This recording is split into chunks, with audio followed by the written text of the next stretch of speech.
Well, hello, everybody. Apparently, my introduction didn't go on. I didn't set my introductions. All right. Well, hello, law lovies, and welcome to my life. Hello, and welcome to Legalese 123. I'm your host, Missy K. Apparently, my outro and my intro did not go on. Oh, well. It's a Wednesday. It's Wednesday. Welcome, welcome, welcome. I'm just telling everybody we are live. All right. It's okay. All right. I can only do so much. I can only do so much. All right, it is day 2 of the Lindsay Clancy trial. Last where we left off, the husband, Patrick Clancy, was on the stand and we were getting ready to get right up into the day. And then we had some beepity beep beeps, and then we didn't know what was going on.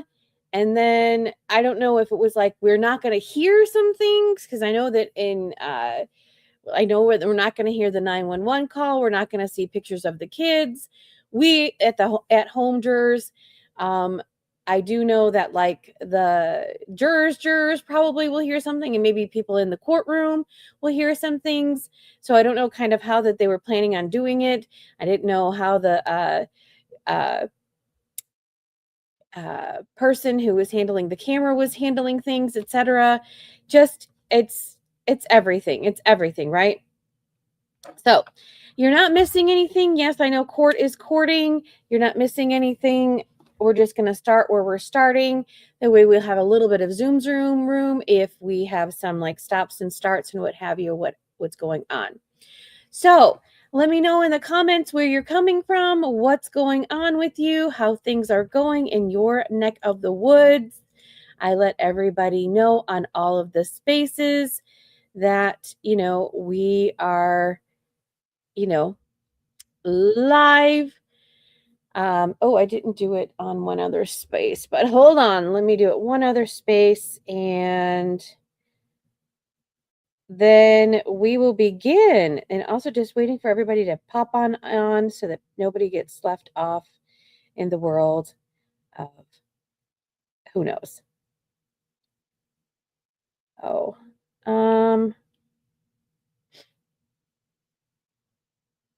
all right. I'll worry about that later. Okay, so let's go ahead and get started. Hello, everybody. Welcome, welcome, welcome. You're not too late. Court is courting, but it's going to be okay. All right, here we go, law lovies. Oh, hold on just a second. I have this other thing in my background. How do I get rid of you?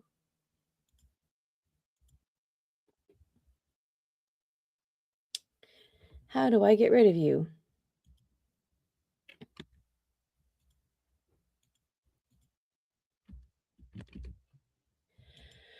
Well, no, I don't know how to get rid of you. All right. Well, anyways, it's going to be just fine. I got a little courthouse thing in the background. It's all right.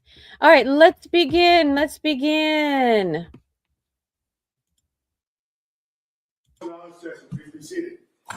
Good morning, Your Honor. May I proceed? Yes, please. Your Honor, before the court today, we have the matter of Commonwealth versus Lindsay Clancy. Ms. Clancy is present. She is represented by Attorney Kevin Reddington, and the Commonwealth is represented by Assistant District Attorney Jennifer Sprague and Assistant District Attorney Shannon Buckingham. Hi. Good morning, counsel. Morning. Hi. Good morning, Ms. Clancy. All right. I like how they introduced. Can I see counsel at sidebar briefly? Oh, see, we're already at sidebar. See, guess what? We have some Zoom room. Look at that.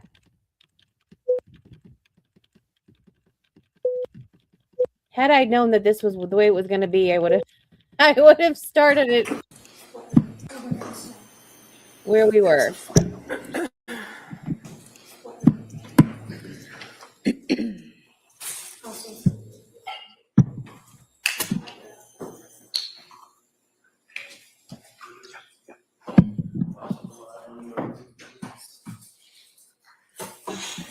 So, counsel, we're ready for the jury? Yes. Ready for the jury. Okay.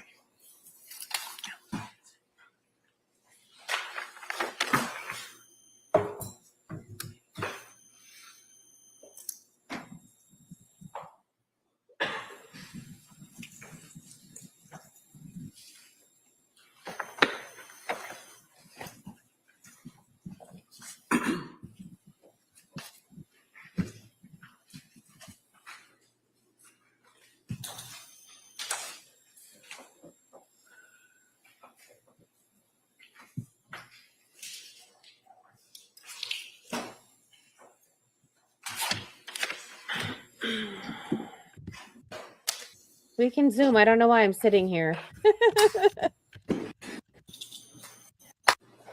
Hey, all persons having anything to do before the Honorable William Sullivan, Justice of the Superior Court now sitting in Plymouth, within for the Commonwealth. Draw near and give your attendance, and you shall be heard. God save the Commonwealth of Massachusetts. This court is now in session. Please be seated. Good morning, Your Honor. May I proceed? Yes, please. Oh, I love it. For today, we have the continuation of the jury trial in the matter of Commonwealth versus Lindsay Clancy. Ms. Clancy is present. She is represented by Attorney Kevin Reddington, and the Commonwealth is represented by Assistant District Attorney Jennifer Sprague and Assistant District Attorney Shannon Buckingham. All right. Thank you, Madam Clerk. Well, good morning, everyone. Nice to see everyone again. So what I want to do is just kind of go through first. I'm going to ask you those couple of questions, make sure that everybody was able to follow my instructions. Then I'm going to go over today's schedule and maybe discuss a little bit about the week's schedule, so you kind of have an idea where we're going with this. So the first, let me ask those questions. Excuse me. The first question: has any member of the jury read, seen, or heard anything about this case that would affect your ability to be fair and impartial as a juror in this case? The next question is there any other serious matter or concern bearing on your service as a juror that anybody needs to bring to my attention at this time? All right, again, thank you for following those instructions. Now, the schedule that we're going to follow today is we're going to continue with the case with the Commonwealth's witness who was on the stand Monday. And then we're going to take today be a little bit, might be broken up a little bit. There may be a couple of breaks that we have to take during the course of that, but we'll try and keep those to a minimum. But we'll take a break at 1 o'clock, and then we'll come back this afternoon, and we'll probably go to sometime between 3 and 4. All right. Hopefully, I think tomorrow will be pretty much the same schedule. Tomorrow's Thursday. And then Friday, we are planning to go on that view. All right. And as a judge, I can control a lot of things, but I can't control the weather. All right. And so we've checked. It looks like the weather should be fine in regards to do this, but we'll talk a little bit more about that tomorrow. But that's just in case I forget about that. That's what we're going to do. So on Friday, you may want to make sure you have a jacket with your comfortable shoes. But we'll go into that a little bit more. So that's the schedule that we anticipate for the rest of the week. So on Friday, when we do the view, we'll come back. We usually generally do that in the morning. And then we'll come back and we'll probably go to, again, probably around 3 or 4 if we can. All right. And then on Friday, I'll discuss with you the next week's schedule and kind of where we are in the timeline of this case. All right. So I'll try and keep it up to date as best I can in regards to the case.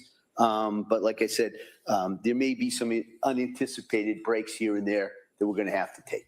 So with that, we're going to return now to the Commonwealth's case. Commonwealth had a witness on the stand at that time. I'm going to ask Ms. Sprague if you could recall that witness, please. Thank you, Your Honor. We recall Patrick Clancy.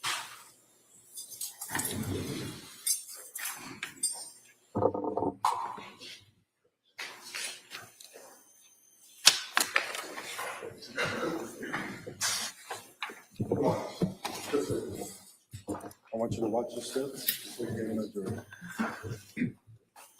Please raise your right hand. Please tell me the evidence you shall give to the court and the jury in the matter now pending between the Commonwealth and the defendant of Ash will be the truth, the whole truth, and nothing but the truth. So help you God. Yes. Thank you. You may have a seat. All right. Good morning, sir. All right. Ms. Sprague. Thank you, Your Honor. Good morning. Good morning. So on Monday, I had asked you some questions about the Surface Pro that you and the defendant had in your home and had access to, and about whether you had looked at a site on suicide methods on August 22nd. If I could ask you, did you look at a site for suicide methods on August 23rd, 2022? I don't believe so. And I had also asked you on Monday about when you were leaving the home on the night of January 24th, 2023, your observations of Lindsay and the children. Do you recall that? Yes. And you had testified that you observed Dawson on the couch eating, I believe you said chicken nuggets and green beans. Is that correct? Yeah. Do you recall, if you're facing the couch, where he was on the couch? If I were facing the couch, he would be to the right. To the right, okay. And showing you a photograph of the living room where there are some bowls on the couch. Is that a fair and accurate depiction of how the couch looked that night? Yeah. We could have this photo marked as next to this. All right. Any objection? No, closer. That may be admitted.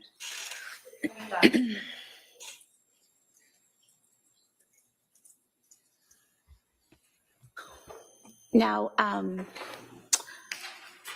as you're getting ready to leave the house to head out to get the takeout, did Lindsay say anything to you? Nothing specific that I can recall, other than maybe goodbye. Do you recall something about discussing something about CVS with her? Yeah. Okay. And what did she say about CVS? She wanted me to pick up some stool softener for Cora.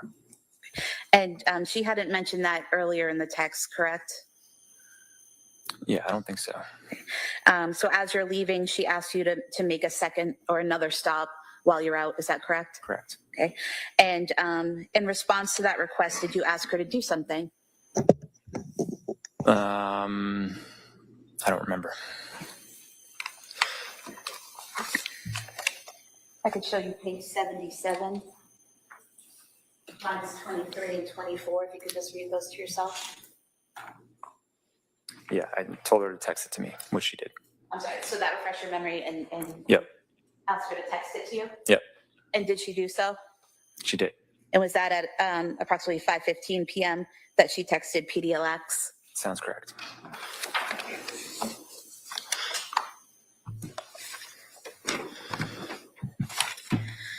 So your two stops then that night were going to be CVS and the 3V restaurant, correct? Yes. Where did you go first? CVS. And do you remember the route that you took to get there? Yeah, I went out our driveway, took a right on Winter Street, and then took a left on the main road and went to CVS. So it's a pretty direct route from your house to CVS? Yeah. Get the map. Just going to have you look at the screen, if you would, to a map.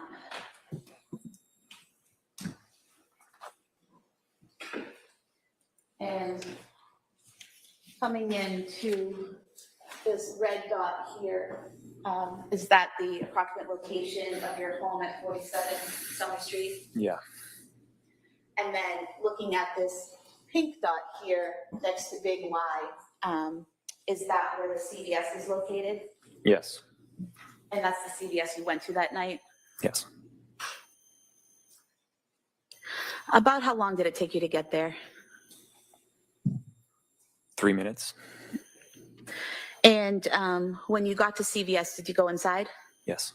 Okay. And what section did you go to in CVS?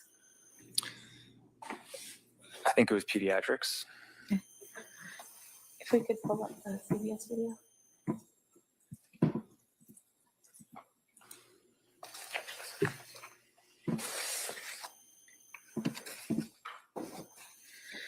I'm going to ask you to look at the video here. Is that you entering the store? Yeah. And that section you head to on the right, is that the pediatric medication section? Yeah. Okay. I'm already choking up. Because you know what's While you're in happening. that section, looking for the medication, do you do something?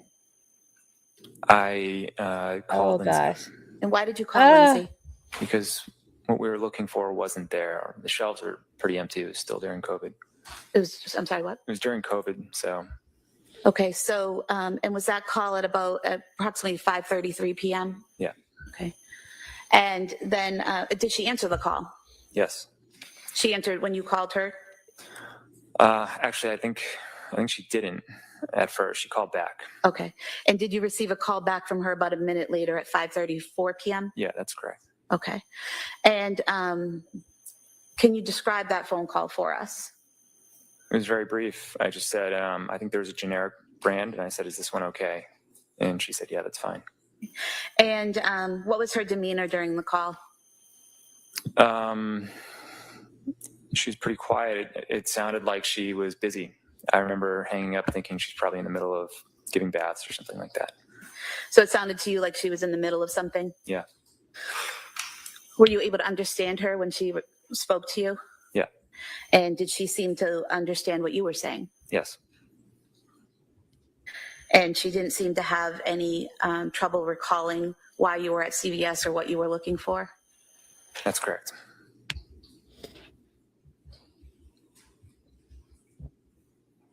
And did you, in fact, purchase some Pedialyte at CVS? Yes. Did you purchase anything else while you were there? I bought a pack of Skittles. Just showing you a receipt here from CVS. Does this appear to be an accurate description of what was purchased? Yeah. We could have the CVS receipt marked as the next exhibit, please. All right. That may be admitted. 26. And then if we could have the original CVS video marked as an exhibit and the CVS timeline, a condensed version marked as the following exhibit. Be 27 and 28.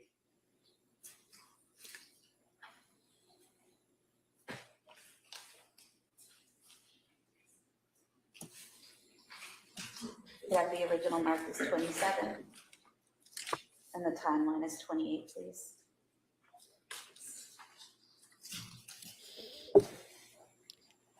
So allegedly, we're still trying to figure the timeline. All right, She'd thank you. already harmed the kids and then called After you had him. made your purchases at CVS, where did you go next? To 3V. And do you remember the route you took to get there? Yeah, I think I got on Route 3 South for just one exit, and then I got off and went straight to 3V. And showing you the map again here on the screen.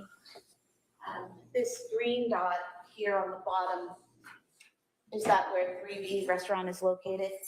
Yeah.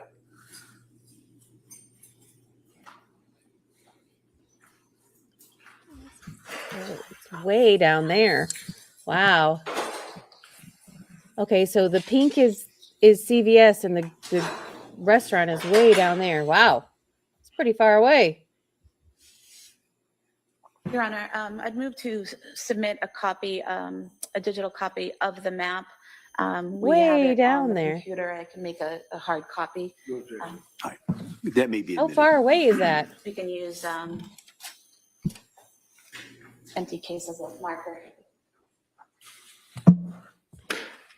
So apparently she had done the deed to the children. He was at CVS. He called her. She called him back.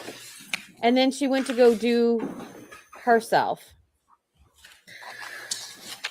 We could pull up the 3V video, please.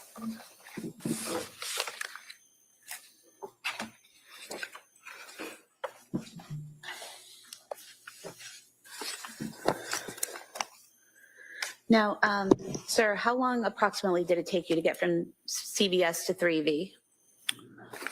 Probably around 10 minutes. And when you got to the 3V restaurant, did you go inside? Yeah. I'm just going to ask you to watch the video on the screen.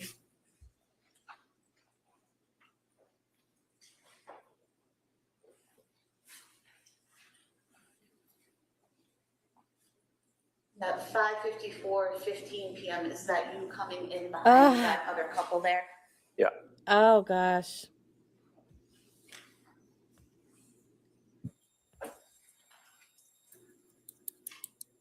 And what are you doing at that point when you're looking at the bags? I think I was looking for the bag with my name on it.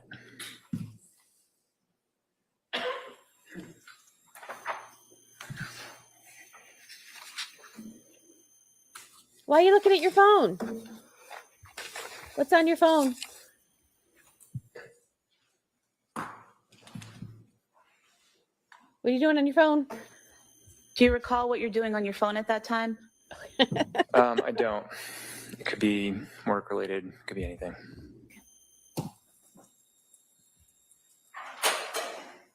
And the order that was listed under your name and phone number, correct? I think Lindsay ordered it. Right, but do you recall whose name it was under when you picked it up? I don't recall specifically, but it could have been mine. Show you a receipt here from 3V Restaurant for Mediterranean Powerball and scallop and pork belly risotto. You could just look at the name and the number on the receipt. Yeah, that's my name and my number. So that's your phone number? Yeah. Okay. Oh. So although the defendant called in the order, your name and phone number were given and were given accurately, is that correct? Correct. If we could have the 3V video marked as the next exhibit. Sure. That may be admitted.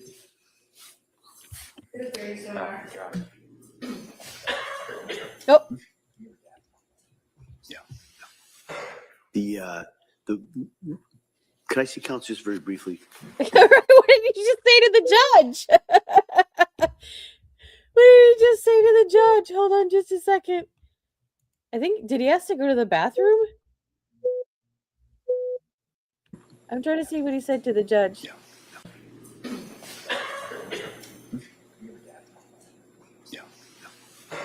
Yeah. The I think he has to go to the bathroom. I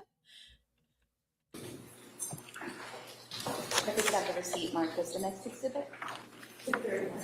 all right. I don't know. It's You let subject me to know in the court's comments. Order that may be admitted. Sir, after picking up the order at 3V, where did you go next? Home. And do you recall the route you took home? Probably the same route, one exit on the highway, and then went home. Okay. Do you recall approximately how long it took you to get home? I would guess 10 to 12 minutes.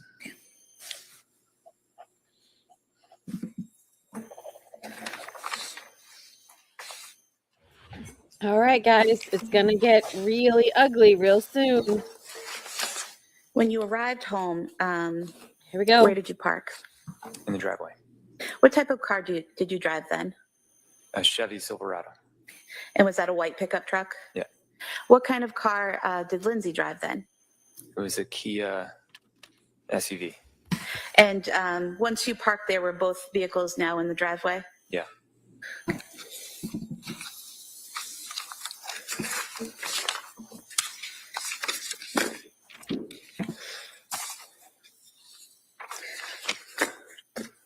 I'm going to show you a series of photographs of the exterior of your home. You could just look through them and tell me if they accurately reflect how your home looked on January 24th, 2023.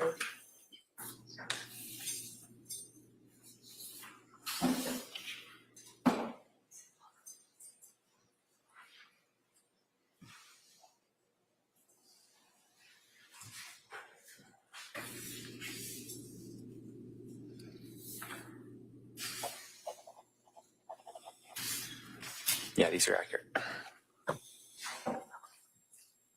You could have these photographs of the exterior of the home, front and back, marked sequentially as nice exhibits. They may be admitted. Thank you.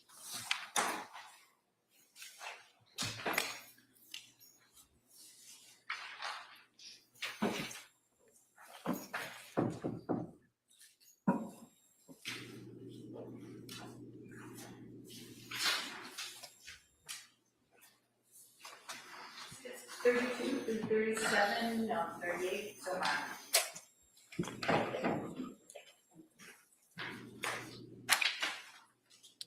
Okay, so maybe we'll get to Sure. see what Showing their you house what's looks been like. marked as exhibit 32. Is this the front of your house with the main door? Yes. Oh, what a And cute then little showing you house. what's been marked as exhibit 33. Where is this in relation to that main front door? It's to the right. And here where the light is that a secondary entrance at the front of the house? Yes. And for the record, that's to the left of the garage. Yeah. Showing you exhibit 34. Can you tell us what portion of the house this is? It's to the left of the front door. So if I'm facing the front door, it's to the left. There's a fence there, is that correct? And exhibit 35, is that more of that same fence on the left? Yes. And then showing you exhibit 36, is this looking at your backyard from that left side area where the fence is? Yeah. And then exhibit 37, can you tell us what we're seeing here? This is the back of the house and the window where Lindsay jumped out. And exhibit 38, is that a more direct view of that back of the house? Yeah. And so the window you referenced about, FYI, I don't like court TV. They got this all here. I will capture these and get the pictures and put them on my Facebook later, so you don't have all of this in the way. I just grabbed court TV this morning. Maybe later on this afternoon, I'll switch it to something else that doesn't have this big sort of banner. Lindsay, is it this upper right top window? Yeah. And what?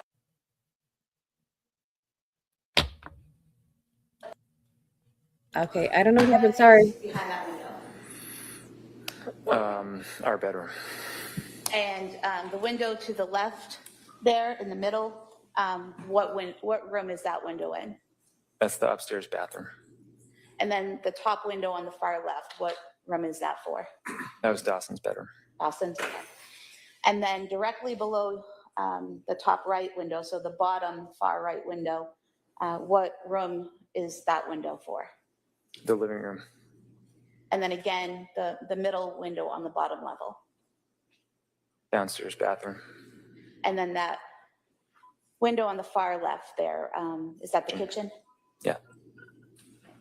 And on the far left of the photo where the sliding glass doors are, where does that lead into? There's like a room off of the kitchen where there's a kitchen table.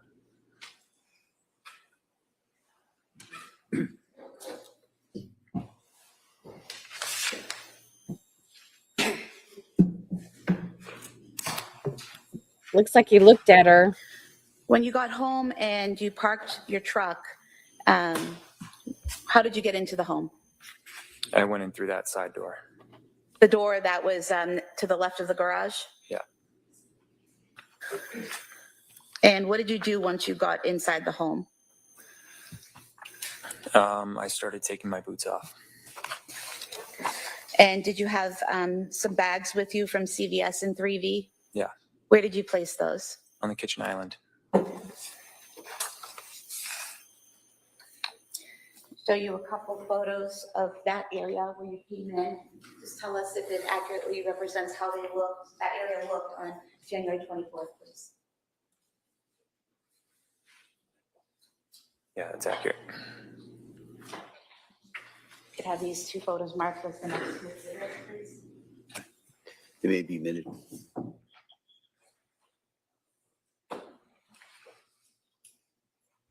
Exhibits 39 and 40. So we're showing you what's been marked as exhibit 39.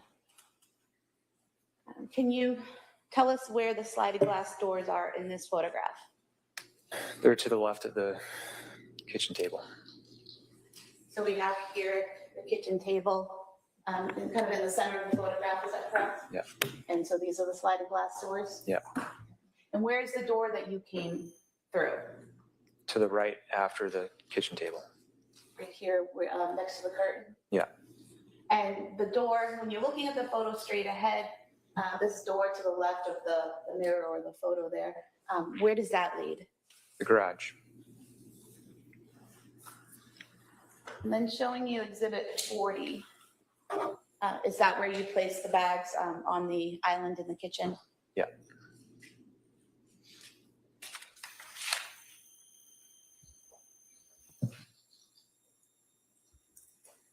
When you came into the house and you were taking off your boots and putting things down, was there anything you noticed? Yeah, the house is really quiet. Is that unusual? Yeah. And when you realized it was really quiet, what did you do? I called out. And who did you call out to? Everyone. Did anyone answer? No. After you called out and no one answered, what did you do next? I think I don't know the order, but I called down in the basement and no one answered. And then I called Lindsay to see if she was home because I looked out and I couldn't see her car, but it's because it was dark and her car's black. Okay, so when you say you called down to the basement, when you approached the basement door, do you remember if it was open or shut? It was shut. So did you open it and yell down? Yeah. And there was no response? Correct. And showing you a photo here, is that a fair and accurate depiction of the stairway down to the basement level? Yeah. We could have this marked as the next exhibit, please. That may be admitted. Exhibit 41. Do you recall when you opened the door to yell down whether the light was on or off? Yeah, it was on, but Lindsay always left the light on. And you said you called Lindsay. Was that a phone call? Yeah. And was that at approximately 6:09 p.m.? Yeah. And did she answer? No.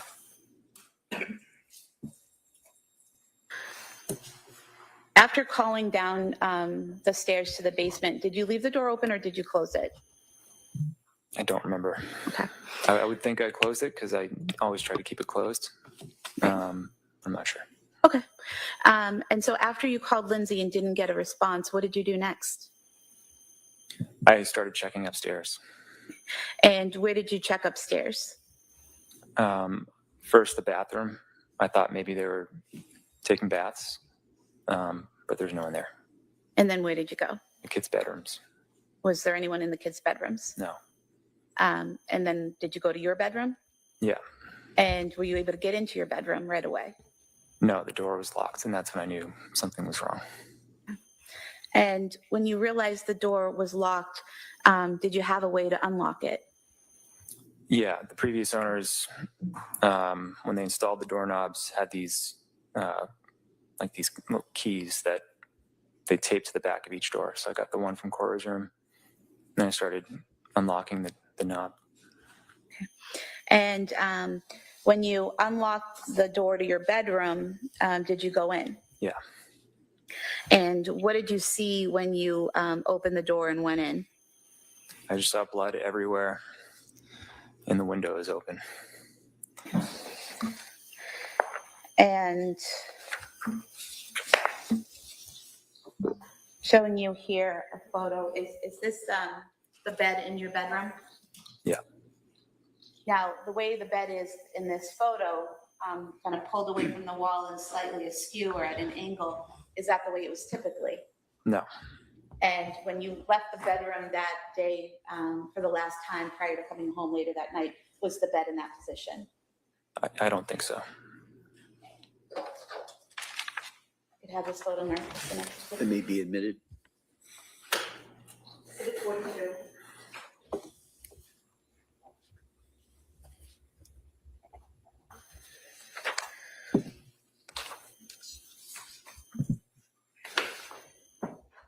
And you said you saw the window, is that correct? Yeah. Was it open?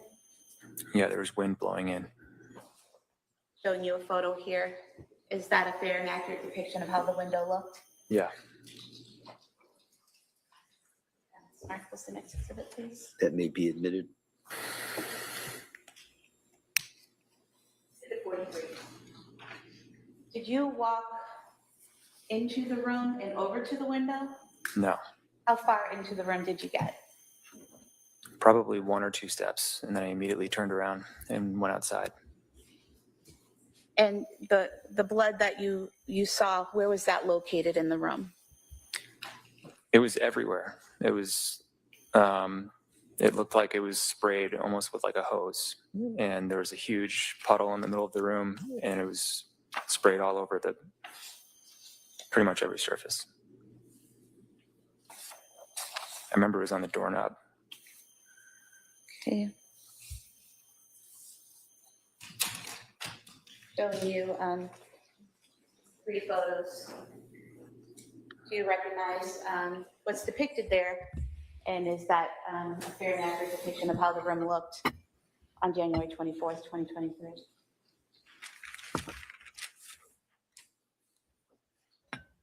Yeah.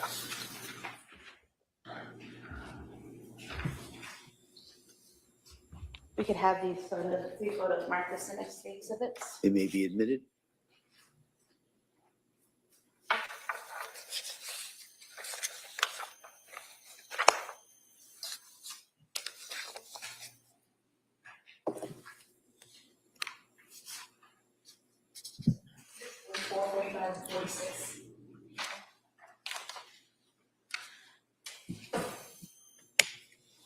So showing you what's been marked exhibit 44.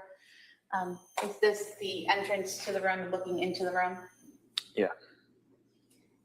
And then exhibit 45, is this mirror to the right of that bureau we were just looking at? Yep. And this area right here, is this the blood you were referring to? Yeah, that's some of the blood. And then in exhibit 46, is that getting closer to the window? Yeah. And is that more of the blood that you were talking about? Yeah.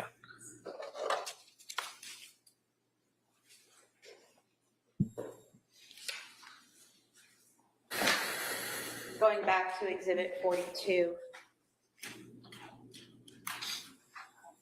there's no blood on the walls or on the bedding, correct? On those walls and the bedding, correct.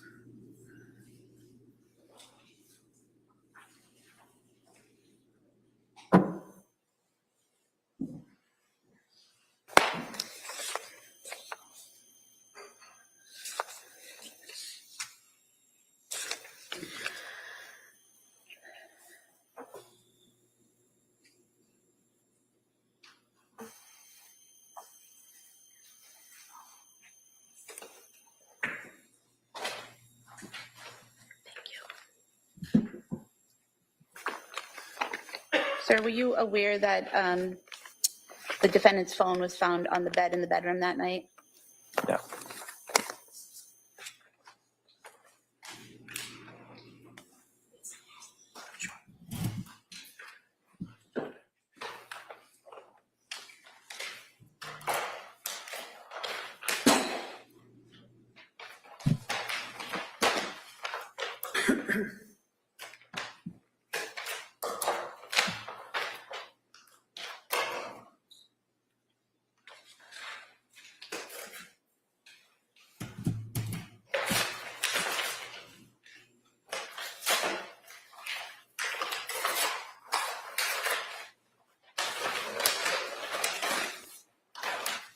I don't know what they're doing. They're showing you this phone with this light brown case. Do you recognize this? Yes. Whose phone is it? That was Lindsay's phone. Oh, she must have been getting it out And is of this the phone something. that she was consistently using between September of 2022 and, well, actually August of 2022 throughout the fall and into January of 2023? Yeah. We have this marked as the next exhibit, please. That may be Oh, admitted. that's what she was doing. She was opening up the evidence bag. 47.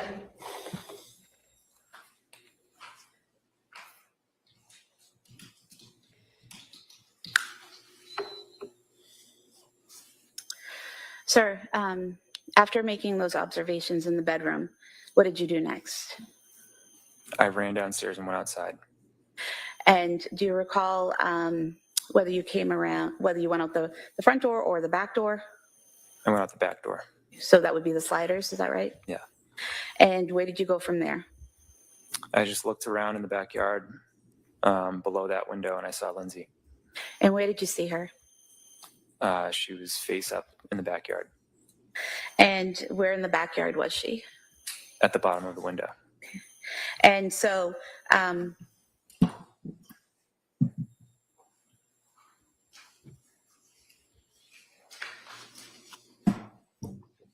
looking at exhibit 38,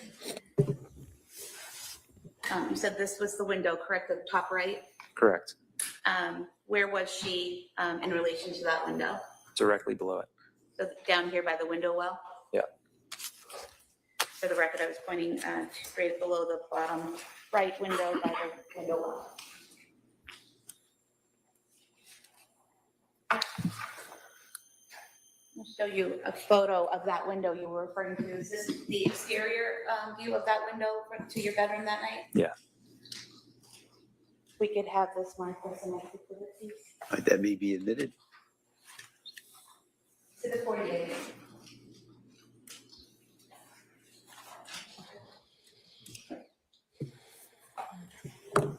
Showing you exhibit 48. So the window's open, correct? Yes. And the screen for the window is up, correct? Yeah. At any point in time that night or afterwards, did you notice that the screen was cut or broken in any way? I didn't notice that, no.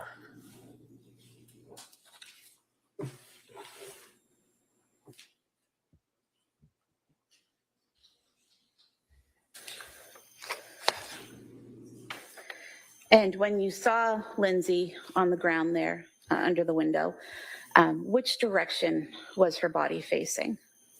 Her head was closer to the house. Her feet were away from the house. Okay. And did you go to her? Yeah. And did you observe any injuries? Yes. And what did you see? She had deep cuts on her wrists, and she had a red line across her neck. I wasn't sure what it was at first, but she cut her neck. And do you recall that these wounds weren't actively bleeding at the time? I later learned that I said that on the 911 call. And when you observed these wounds, is it correct that the 911 operator asked you or instructed you to apply pressure if needed? I don't recall the whole call, but I believe that's probably true. Okay. And you didn't at the time feel the need to apply pressure to any of those wounds, correct? Correct. Did you say anything to Lindsay when you found her in that state? Yeah, I said, what happened? And what was her response? She said, I tried to kill myself. Did you ask her anything else? I said, where are the kids? And what was her response? She said, they're in the basement. And at that time, she didn't tell you that they needed help or they were in danger or they were injured, correct? Correct. And so you mentioned talking to someone on 911. At what point did you call 911? I don't know the exact time, but it took a few minutes because my phone was switching between Wi-Fi and 911. So I almost just started calling out for the neighbors, but eventually it went through. Okay. So you had some difficulty connecting, but eventually you connected to the 911 operator? Yeah. Okay. And did you stay on the phone with them while they were sending people to respond? Yeah. Okay.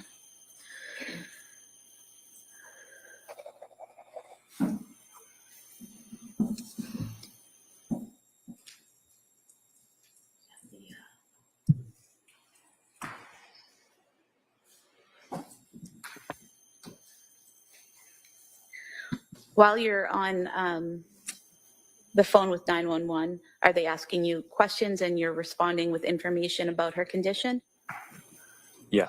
Okay. And if you could just look at the screen here, is this the model of the first floor of your home? Yes. Okay. And so we have here the sliding glass doors. Where would the basement door be in this model? Directly below the stairs.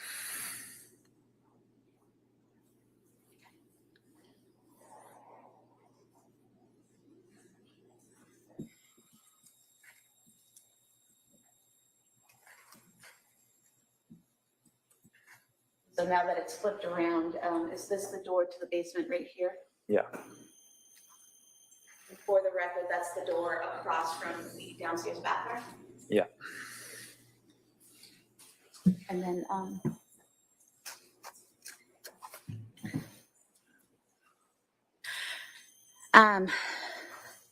how long approximately, and I know you weren't looking at your watch or anything like that, but can you estimate for us how long it took for first responders to arrive? 4 or 5 minutes. Okay.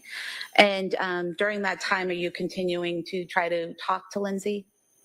Yeah. Is she responding? She was in and out of consciousness. Okay. Was she breathing on her own? I believe so. Okay. And you're communicating information to the 911 operators, and are they giving you, advice on how to deal with the situation as it progresses? Yeah. Okay. Once emergency personnel arrive, what do you do? I immediately got up and ran to the basement. Okay. And do you still have the phone on you? You're still on the 911 call? Yeah, I didn't realize it at the time, but I did. Okay. And have you look at this model here on the screen? Is this a fair and accurate depiction of the setup of your basement? Yeah. Okay. If you can just describe the rooms for us, what the purpose of each room was. So the room in the back left was my office. The room with the black rubber mat is the gym. And then there's the living room to the right of that. And then the back right is just an area of the living room. And then there's a bathroom next to that. So when you come down those stairs that night, which direction did you go? I immediately went left. And when you went left, what did you see? I saw Cora. And how did she look? She had a band around her neck. And was that an exercise band? Yeah. And do you recall whether she was, what position she was in, whether face up or face down? She's face down.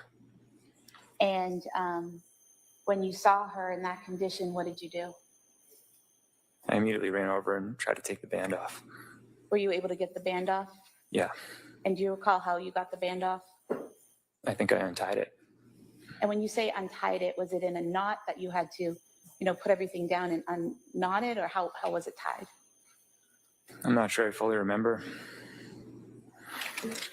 Do you recall describing it previously as when you initially tie your shoes but then don't do the bow?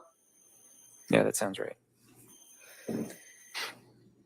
And was she responsive? No. And what did you see or do next? I saw Callan. And where was he? He was next to her. And how did he appear? He had a band around his neck. Sorry? He had a band around his neck. And did you remove that as well? Yeah. And do you recall what position he was in? Same as Cora. And looking at the model here, if you could just tell us, where was Cora? The left of the couch. So would that be this area here that I'm pointing to in between the bureau and the couch? Yeah. And where was Callan? To her left. So would that be more over here towards the chair and the bureau? Yeah.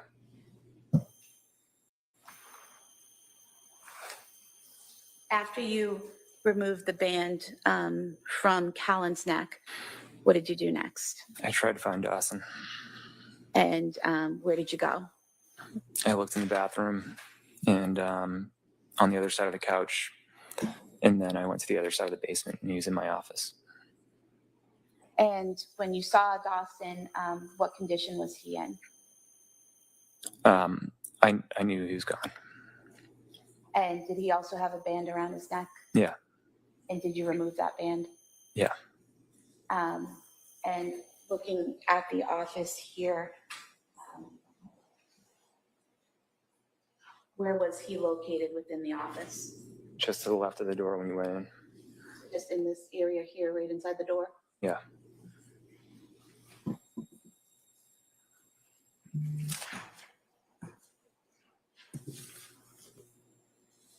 We may approach briefly. Yeah, please.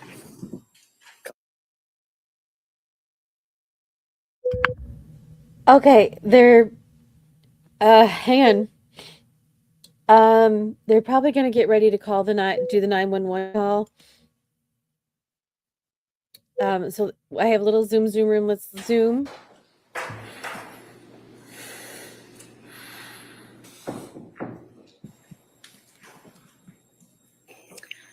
Now, after finding Dawson and taking off the band, what happened next? I think I was back and forth.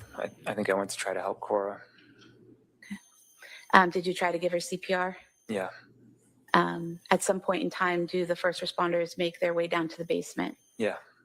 And do they take over care of the children? Yeah. Where do you go? They sent me upstairs. Okay. And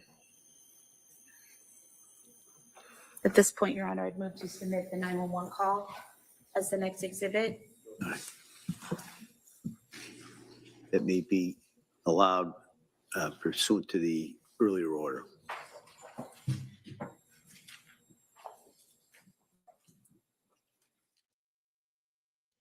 Okay, so it's going to go. I have some Zoom room. We're going to go back to that. I had heard, and I don't know exactly what's true, what's not. So we'll see what comes in. But apparently, she did Dawson first. And then she did Cora and then the baby. I remember Cora was 5, Dawson was 3, the baby was 8 months. And I thought Cora, I Dawson, had and heard. Callan removed from the home and taken to a hospital. Yeah. Was that Beth Israel Deaconess in Plymouth? Yeah. Did you also go to that location? Yeah. And at the hospital, were you able to see your children? Yeah. And was Callan then transported to Children's Hospital? Yeah.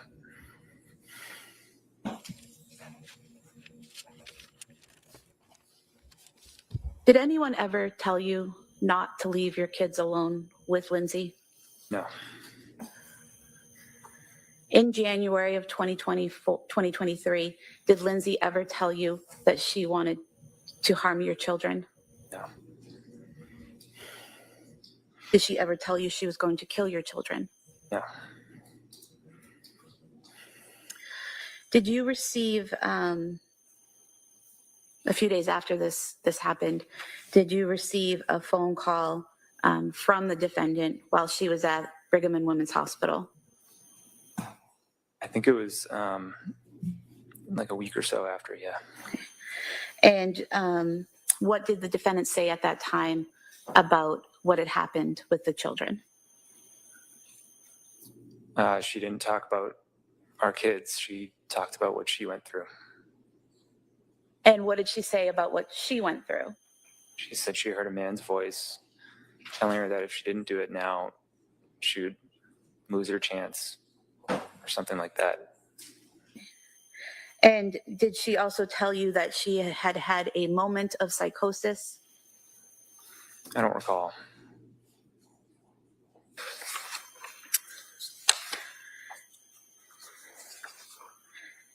Did she mention the children at all during that call? I don't think so. I mean, not directly. Had she ever mentioned psychosis to you before? No, I didn't know what psychosis was until after this happened.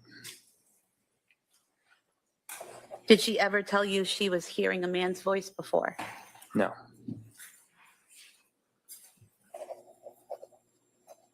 If I may have a moment, Your Honor. Sure.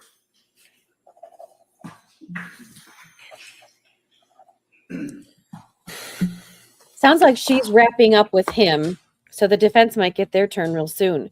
I have no further questions for this witness. That's what I I thought. just have exhibits All right. after. Council Casey, just briefly, sidebar. Okay, while they're doing sidebar, I want a quick couple of things. So again, I don't know about the kids. I had heard like Dawson, one of the boys was alive for the next 3 days and then passed away. So I don't know if it was the baby or Dawson. He said he knew that Dawson was gone. So I don't know. But interesting that she did Dawson in the office and then the other two kids in the other room. You let me know in the comments. Do you think that that's like a consciousness of guilt, right? But that she heard a man's voice and a man's voice said to do it now or she would lose the chance or lose her chance. The witness could be All right. excused. So you can be excused, subject to recall at a later point today. Thank you, sir. Oh, the defense isn't going to talk to him right now. Huh. At a later point today. Interesting. All right. Commonwealth? Your Honor, I'm at this point, not sure. I would move to submit some evidence first. Interesting. They said later to recall later today. So Would be the clothing I'm not sure. Cora Clancy was wearing the night of January 24th, 2023.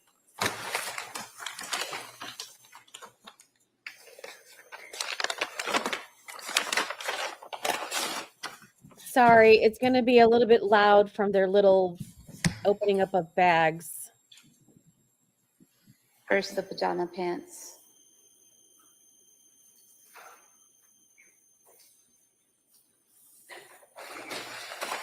And you're probably like, why do we need to see the kids' clothing? I don't know. Do you really need Pajama to see the shirt. kids' clothing?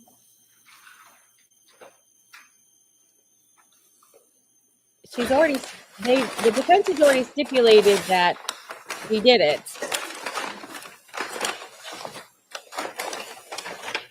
So they argued this before, and the pink defense said, why are we putting all this in? And the prosecution's like, We could have it these needs to be lines put as an in. exhibit. They may be admitted.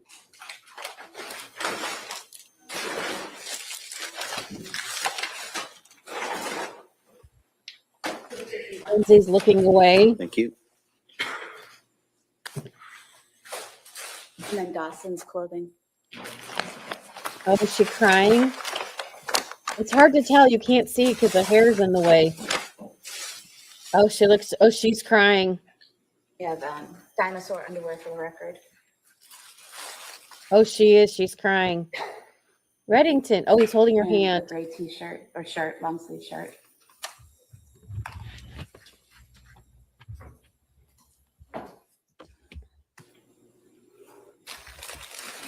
Have this as the next exhibit, please. That may be admitted.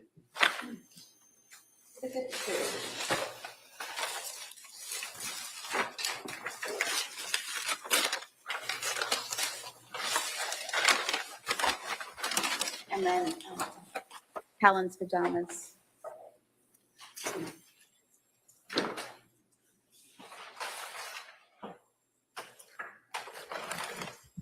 Yeah, that's what I thought. I thought maybe As the next we know exhibit, that she please. killed Dawson first, That may be admitted. and perhaps she did it in the other room so that Cora couldn't see, because Cora was 5 at the time. But to me, that says that she consciously did that, right? Like she willingly, Yellow okay, I'm going to exercise do this band, one Callan here so Clancy. this one doesn't see. So she's like, she knew what she was doing. But is that This is the next exhibit, was she in a please. That may be psychotic admitted. state when that happened? Again, I'm talking over the. I can make this a little bit.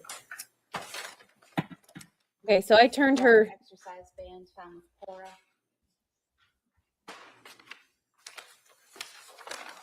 Do we need to see the exercise bands? That me. I mean, I understand the prosecution. They have to put all this in evidence because it goes to the case. It's the, And then the blue exercise band found with Callan.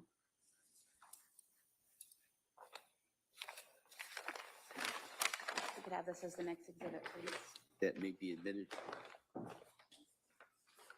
oh gosh. Oh, Your Honor, we would ask that the 911 call be played. All right. oh, All right. oh, Mr. okay. I just kind of wanted to give you, Oh, okay. all right. So we're not going to hear. Sometimes in a Oh. trial, evidence that is introduced that produces in jurors an emotional response. For example, it's understandable to feel sympathy and empathy when you hear or see certain evidence. And so, but as jurors who have taken an oath to follow the law, I'm instructing you that the law says you must separate any emotional reaction on your part from the informational value and weight of the evidence. You must not be influenced in any way by the unpleasant nature of some of the evidence, including testimony, including exhibits. And so you must find the facts in this case based only on the evidence. And so you can't find facts or base your decision on sympathy, anger, passion, or prejudice or pity for or against either side.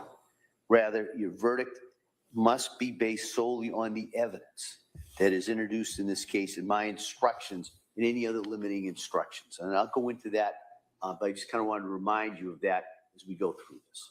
All right, at this point, we're going to play the exhibit, which is, I believe, the 911 call. Is that correct? Yes, Your Honor. All right. I want to remind everyone that there is a order entered by the court regarding this matter. It's not to be recorded. It's not to be broadcast. And it's not to be reproduced in any way, subject to any sanctions that would go along with the violation of that court order. So I just kind of remind everybody that order applies to the media and applies to the public. So I just kind of wanted to remind everybody in regards to that. So with that, Commonwealth.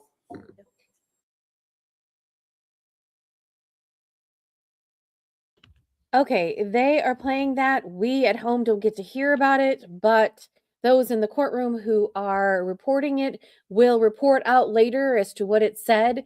Again, there is no recording of it. There's no like broadcasting of it. I had a question about what happens if Lindsay is found insane. What does she get? You know, what does she get? So,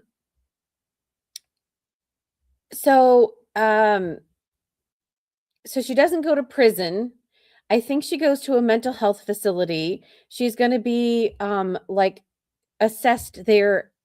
It's not like a regular traditional sentence. She goes to a psychiatric place, and in under Massachusetts, there's the law has no set expiration and no maximum term. If her illness is deemed chronic or dangerous, she can be institutionalized for the rest of her life. Each year, she will be reevaluated, and possibly she could be released. Again, we're going to have to wait to see what the judge has to say if that is the case. All right, we do have a little bit of zoom room, so I'm going to try to see if I can zoom a little bit. You can see, if you can see that she is visibly shaken, she's visibly upset. Okay, I'm trying to zoom.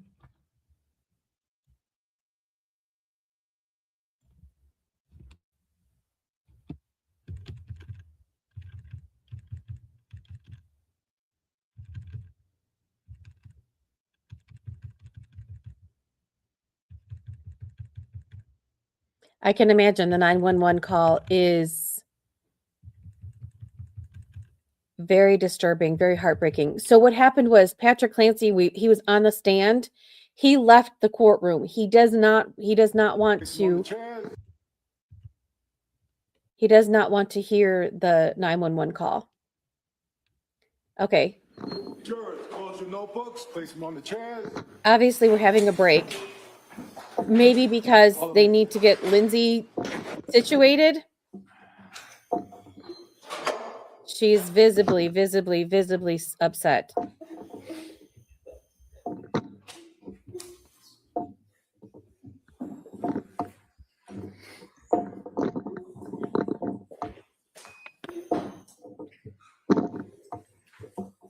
Whoever's messing with the microphone, stop it. My drugs go. Okay, stop it. You got a hot mic. Jurors will exit the courtroom. The court's in session. Please be seated. We'll be in recess at this time. Thank you. Court, all rise. Okay, they probably are taking a recess because Lindsay is very upset. We're out the courtroom, please. Thank you.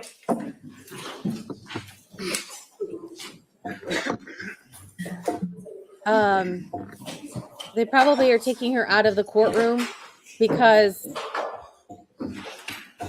let me just turn the volume down a little bit. They're probably taking, so I don't know if she needs help.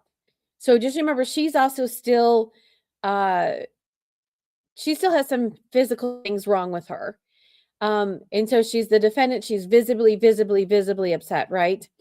When you're in a courtroom, you as the defendant really can't show that much emotion. And so if you're visibly upset that you can't control yourself, they go ahead and they take a break.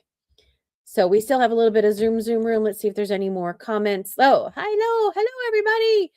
Okay. Francis says back at the night that it actually happened, first responders were saying that she had scratches on her neck. Folks were thinking Cora fought back. Also, she superficially cut her wrists. They were not cut in the place to severely hurt yourself. As a nurse, she would know how to and where to cut her wrists to finish the job. Thanks, Francis. So just remember, I'm trying to come into this as a armchair juror, meaning I don't know a lot of like behind the scenes things. I know a little bit of pieces that are given to me, etc. So yeah.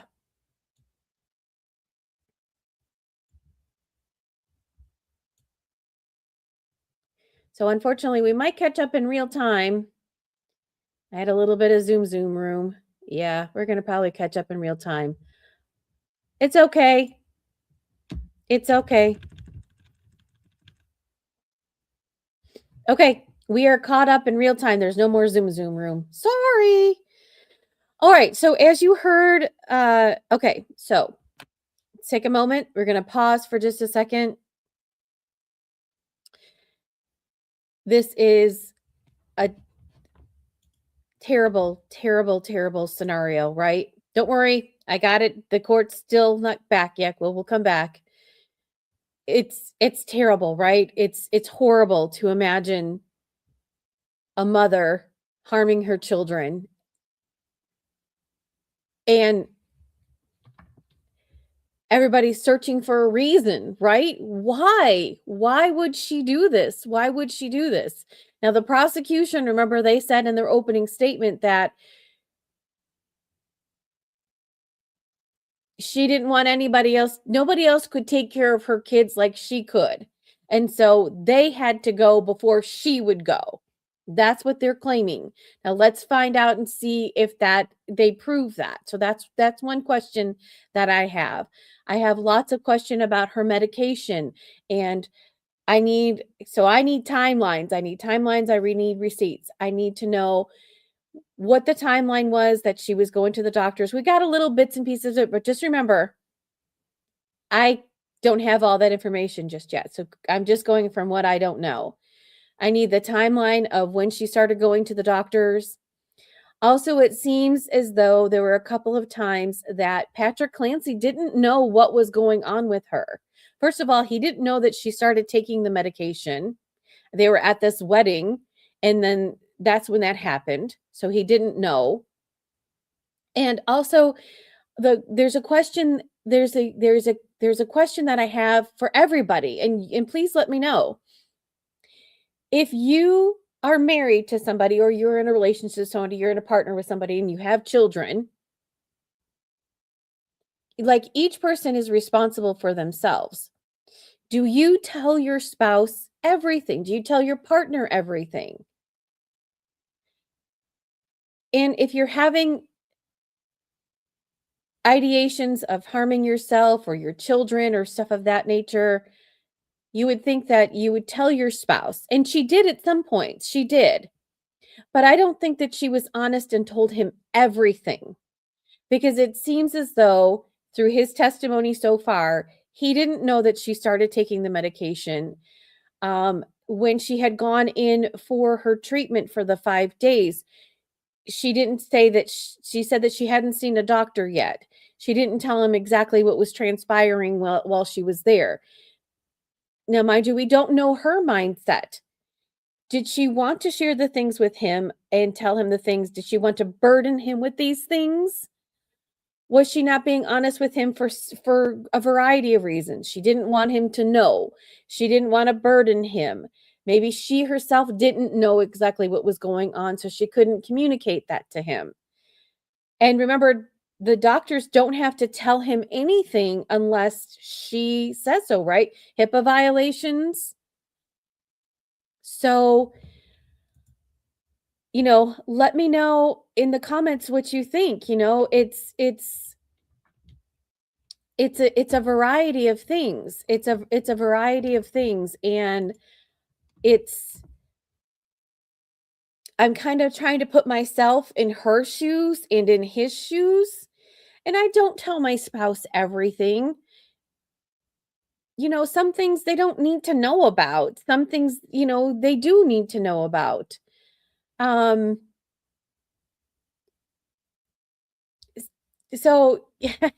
I don't know, I don't know. And we're sitting back looking at what happened, right? We are sitting back watching what's happening and knowing what happened. And again, I say this over and over again. You kind of want to tell the man at CVS, turn around, go back home. But by then she had already done the deed, right? She had already done the deed. And you just, you can't change what happened. You can't change what happened. You can't go back. I always wish we had a time machine, and you could.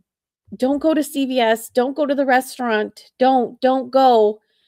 And again, when she was, so the other thing I wanted to know was the phone call. I knew she had taken a phone call in between, and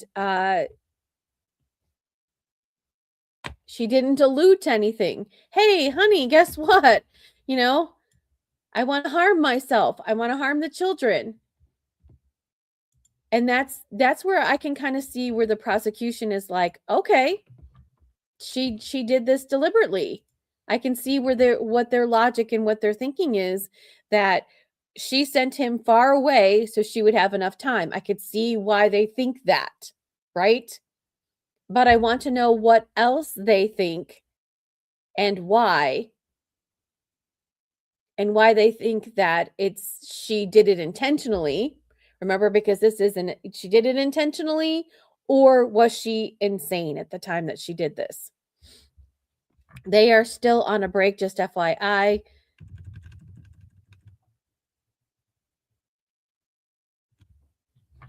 They are still on a break. Oh, all right. So the chat is open if you guys want to talk about things while we're waiting. We are live. We're right on track. So there's not much. There's no more Zoom room. There's no more Zoom room. So you can see court is still courting. So there's not much that we can court is still courting. Where's the court on my screen? So they're still in a break. So, you know, it is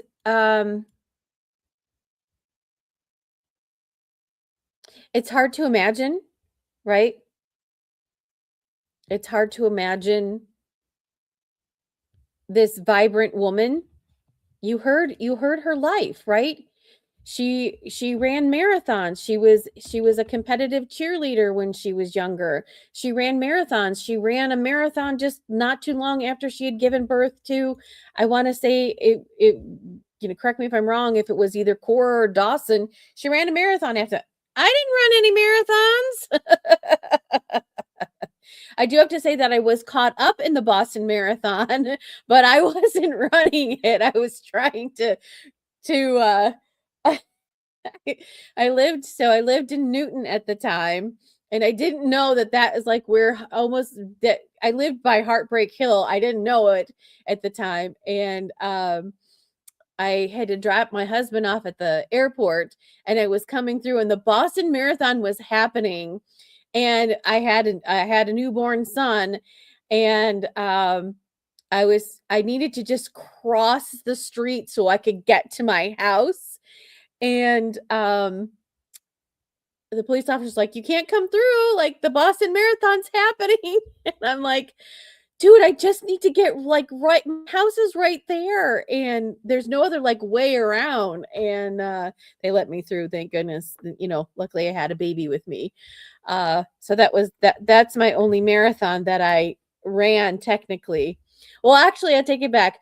We also, so as you know, I also worked on Newberry Street by the Prudential Center, and that is the end of the Boston Marathon. So friends, they have it written on the street, and friends and I would like pretend like we ran, and we would take pictures of ourselves running across, and that we were to pretend that we ran the Boston Marathon. So she was a very active, very vibrant, very, you know, together mom, right? Apparently too, she was also exercising. Apparently she was also exercising a lot in and before around between this January time, between when she was in the hospital and when she did this to the children. So, you know, ooh, while we're waiting, let's see if I can get a different feed. I do not like this one. Okay, let's see. Hold on just a second. As you see, you're not missing anything.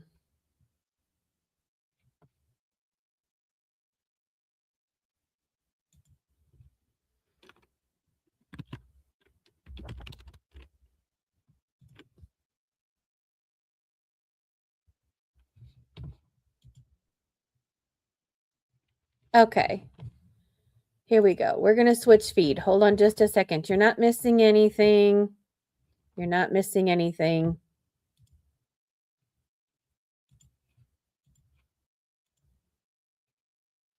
Let me get rid of this.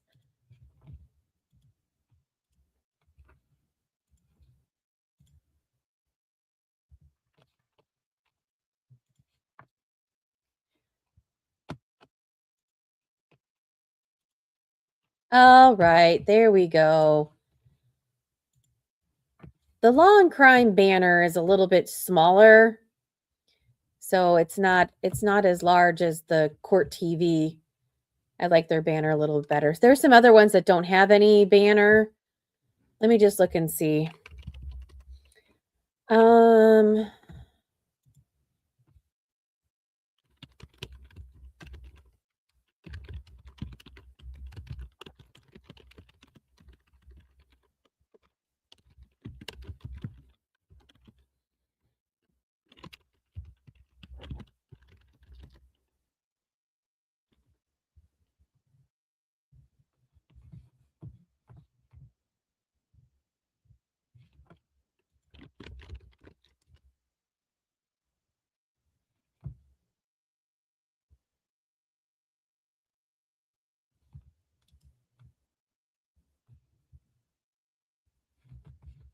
Ooh, here's a better one. Well, all right, we'll just leave this one. All right, so just FYI, you're not missing anything. You're not missing anything. The court is still on a break.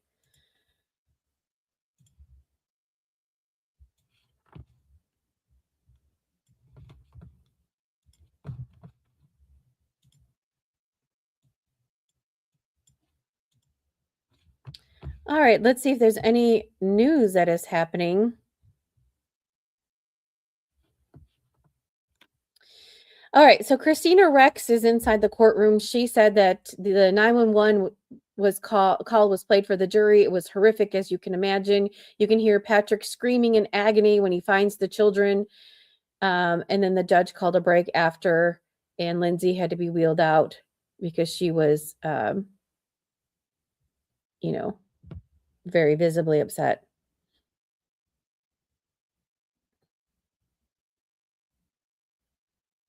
Oh, that's the other reason why Patrick wasn't in the courtroom, because they were going to also show the evidence of the children's clothing, and he asked not to be present in any of that. He doesn't, he didn't want to be any part of that.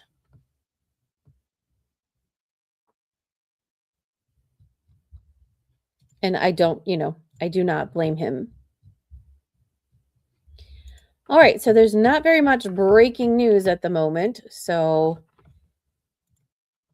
all right, everybody, let me know where you're coming in from. Where is everybody, coming in from? I know this is very heavy-handed. I'm trying to lighten up some things and waiting to hear some things that are going on. What are you drinking? What are you eating? What do you got going on? I'll tell you what I'm doing here.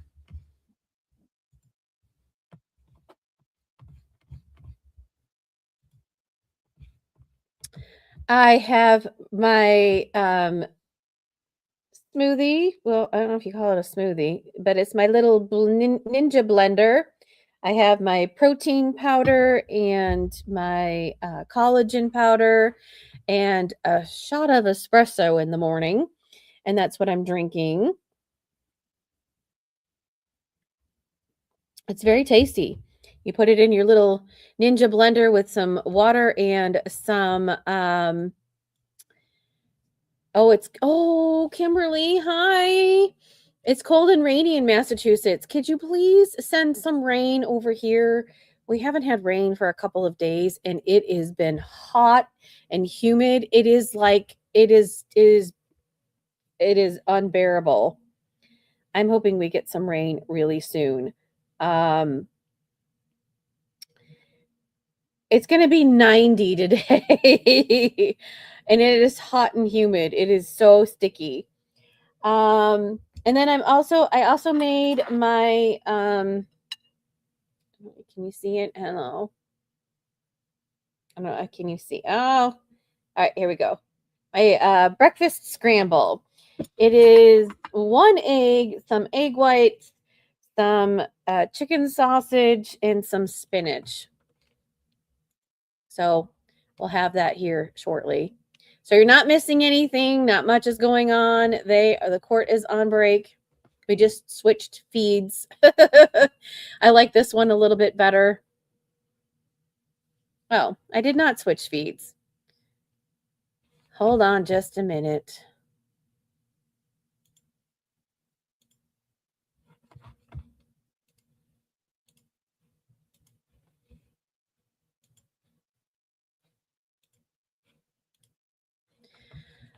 Oh, goodness. I think I just went out of it altogether. Hold on just a second.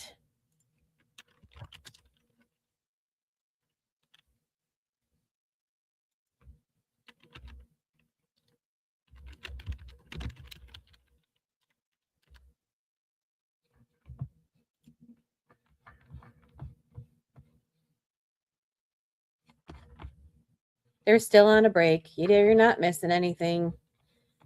Give me 1 second.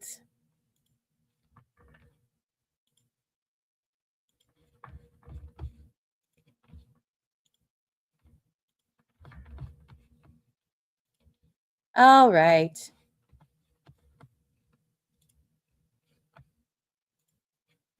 See, didn't miss anything. Didn't miss anything. I just wanted to switch feeds. I like this one a little bit better. The banners at the bottom there's not so much, and that you can see the pictures. So just don't worry if you missed some of the pictures and you're like, oh my gosh, those banners are in the way. I will take pictures of them and put them on my Facebook group. So let me know. Make sure that it's beautiful there where you are, Chris, huh? I heard you guys had some really bad storms a day or two ago. So if you don't know, if you're not already subscribed to my Facebook page, that's usually like where I post the pictures or any of the exhibits and stuff. I'm not posting the pictures of the kids' clothing or exercise bands. I'm not going to do that. I will get the pictures of their house and kind of what the house looked like afterwards, like kind of where she was at. So one thing I did want to mention was, so the defense said that the prosecution said that like she hung on and then she slid down. But the defense said that no, like she like jumped out of the window, but she was face up, her head was towards the house and her feet were away and she was face up. So I'm sure we're going to get somebody to kind of come in and explain, did she, if her wounds were superficial as far as her harming herself, what about when she jumped out of the window? Was she, like people do like hesitations and stuff like that,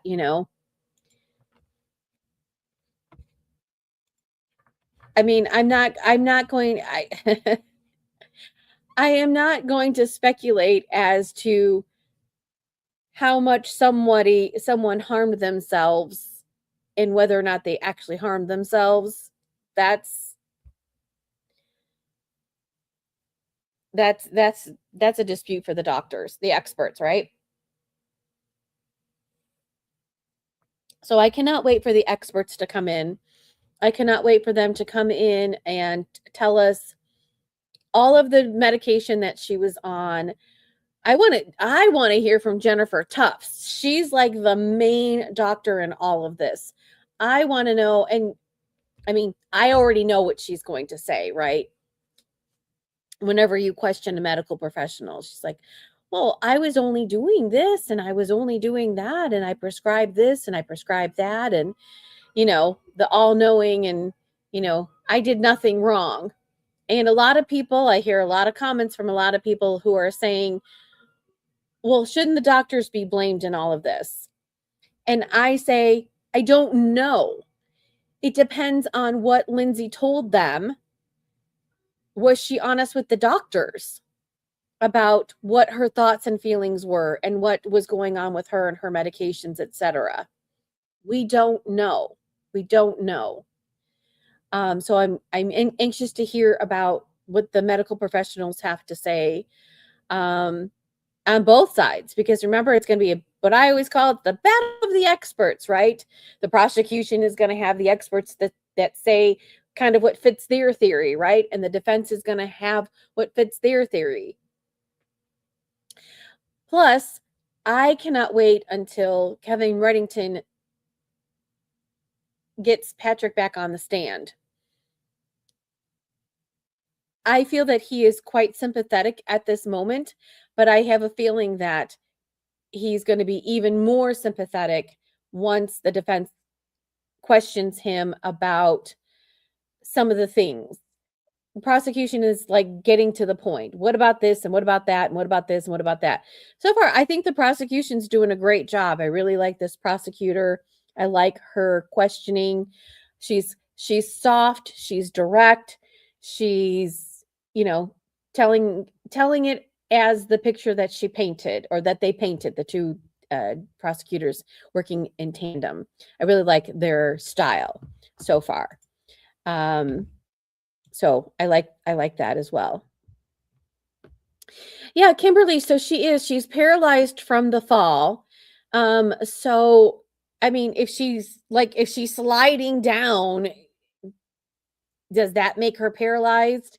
Does Kevin Reddington said that she like dove out of the window, like, when like you're diving out. Now, mind you, how you saw the room, right? You saw the room, you saw how small the room was. Massachusetts houses aren't very big, right, Kimberly? And unless you live in a big mansion. But you could see that she didn't get like a running start to jump out of the things. Like the bed was moved out of the way. So, I think like she I don't know. The window was quite small, so it's not as if she had like a lot of room to sort of, maybe she got up in the window and then like she jumped out of the window. Maybe she did. Maybe she dove out of the window. Um, I don't, I'm like trying to picture this in my head and I don't know. I don't know. I just don't know.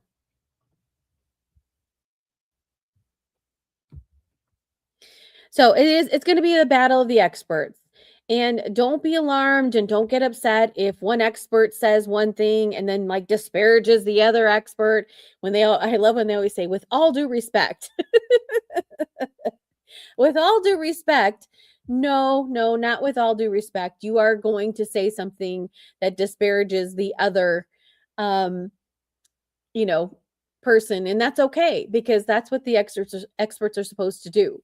They're supposed to look at so each person that's an expert witness, they either write up a report or they write up a summary. Sometimes they don't. And then the other expert reads what they have to say. And then they say, well, this person was wrong in this respect, or this was wrong in this respect. So we will just have to wait and see. Now, you may or may not know, but Patrick Clancy has filed a civil lawsuit, and I haven't read it. I hear smatterings about it, just FYI, hear little bits and things about it.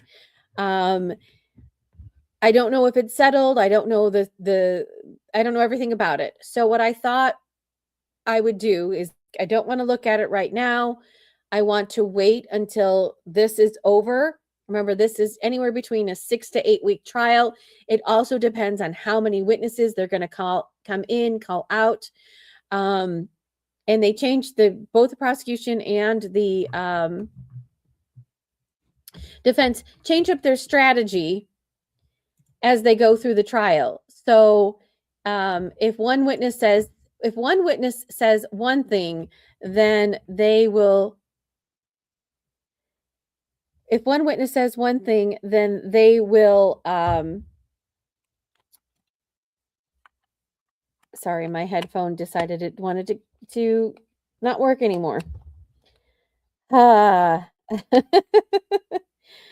got these like cheap headphones off of Amazon, and I say cheap. And yeah. So I might like I just put in the right one in again in the charging thing, and it's not even charging. Oh boy, I think I need to get some better headphones. I like the ones that go into your ear and stuff like that. I saw some that were the Raycon, is it right? Ones. And I thought about those because they don't really go in your ear per se. It kind of like clips onto the side of your ear. And I thought that might be cool. But they were a little expensive, and I didn't know if I wanted to do that. Oh, see, now it's not even charging whatsoever. Great. I wonder if these things have batteries. Do I need to change the battery?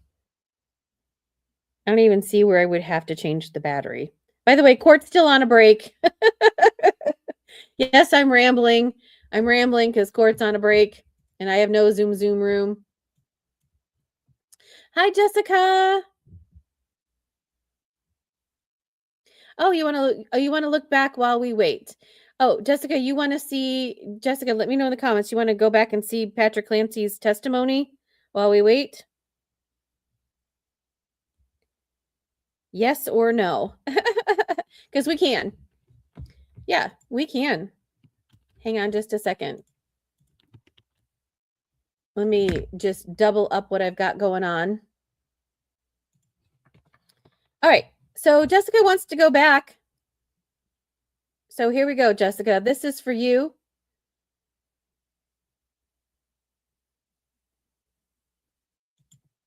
Next to Big Y, is that where the CVS is located? Yes. And that's the This is CVS for you went to that Jessica. night? Yes. About how long did it take you to get there? 3 minutes. And when you got to CVS, did you go inside? Yes. And what section did you go to in CVS? I think it was pediatrics. If we could pull up the CVS video.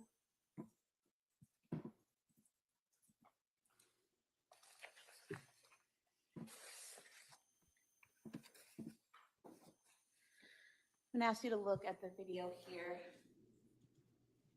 Is that you entering the store? Yeah. Okay.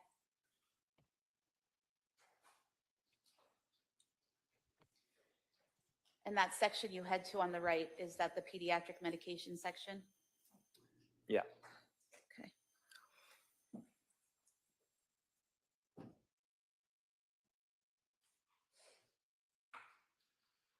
And while you're in that section, looking for the medication, do you do something? I called Lindsay And why did you call Lindsay?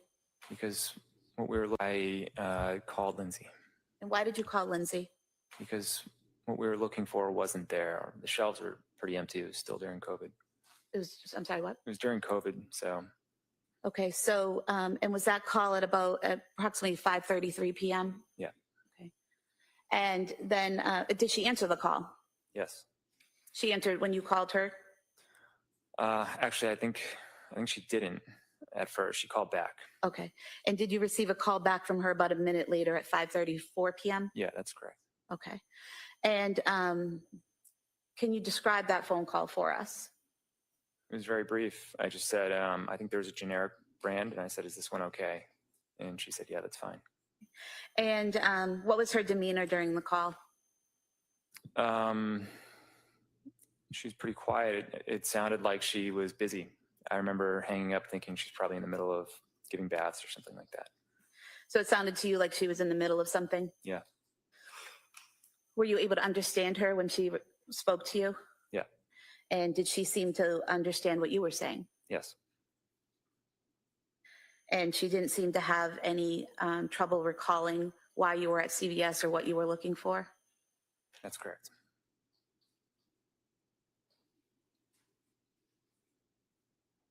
And did you, in fact, purchase some Pedialyte at CVS? Yes. Did you purchase anything else while you were there? I bought a pack of Skittles. Just showing you a receipt here from CVS. Does this appear to be an accurate description of what was purchased? Yeah. We could have the CVS receipt marked as the next exhibit, please. All right. That may be admitted. 26.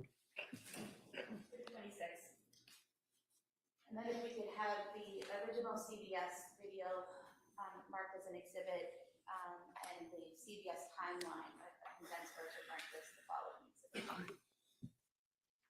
27 and 28.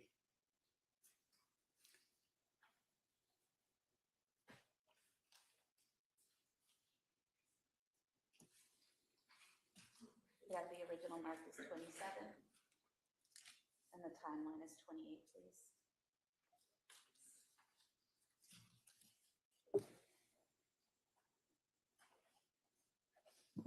It's 26, 27, and 28 so marked. All right, thank you. After you had made your purchases at CVS, where did you go next? To 3V. And do you remember the route you took to get there? Yeah, I think I got on Route 3 South for just one exit, and then I got off and went straight to 3V. And showing you the map again here on the screen. This green dot here on the bottom, is that where 3V restaurant is located? Yeah.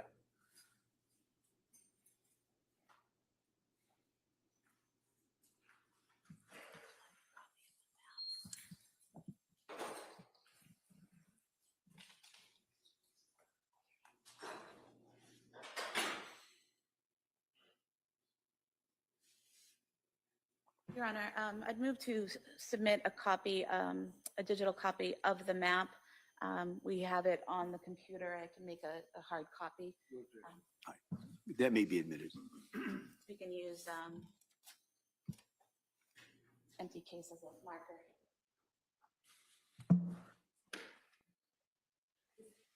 Is it 29? All right, thank you.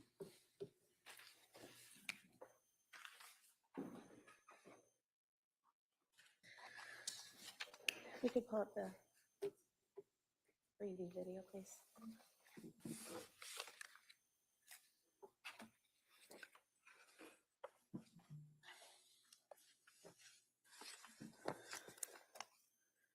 Now, sir, how long approximately did it take you to get from CVS to 3V? Probably around 10 minutes.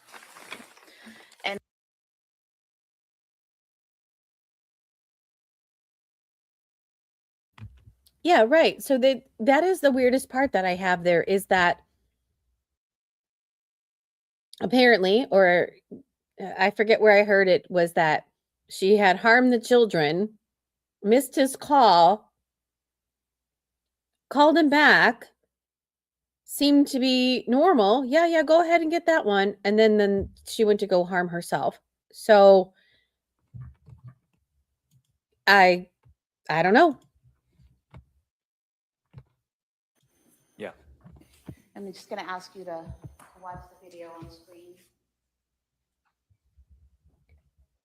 Hi, Kim. Hi, Kimberly.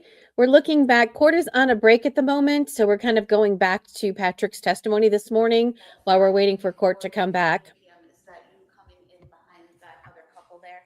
Yeah. So currently right now, if you're just hopping on and watching, sadly, we're watching Patrick's movements the night that the incident happened. And Patrick had just gone to CVS to go pick up some of the Miralax for Cora. And while he was at CVS, he called Lindsay because he didn't know if they didn't have the name brand. So he was going to get something generic. And was that okay? She missed his call. Apparently, allegedly, she was harming the children at the time. It was just like a minute. She called him right back. Seemed normal as day. Yeah, go ahead and get that one. And he did. Then now he's at the restaurant, and you'll see the rest. The court is on a break right now. So they're on a break. They played the 911 call. Apparently, it was very devastating. So I also failed to think about the jurors. The jurors might be also visibly upset. So that might be reason why the court took a break. Lindsay Clancy was very, very upset. They had to wheel her out. So we're just watching this while we're waiting for the break to happen. And what are you doing at that point when you're looking at the bags? I think I was looking Kimberly. for a bag with my name on it. Wow. So you kind of know firsthand. Wow, Kimberly, thank you for sharing that. That's got to be really hard. We'll talk about that in just a little bit.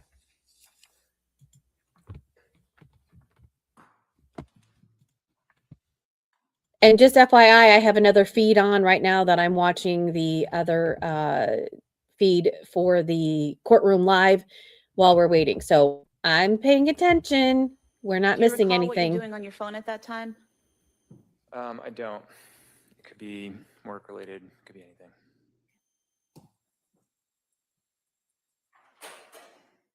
And the order that was listed under your name and phone number, correct? I think Lindsay ordered it. Right, but do you recall whose name it was under when you picked it up? I don't recall specifically, but it could have been mine. Show you a receipt here from 3V Restaurant for Mediterranean Powerball and scallop and pork belly risotto. could just look at the name and the number on the receipt. Yeah, that's my name and my number. So that's your phone number? Yep. Okay. So although the defendant called in the order, your name and phone number were given and were given accurately, is that correct? Correct. If we could have the 3V video marked as the next exhibit. That may be admitted.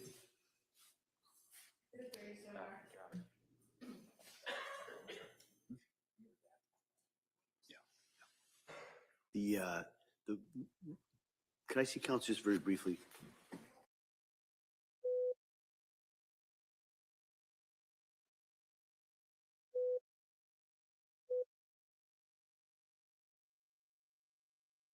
I'm going to zoom past this because we can. All right. It's subject to the court's order that may be admitted. Sir, after picking up the order at 3V, where did you go next? Home. And do you recall the route you took home? Probably the same route, one exit on the highway, and then went home. Okay. Do you recall approximately how long it took you to get home? I would guess 10 to 12 minutes.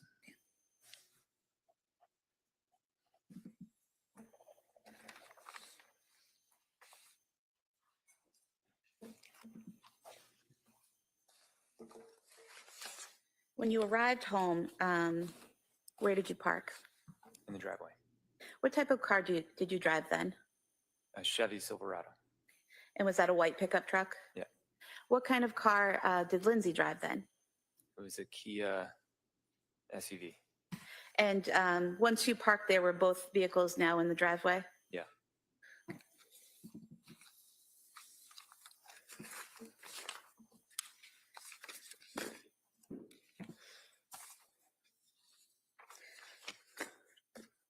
I'm going to show you a series of photographs of the exterior of your home.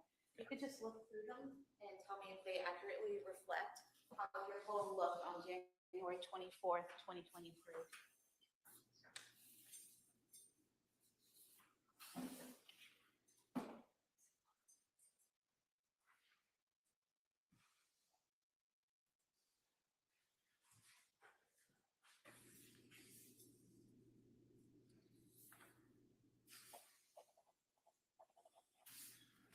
Yeah, these are accurate. You could have these photographs of the exterior of the home, front and back, marked sequentially as exhibits. They may be admitted. Thank you.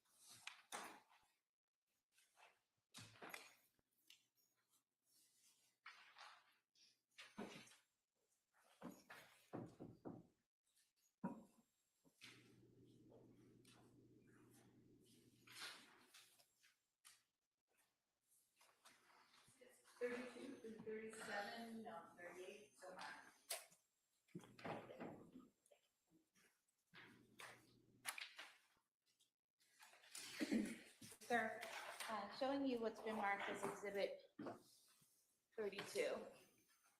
Is this the front of your house with the main door? Yes.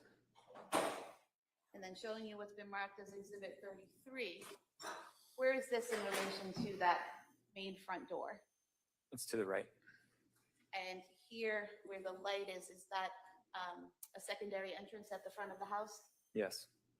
And for the record, that's to the left of the garage. Yeah. Showing you exhibit 34. Can you tell us what portion of the house this is? It's to the left of the front door. So if I'm facing the front door, it's to the left, there's a fence there, is that correct? And exhibit 35, is that more of that same fence on the left? Yes. And then showing you exhibit 36, is this looking at your backyard from that left side area where the fence is? Yeah. And then exhibit 37, can you tell us what we're seeing here?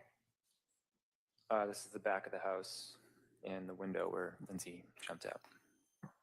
And exhibit 38, is that a more direct view of that back of the house? Yeah. And so the window you referenced about Lindsay, is it this upper right top window? Yeah. And what is behind that window? Our bedroom.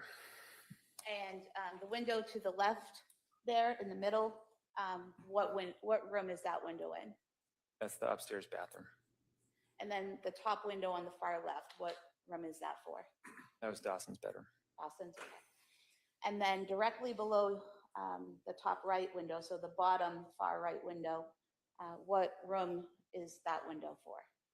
The living room. And then again, the middle window on the bottom level. Downstairs bathroom. And then that window on the far left there, is that the kitchen? Yeah. And on the far left of the photo where the sliding glass doors are, where does that lead into? There's like a room off of the kitchen where there's a kitchen table.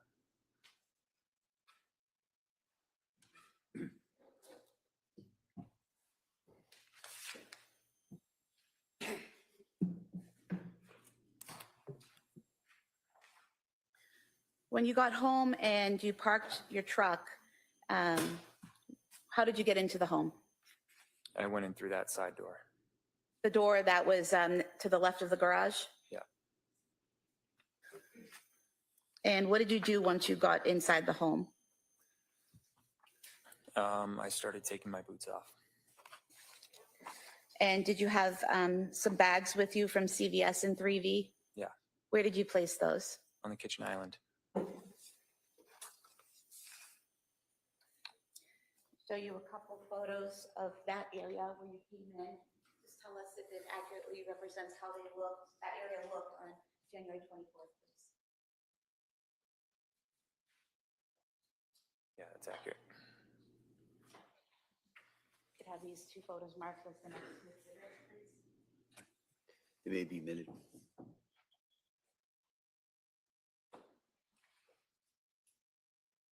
Exhibits 39 and 40.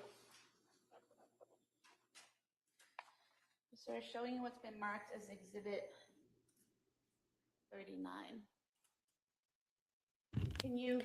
They tell are us still where the on a break, sliding glass doors FYI. are in this photograph? Still on a break. They're to the left of the kitchen table. So we have here the kitchen table, kind of in the center of the photograph, is that correct? Yeah. And so these are the sliding glass doors? Yeah. And where's the door that you came? So I don't know if the house is haunted. The house, they did sell the house. Somebody else owns the house. It is two men. How I know that is that the judge stated that, when they were going through some motions before the trial started. They are due to go on a jury visit on Friday, FYI. So in the morning time, they're going to go see the house, and then they're going to come back and court will be courting. The house, of course, is not the same. The furniture is not there, right? The children aren't there, right? But they're going to see sort of the layout of the house. You can see it through the pictures that we have here. And remember, I'm going to take pictures and put them on my Facebook later on.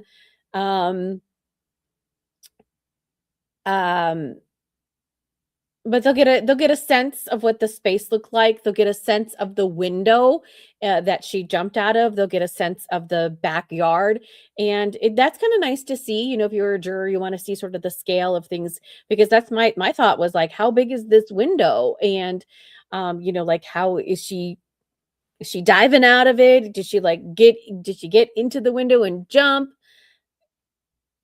However she did it, she's paralyzed. So, yeah. All right, just FYI, court is still on a break. I can tell you there's nothing going on. I'll let you know we'll resume coverage live. So thanks for joining me. Let me know if you have any questions or anything. But Jessica and the other Kim wanted to see what's going on. We might catch up in real time again. So here we go. To the right after the kitchen table. Right here, next to the curtain. Yeah. And the door, when you're looking at the photo straight ahead, this door to the left of the mirror or the photo there, where does that lead? The garage. And then showing you exhibit 40. Is that where you place the bags on the island in the kitchen? Yeah.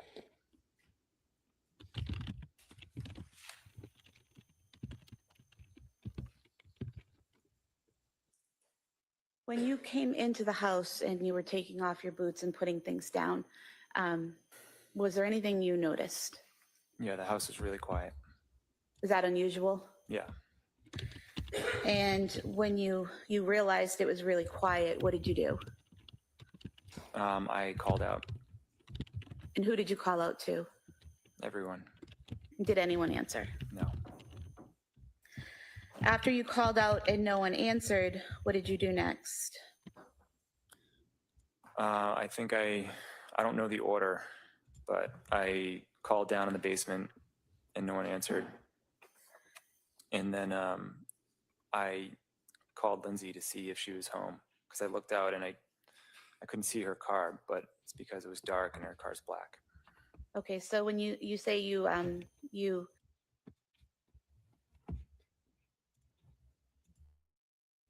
Oh, you heard me typing and stuff. Sorry. um yeah, I thought that was interesting that he looked out and he like wondered if she had left. Which is interesting to me because if she left with the I mean, obviously it's very quiet in the house, and so his first thought was, did she leave? Like, did she go somewhere? And I don't know. And he couldn't see her car because it was dark outside. When he pulled in, he didn't see her car. They have a very small driveway. Does the car is the car parked on the side of the road? They only have like a one car garage. Is the car parked in the garage? He didn't go in the garage. I don't know. I don't know. So I thought that was kind of strange, but you know, who knows? called down to the basement. When you approached the basement door, do you remember if it was open or shut? It was shut. So did you open it and yell down? Yeah, And there was no response? correct. And showing you a photo here, is that a fair and accurate depiction of the stairway down to the basement level? Yeah. We could have this marked as the next exhibit, please. That may be admitted.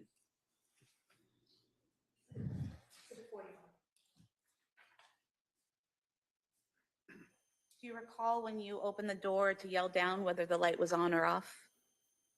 Yeah, it was on, but Lindsay always left the light on. And you said you called Lindsay. Was that a phone call? Yeah, And was that at approximately 6:09 p.m.? yeah, And did she answer? no.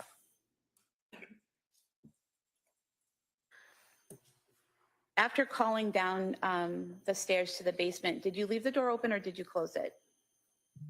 I don't remember. Okay. I would think I closed it because I always try to keep it closed. I'm not sure. Okay. And so after you called Lindsay and didn't get a response, what did you do next? I started checking upstairs. And where did you check upstairs? First, the bathroom. I thought maybe they were taking baths, but there's no one there. And then where did you go? The kids' bedrooms. Was there anyone in the kids' bedrooms? No. And then did you go to your bedroom? Yeah. And were you able to get into your bedroom right away? No, the door was locked, and that's when I knew something was wrong. And when you realized the door was locked, did you have a way to unlock it? Yeah, the previous owners, when they installed the doorknobs, had these like these little keys that they taped to the back of each door. So I got the one from Cora's room, and I started unlocking the knob. And when you unlocked the door to your bedroom, did you go in? Yeah. And what did you see when you opened the door and went in?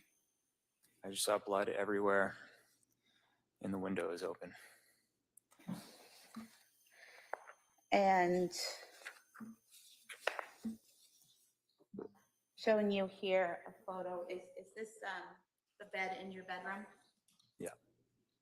Now, the way the bed is in this photo, kind of pulled away from the wall and slightly askew or at an angle, is that the way it was typically?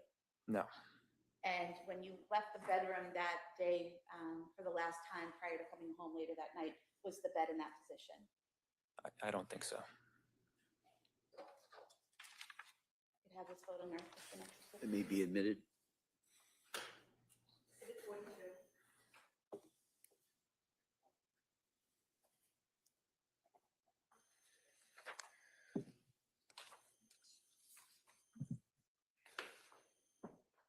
And you said you saw the window, is that correct? Yeah. Was it open?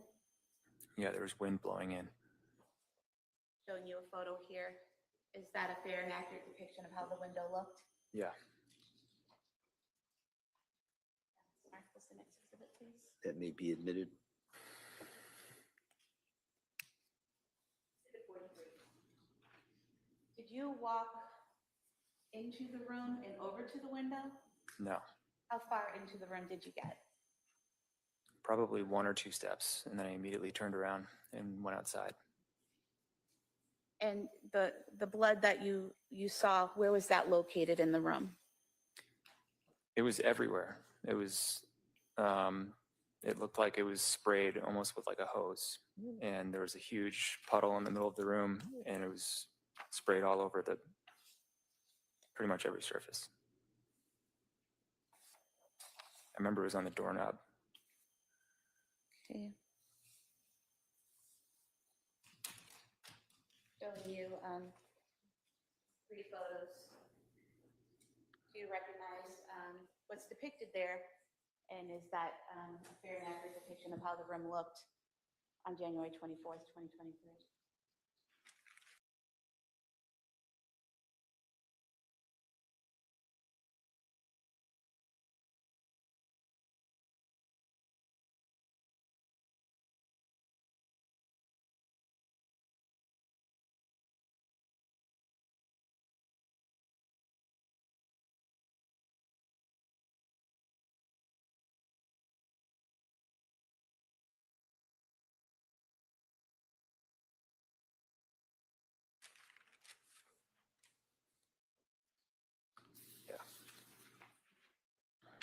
Oh, you couldn't hear me.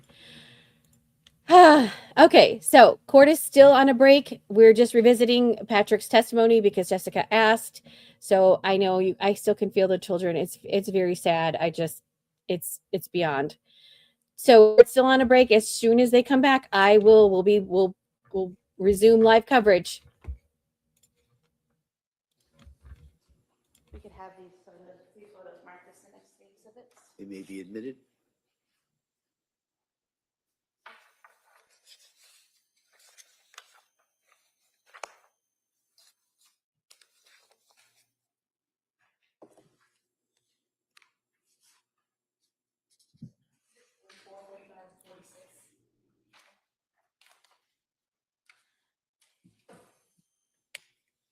So showing you what's been marked exhibit 44.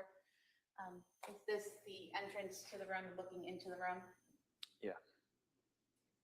And then exhibit 45, is this mirror to the right of that bureau we were just looking at? Yep. And this area right here, is this the blood you were referring to? Yeah, that's some of the blood. And then in exhibit 46, is that getting closer to the window? Yeah. And is that more of the blood that you were talking about? Yeah.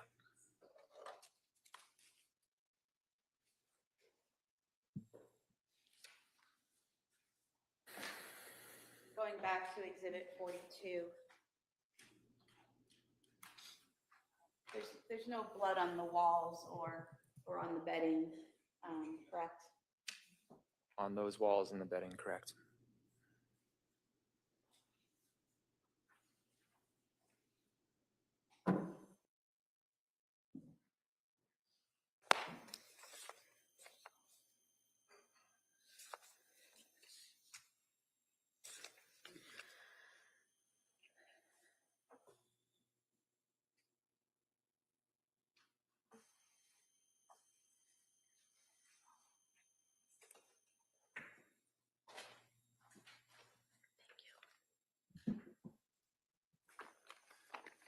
Sir, were you aware that the defendant's phone was found on the bed in the bedroom that night?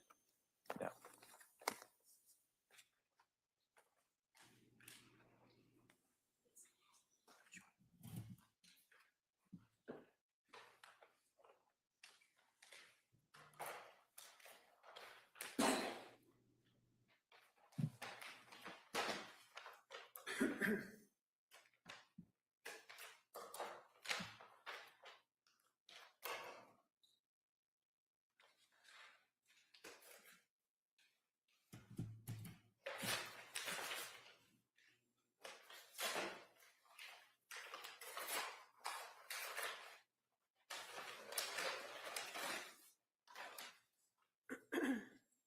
showing you this phone with this light brown case. Do you recognize this? Yes, Whose phone is it? that was Lindsay's phone. And is this the phone that she was consistently using between September of 2022 and, well, actually August of 2022 throughout the fall and into January of 2023? Yeah. You have this marked as an executive, please. That may be admitted. 47.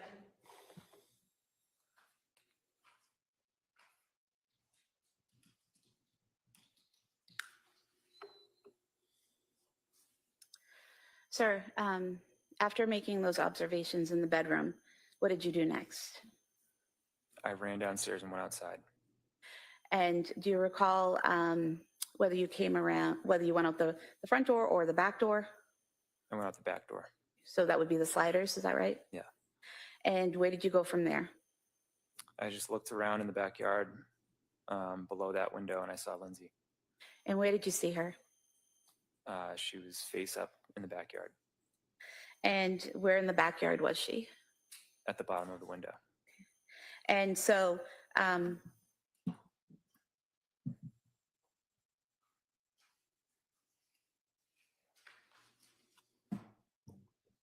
looking at exhibit 38, you said this was the window, correct, the top right? Correct. Where was she in relation to that window? Directly below it. So down here by the window well? Yeah. For the record, I was pointing right below the bottom right window by the window well. I'll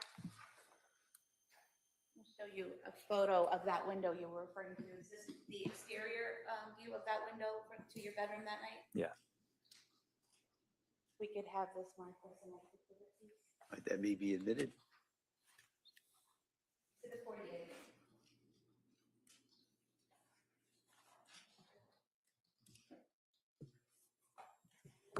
I'm showing you exhibit 48. So the window's open, correct? Yes. And the screen for the window is up, correct? Yeah. At any point in time that night or afterwards, did you notice that the screen was cut or broken in any way? I didn't notice that, no.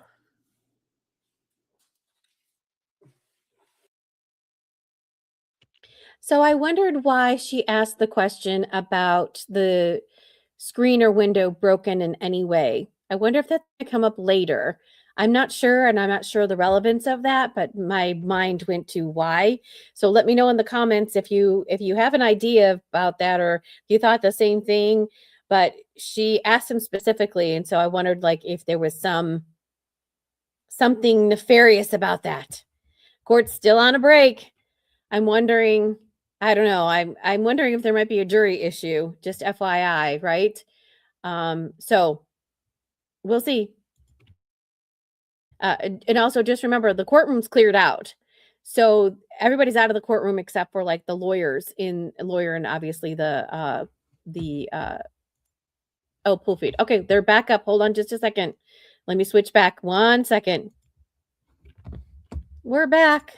You didn't miss anything. Let me do a switcheroo. Hold on just a moment.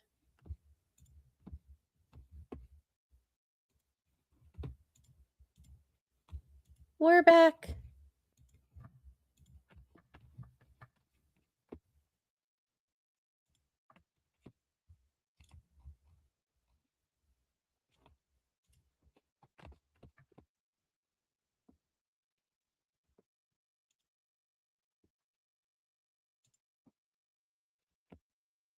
Hold on.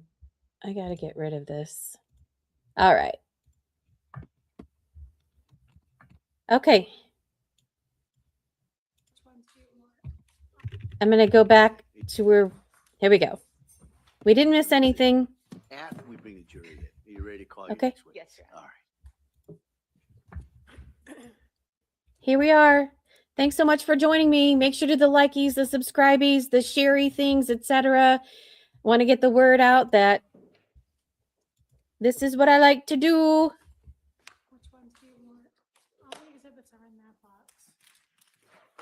prescription bottles are right here. They keep talking about the prescription bottles. All right. Jurors, Okay. I just turned my volume up. Let me know if you're having problems hearing anything. Remember, I switched to a different feed, so thanks for joining me.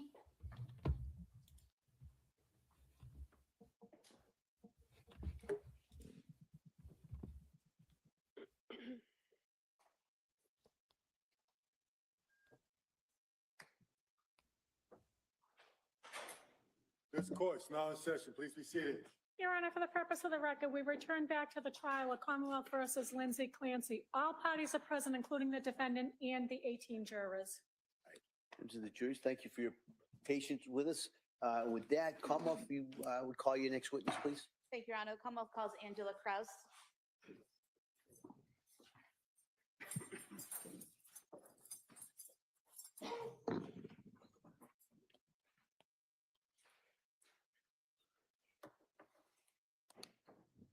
Good morning. Right here, raise your right hand for the clerk. Good morning. Do you solemnly swear that the testimony and the evidence you shall give to the court and the jury that have an outstanding between the Commonwealth and the should be the truth, the whole truth, and nothing but the truth? Thank you. Why don't you step right here, please? Hey, good morning. Good morning, how are I'm you? going to ask you to keep your voice up and speak into that microphone, please. Okay, All right, thank you. Commonwealth. Thank you, Your Honor. Good morning. good morning. Could you please state and spell your name for the record? It's Angela Kraus. It's Angela Krause, And your date of birth, please. 5/1977, Where do you work? CVS Pharmacy, And at which location? Kingston, And do you know the address of that location? 189 Summer Street. And how long have you worked there? 4 years at that location. And what is your role there? General manager How long have you been the general manager? for CVS, For CVS, yes. 9 years. And so the entire time you've worked at that location, those 4 years, you've been the general manager at the Kingston store? Yes, ma'am. I want to direct your attention to Tuesday, January 24th, 2023. Were you working that day? Yes, ma'am. And which shift were you working? Closing. Which is what hours? Say roughly 3 to 11. So that would be 3 p.m. to 11 p.m. Yes, ma'am. And I want to direct your attention further to 4:48 p.m. Did you receive a phone call while you were working? Yes, ma'am. And was that on the CVS line? Yes. And do you know that number? No. And where were you when you received that call? I was in the office And what were you doing? preparing to do cash for the night. And what does that entail? Closing out the registers. And the call that you received, was that from a male or a female? Female. And what, if anything, did she say? She was inquiring if I carried a product in stock. And what product was that? It was like a constipation medicine. Was it Miralax? Yes.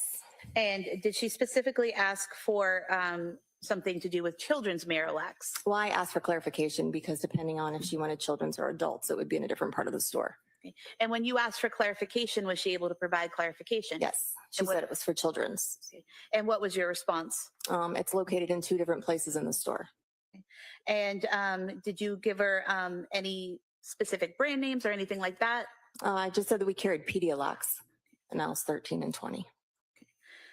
And approximately how long was this conversation? A few minutes. During that conversation, did you have any difficulty understanding the woman? No, ma'am. Did she appear to have any difficulty understanding you or the questions that you were asking her? No, ma'am.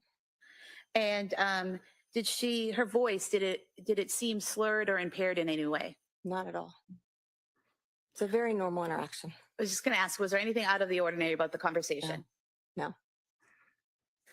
Later that evening, did the police come to the store? Yes. And did they request that you pull some surveillance footage for them? Yes. And did you do that? Yes. And if I could just have Exhibit 28, the footage up for a moment.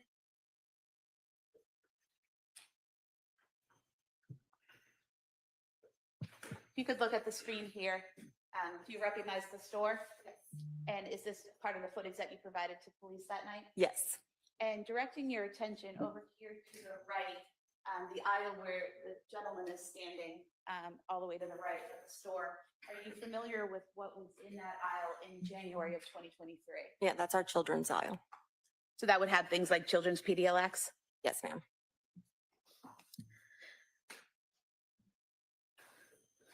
Did you have any interaction with that gentleman while he was in the store? No, ma'am.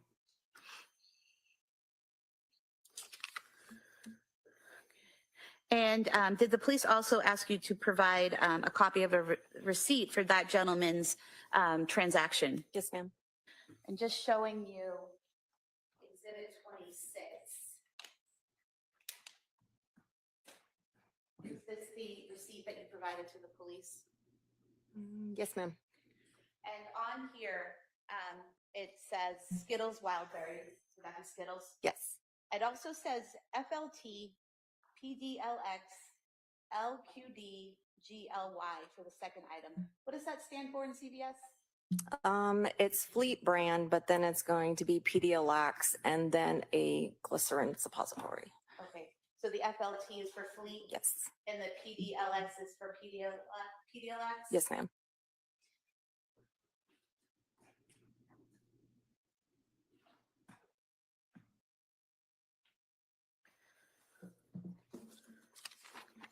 I have nothing further for the witness. Thank you. All right. Mr. Reddington. I have a question. I cannot wait. So there's been some controversy as to whether or not a person who has a mental sort of break can they be conscious and do regular things that regular people do, and then all of a sudden, like, they snap and that they do something out of the ordinary that you wouldn't normally do, like harm your children and yourself. So because she made a phone call and she asked about, the Miralax and all this stuff, I know what the prosecution's trying to do. They're like, look, she's sane. Look how she can make regular phone calls. She can go to the Museum of Science and she can manipulate things. She can go down a water slide. Let me know in the comments what you think. And does it bother you? Does it bother you that the prosecution's going this route? Just FYI. Here we go. I have no questions. Thank you, ma'am. All right, thank you. May sit Yep. down. No questions. Thank you, Mr. Reddington. I feel like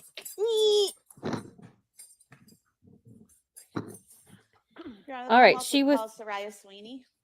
prosecution number 2-3 is up. Miss Sweeney.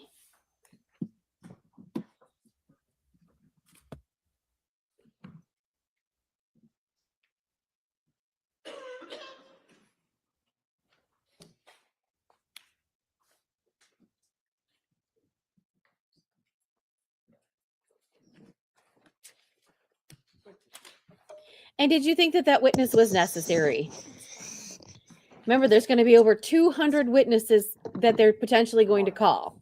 You stop right here, raise your right hand for the clerk, please. Please raise your right hand. Do you solemnly swear that the testimony and the evidence you shall give to the court and the jury, no matter what happening between the Commonwealth and the defendant, shall be the truth, the whole truth, and nothing but the truth, so help you God? Yes. Thank Wait, you. please.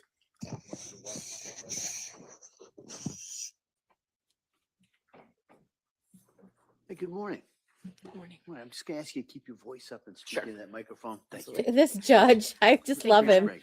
Thank you. Good morning. Could you Good please morning. state and spell your name for the record? My name is Saria, Saria. My last name is Sweeney or Shelgren, depending on what year we're in. So in 2023 was It your was last, Sweeney, Sweeny. and now what is your last name? Shelgren, Shelgren. And what is your date of birth? 9/3/89. And where do you work? Currently have 2 jobs. I work at a doctor's office and I also work at 3V. It's a restaurant in Plymouth. And how is 3V spelled? It's spelled out the number 3, THREE, with a V at the end. And how long have you worked at 3V restaurant? Since 2019 And where is it located? in Cordage Park in Plymouth. Okay, I don't know about you. She doesn't look like she want to be there, right? So she called CVS the night before. She called, or I'm not sure, because it said that she was closing. So it sounds like she called her the night before. I missed that part. I was too busy doing something. So Kimberly is kind of relating about what her mom's feelings were. She said 1 minute her mom was fine and the next she was ripping speakers apart. So Kimberly, I'm glad that you're here. You can give us a firsthand perspective about the mentality of somebody who has some mental discrepancies. This girl does not look like she wants to be here. Am I wrong? And in 2023, in January of 2023, what was your role at 3V Restaurant? I was a hostess then. And directing your attention further to Tuesday, January 24th, 2023, were you working that night? Yes, I was. And what shift were you working? I work an evening shift. Usually I would arrive between 4:45 and 5 o'clock, And when would your shift end? typically between 8 and 9 o'clock. And what was your role as a hostess? Greet patrons, take takeout orders, give takeout orders, seat people, generally help with the running of the restaurant front end. And directing your attention to 5:10 p.m., did you receive a call for a takeout order? Yes, And was that a male or a female? as a female. And did that person place an order? Yes, And do you recall what she ordered? yes. What was that? It was a order of risotto and a Mediterranean power bowl. And the power bowl, is that considered a type of salad at 3V? Yes, Did you ask any follow-up questions about the order of the salad? yes. What did you ask? We ask if it doesn't automatically come with protein. It's something that we always ask, do you want to add a protein? Does the Mediterranean power bowl automatically come with protein? No, it does not. So did you ask the woman if she wanted protein? Yes. And what was her response? No, thank you. And did she also give you the name and phone number of the person who would be picking up the order? Yes. And is that something that you enter into the system as you're entering the order? Yes. Do you have any trouble understanding the woman? No. Did she appear to have any trouble understanding you or the questions you were asking her? No. Did her voice sound slurred or impaired in any way? No. Was there anything out of the ordinary about this interaction? No. Directing your attention to 5:54 p.m., was the order picked up? Yes. And was it picked up by a male or a female? A male. If we could pull up Exhibit 30 footage. And is all of this necessary? Do we really need all the specifics Are of you everything? depicted, Just- in the video here? Yes. I don't know. Where are you? I'm standing behind the host stand. And so for the record, the hostess stand or the host stand is in the upper left-hand corner. Yeah, of the it's video. that black stand that has a wooden framer on the top. So am I pointing to the right area Yes. in the upper left corner? Yes. You could play that for a moment.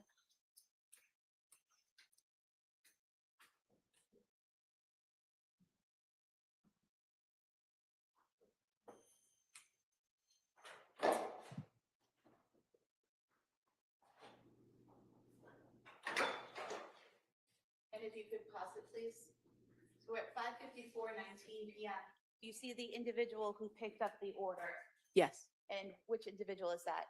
The man in the dark jacket that entered last. And is he the person behind the couple at the host stand? Yes.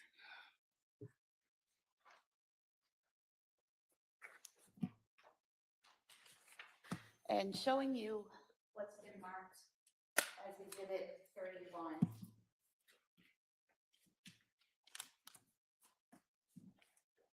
You recognize this? Yes. And what do you recognize it to be? That is one of our printouts that comes with orders. We attach those to the bags for takeout and have a copy for ourselves as well. And displaying it. Okay. Here. Here in the line where it says Patrick and then a phone number, is that where you would enter in what the person calling gives you for the information of the person picking up the order? Yes.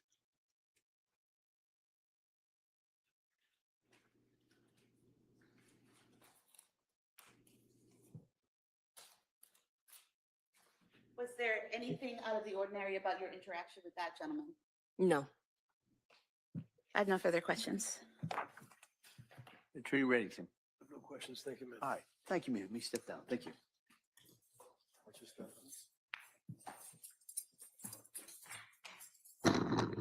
All right, Council, can I see you at this time? Thanks, scheduling.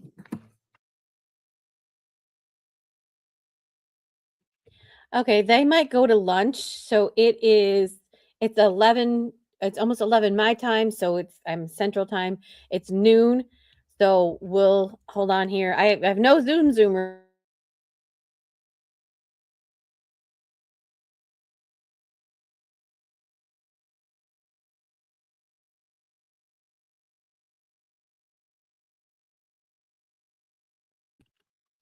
Okay.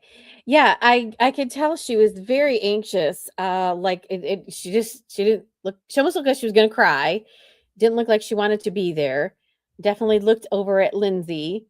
Um, I can just imagine. So, Kimberly, you live in Massachusetts, so I can imagine that this is impacted Massachusetts more. So it's interesting that when I cover cases and I tell people about these cases, for example, like Karen Reed, right? Not everybody knows about Karen Reed, right? And you're living in Massachusetts and it's like all your world, right? The Lindsay Clancy case, all your world. And other parts of the world, some people don't even know about the Karen Reed case. They don't know about Lindsay Clancy. And you're like, what? Really? How is this possible? Like, it's in the news. So people don't typically sit down and watch television to see the news. And also what's broadcasted in and around your area isn't necessarily picked up by other stations. So only because I've been covering Karen Reed and I've been covering other things in Massachusetts do I know some of the nuances of other cases and stuff hitting Massachusetts. In Massachusetts, I'm sorry, you're getting hit really, really hard because you've got a lot of stuff going on there. Karen Reed is just the tip of the iceberg when it comes to politics, police, etc.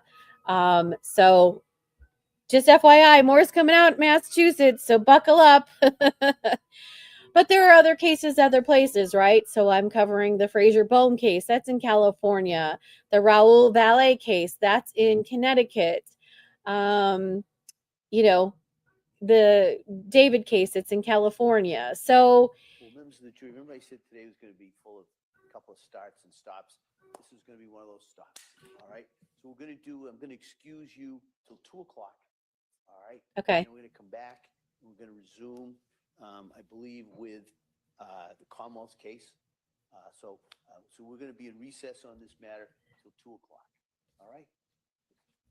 Court, all rise. Good. Close the notebooks, place them on your chairs, please. Okay, we're going to wait to see if they put anything on the record before we do anything.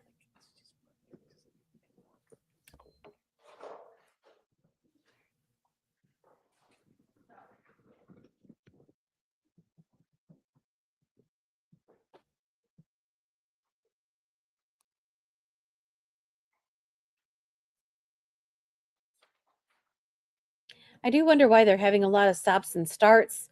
They're taking a break now, which is noon their time. So it's noon their time until 2 o'clock. So that's like 2 hours, right? Noon, 1, 2. We're going to be in recess on this matter till 2 o'clock. I want to remind everyone of the media order regarding not videotaping or broadcasting from the courtroom or inside the courthouse. So I just kind of wanted to reiterate that. All right. So with that, Who's filming in the recess till courtroom? 2 o'clock. Court, all rise. Okay, so they are on a break. All right, so we got a couple of things that people are talking about, and I want to share that with you in just a second here. All right, so first of all, if you're joining me, thank you so much. Hello, my name is Missy K. I bring you the law cases. I'm a law nerd at heart. If you know, you know. Emily D. Baker sort of coined that phrase, and it is a lovely phrase. I love it. I can't use it because she uses it, and I don't want to like take her stuff. So I just call you the law lovies because that's what we are. I bring you lots of different cases. It's not just Massachusetts, Kimberly. It's all over. I give you bits and pieces of things here and there. I cover different trials of different varieties of things. I normally don't do children, but my friend, and she knows who she is, asked me to do this, and I said that I would, so I am.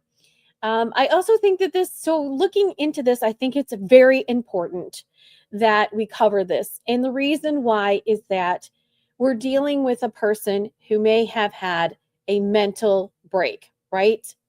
I don't know that just yet. I'm waiting for the evidence to come in. So we know something happened, right? And it's very important, especially this day and age. In our society, mental illness is a problem. It's a problem. And are we doing enough to treat it? Also, I've heard a lot of smatterings. Kimberly just made something, and I'll tell you about what she just said as well. I heard a small thing about whether or not people who could afford to get the care. So she was able to afford to get the care, and perhaps she wasn't treated well, or whatever the circumstances are. So that too is controversial in itself, right? Kimberly just mentioned, that she has people in her feeds blaming that perhaps all of these things that are happening in the world might be blamed on the COVID vaccine. I'm not going there. That's a bad word. That's, people don't like to talk about that. A lot of people are struggling with mental health for a lot of variety of reasons, and you can blame it on a whole bunch of stuff. Is it vaccines? Is it the food that we're eating? Is it the pesticides? Are we not taking care of ourselves the way that we need to, et cetera? So the list is long, right? The list is long. And Kimberly's right. It's a problem, and it's very, very sad. It's very, very sad. But in this context, in this case, we're looking at this case. We have a microscope on this case, and we're looking at it, and we're viewing what potentially she did to try to help herself. Was that enough? Obviously not. And by chance, what went wrong? That's what I need to know. What went wrong? She obviously needed help. She was seeking help. Was it her own doing? Was it the doctor's doing? Was she taking her medication? Was she not taking her medication? Did one person say one thing? Did one person say another thing? Was she doctor shopping? Did she not like what one doctor said, et cetera? So I'm waiting for that evidence to come in. And I have to tell you that I'm a little disappointed so far in this trial because there's a lot of stops and starts, right? This is supposed to be a 6 to 8 week trial. And you're like, come on, let's get this done. This is going to be long. And here we are, day one, very climactic, right? We have the father, and they stop right at the day that that he's getting to the juicy part, right? He's getting to the day, and then he stops, and then we have no court on Tuesday. And then here, they didn't start on time. They started a little bit later. And then obviously the 911 call, and everybody needed a break. I fully understand that. So that was a very long break. And then now we have this massive break. We have a 2-hour break from noon until 2. So just FYI, they are not going to return back for court for a while. So let me just edit this. Court is on lunch break until 2 p.m. Eastern time.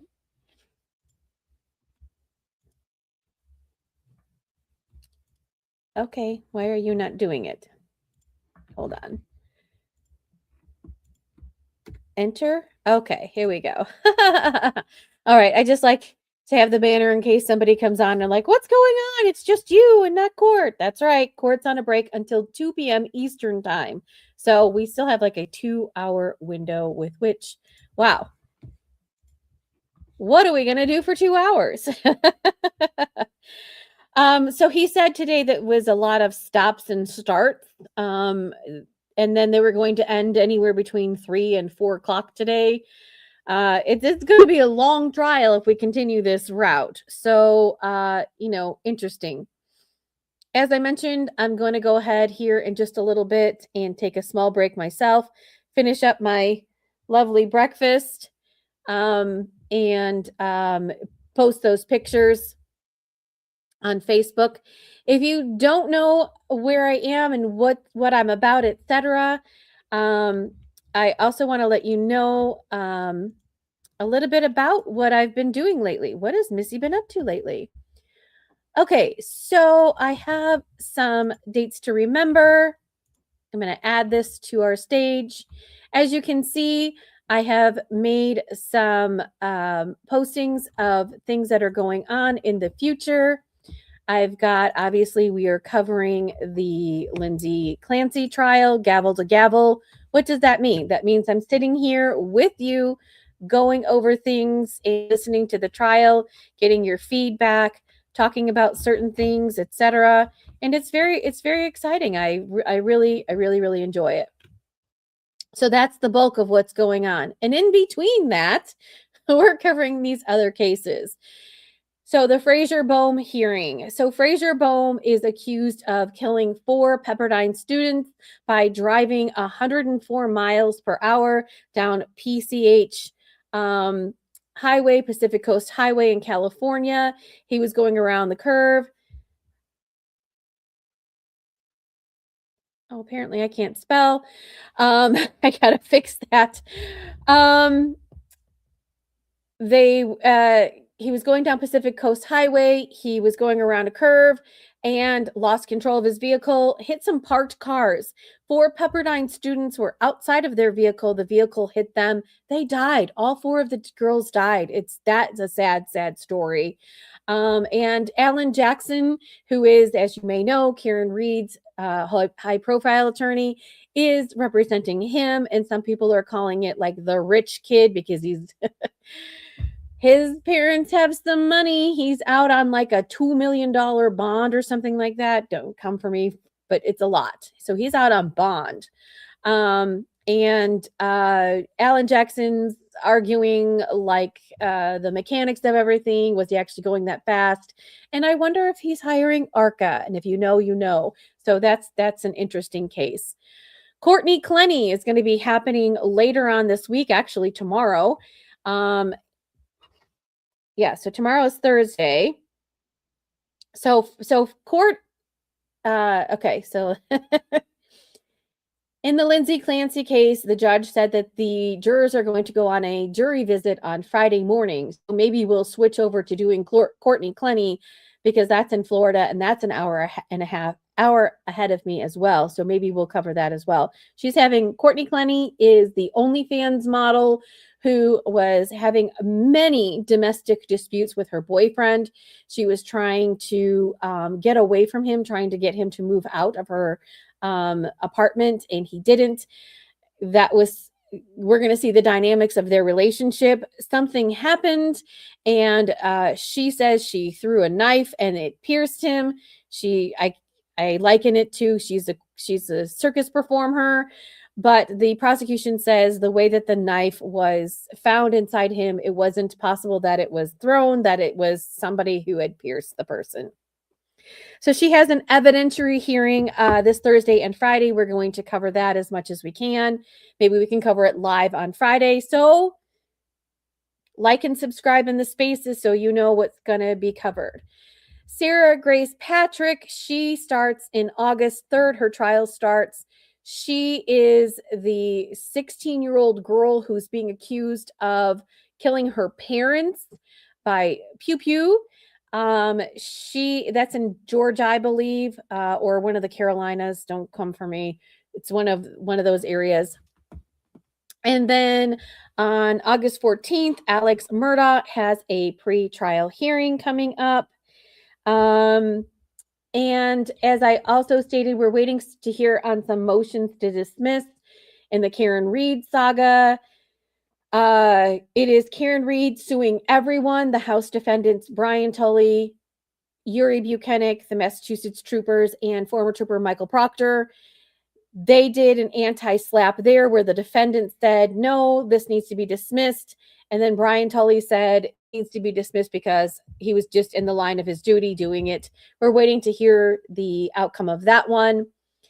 Aidan Carney had his witness intimidation motion to dismiss. That didn't go so well either. So we're waiting to hear what the judge has to say on that one. I can almost tell you that one's going to be denied because just the way it goes.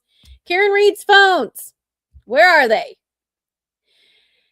We heard a smattering. If you didn't see, I wrote a big like article on my Facebook page talking about the history of her phones when they were seized, et cetera, and kind of whinging about it. There was a comment that her phones are going to be potentially turned over via an agreement. That's a rumor. Came from Ted Daniels, so we'll see whether or not that actually comes true. Corey Richins, if you know, Corey Richins is in Utah. She was convicted of killing her husband, Eric Richins, with poisoning him with 5 times the dose of an illicit drug with the F. And she was found guilty. Her defense lawyers filed an appeal that they said that they want a new trial because the judge was mean to them. That's just me paraphrasing. They're saying that the judge made some inappropriate comments and stuff, which would have potentially poisoned the jury and led them to believe that Corey Richins needed to be found guilty. I don't think that that has much merit, but we're waiting to hear about that. I forget the status on that. The prosecution has, so once you're convicted, things don't move as quickly as they normally do. So she's convicted. The prosecution has a ways to even answer that. Once we get an answer to that, then they can decide whether or not they're going to have a hearing on it, or the judge just look at it and outright just say no. Raul Valet is the Connecticut kid. It's called the preppy school murder. He was with some other friends, went to a house party that wasn't his. It was a rival school. There's about 30 to 40 kids. They had been drinking. A big fight ensued. Raul Valet had a knife, stabbed a couple of people. One person actually died. He was already tried once. He was acquitted of murder, but he had lesser charges that they had a mistrial on. Now he's on trial for the lesser includeds. His new lawyer said that he couldn't be tried on the lesser includeds because it was double jeopardy, but the judge ended up denying that. That denial just came out. So if you didn't know that and you were waiting for that, the denial just came out. And then, as you know, the denial in the Karen Reed Aidan Carney defamation anti-SLAPP. Karen Reed and Aidan Carney are being sued by a couple of the House defendants for defamation, for them calling them names and stuff like that. So that one was denied. Karen Reed is going to thank you, Reefer's mom. I'm still going. Karen Reed is appealing it. If she does appeal it, we haven't seen it just yet. If she does appeal it, then that means that potentially could be stayed. What does that mean? That means that her portion of that trial means it just sits there. Nothing happens. No discovery. No depositions. It just sits there and waits until the appeal is heard. So that's going on in that. Let me share this one with you. Apparently I can't spell, so I'll have to fix this, but I could see that I misspelled represented. So here's the Fraser Bohm case. Here's what's going on in Fraser Bohm. I pinned these on my Facebook page. I can't do all of them. I really need to figure out a better system, but I'm working on it. I'm new to this, so thank you for your patience. Fraser Bohm has there's deadlines to have motions come in later in August. September 2nd is a pretrial hearing, and then there is a trial for Fraser Bohm. And you know what? I did just see something about him, and maybe I'll bring it up here in just a second. And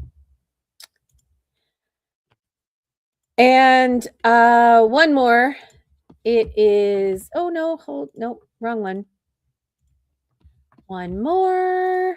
Let's see. Okay, the David trial. So as you know, David Burke is the singer in California who was having a relationship with Celeste Rivas Hernandez. She is she's 13/14. She was his girlfriend. She wasn't his girlfriend. I don't know. I don't know why a 13 or 14-year-old girl who lived in Texas is now living in California. I don't have all the ins and outs of that case, but it's just bleh. She was found deceased in his Tesla. The Tesla was parked in one area and then was towed.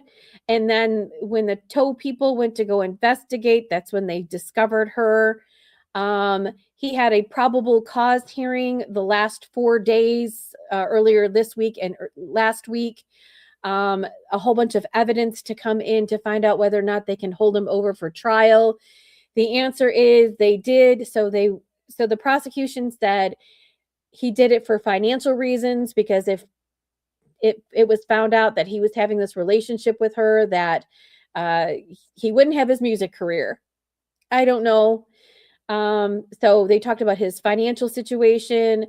They talked about he was like distancing himself and saying no, that he didn't have a relationship with her. But we know that through text messages and a trip to London, she was going to go with him.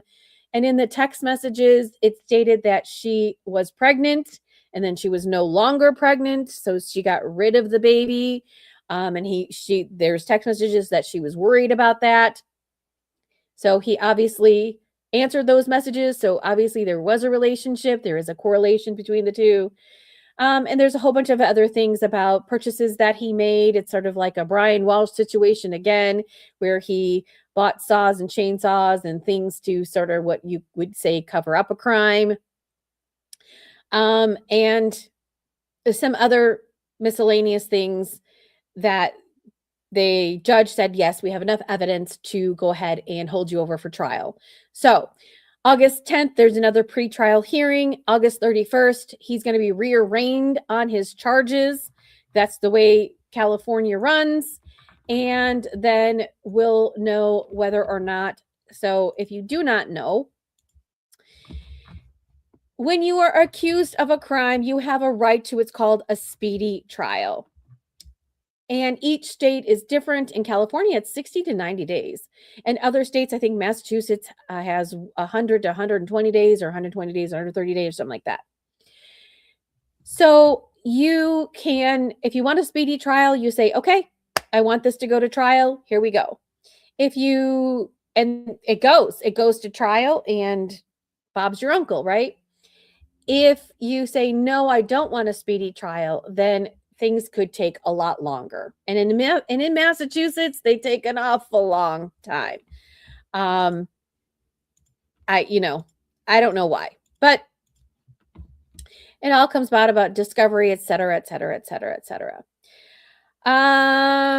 So my train of thought was one place and I went to somewhere else, and then I went somewhere else. Let's go back to your comments. Let's see. Thank you for all these updates. You are welcome. You are welcome. I'm trying. Nice lineup. I will be a busy bee. Hopefully you're going to follow me for these things. And don't worry if you can't always be live with me. First of all, I don't know. And secondly, I make little TikToks and reels and stuff because sometimes people just want the 30-second download of what's happening. They don't want to know everything. Oh, Fraser Bohm. Yeah, let's look at that. Let's see. I should have picked it up when I found it. Let me see if I can find it. Oh, I also want to say that if you don't know, Nancy Grace played part of the 911 call. She did not do everything from what I hear or what I saw. She played, it seems to be, she played the portions of the responders or like the 911 operator. And I thought about this. I had heard that the 911 call or portions of it were already out there in the world. Again, remember, I'm coming into the Lindsay Clancy case not knowing anything. I do know a little bit, but I don't know everything. So I did hear smatterings that the call was out there, perhaps maybe not the portion of Patrick Clancy. I'm not going to listen to it because it's not part of the evidence for me as the at-home juror. It is for the jurors. So if Nancy Grace by chance released any portions that the judge said not to disseminate, then she could be in big trouble. And as you heard just at the end there, the judge said, like, if you're in court, you're not supposed to be taking pictures, or you're not supposed to be like live tweeting or something in the courtroom or in the courthouse. Obviously not in the courtroom, but he said out like in the hallway. So he's really trying to like clamp down on people. You could probably live tweet, you can tweet, but he said taking pictures and video, he said no. So, interesting. Let's see. I saw something about.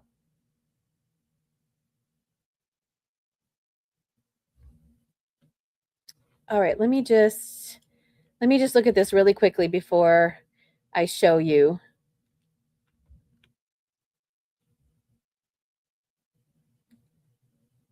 Okay, so let's bring this to you. We have a little time to kill. Thanks again for joining me. I appreciate you. Appreciate everybody. I love all that you're sharing and stuff. I appreciate everybody. And make sure to do the likey, the subscribies, the sharey things, etc., etc., etc. All right. Fraser Bohm. Let's get into it.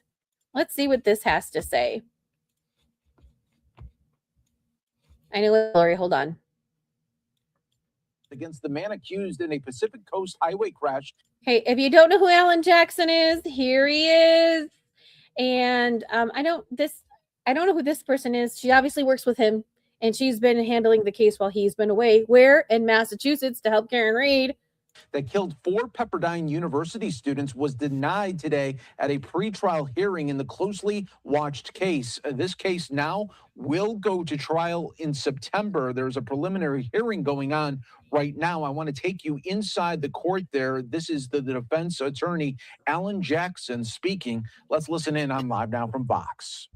Data confirm that only a small fraction of fatalities relative to the total occurred.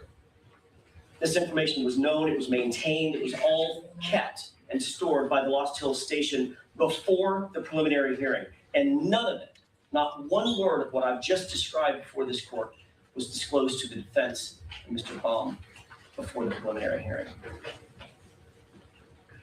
And the government's own records answer the question that people never had to confront. We never had the chance to confront them with it at the preliminary hearing. And that is in the weeks after October 17th, this tragedy, radar on this highway documented speeds of 107, 109, even 112 miles per hour. Those Lost Hills Station reports were then memorialized in photographs, which the court has in front of it. And that's just a sample that is not exhaustive.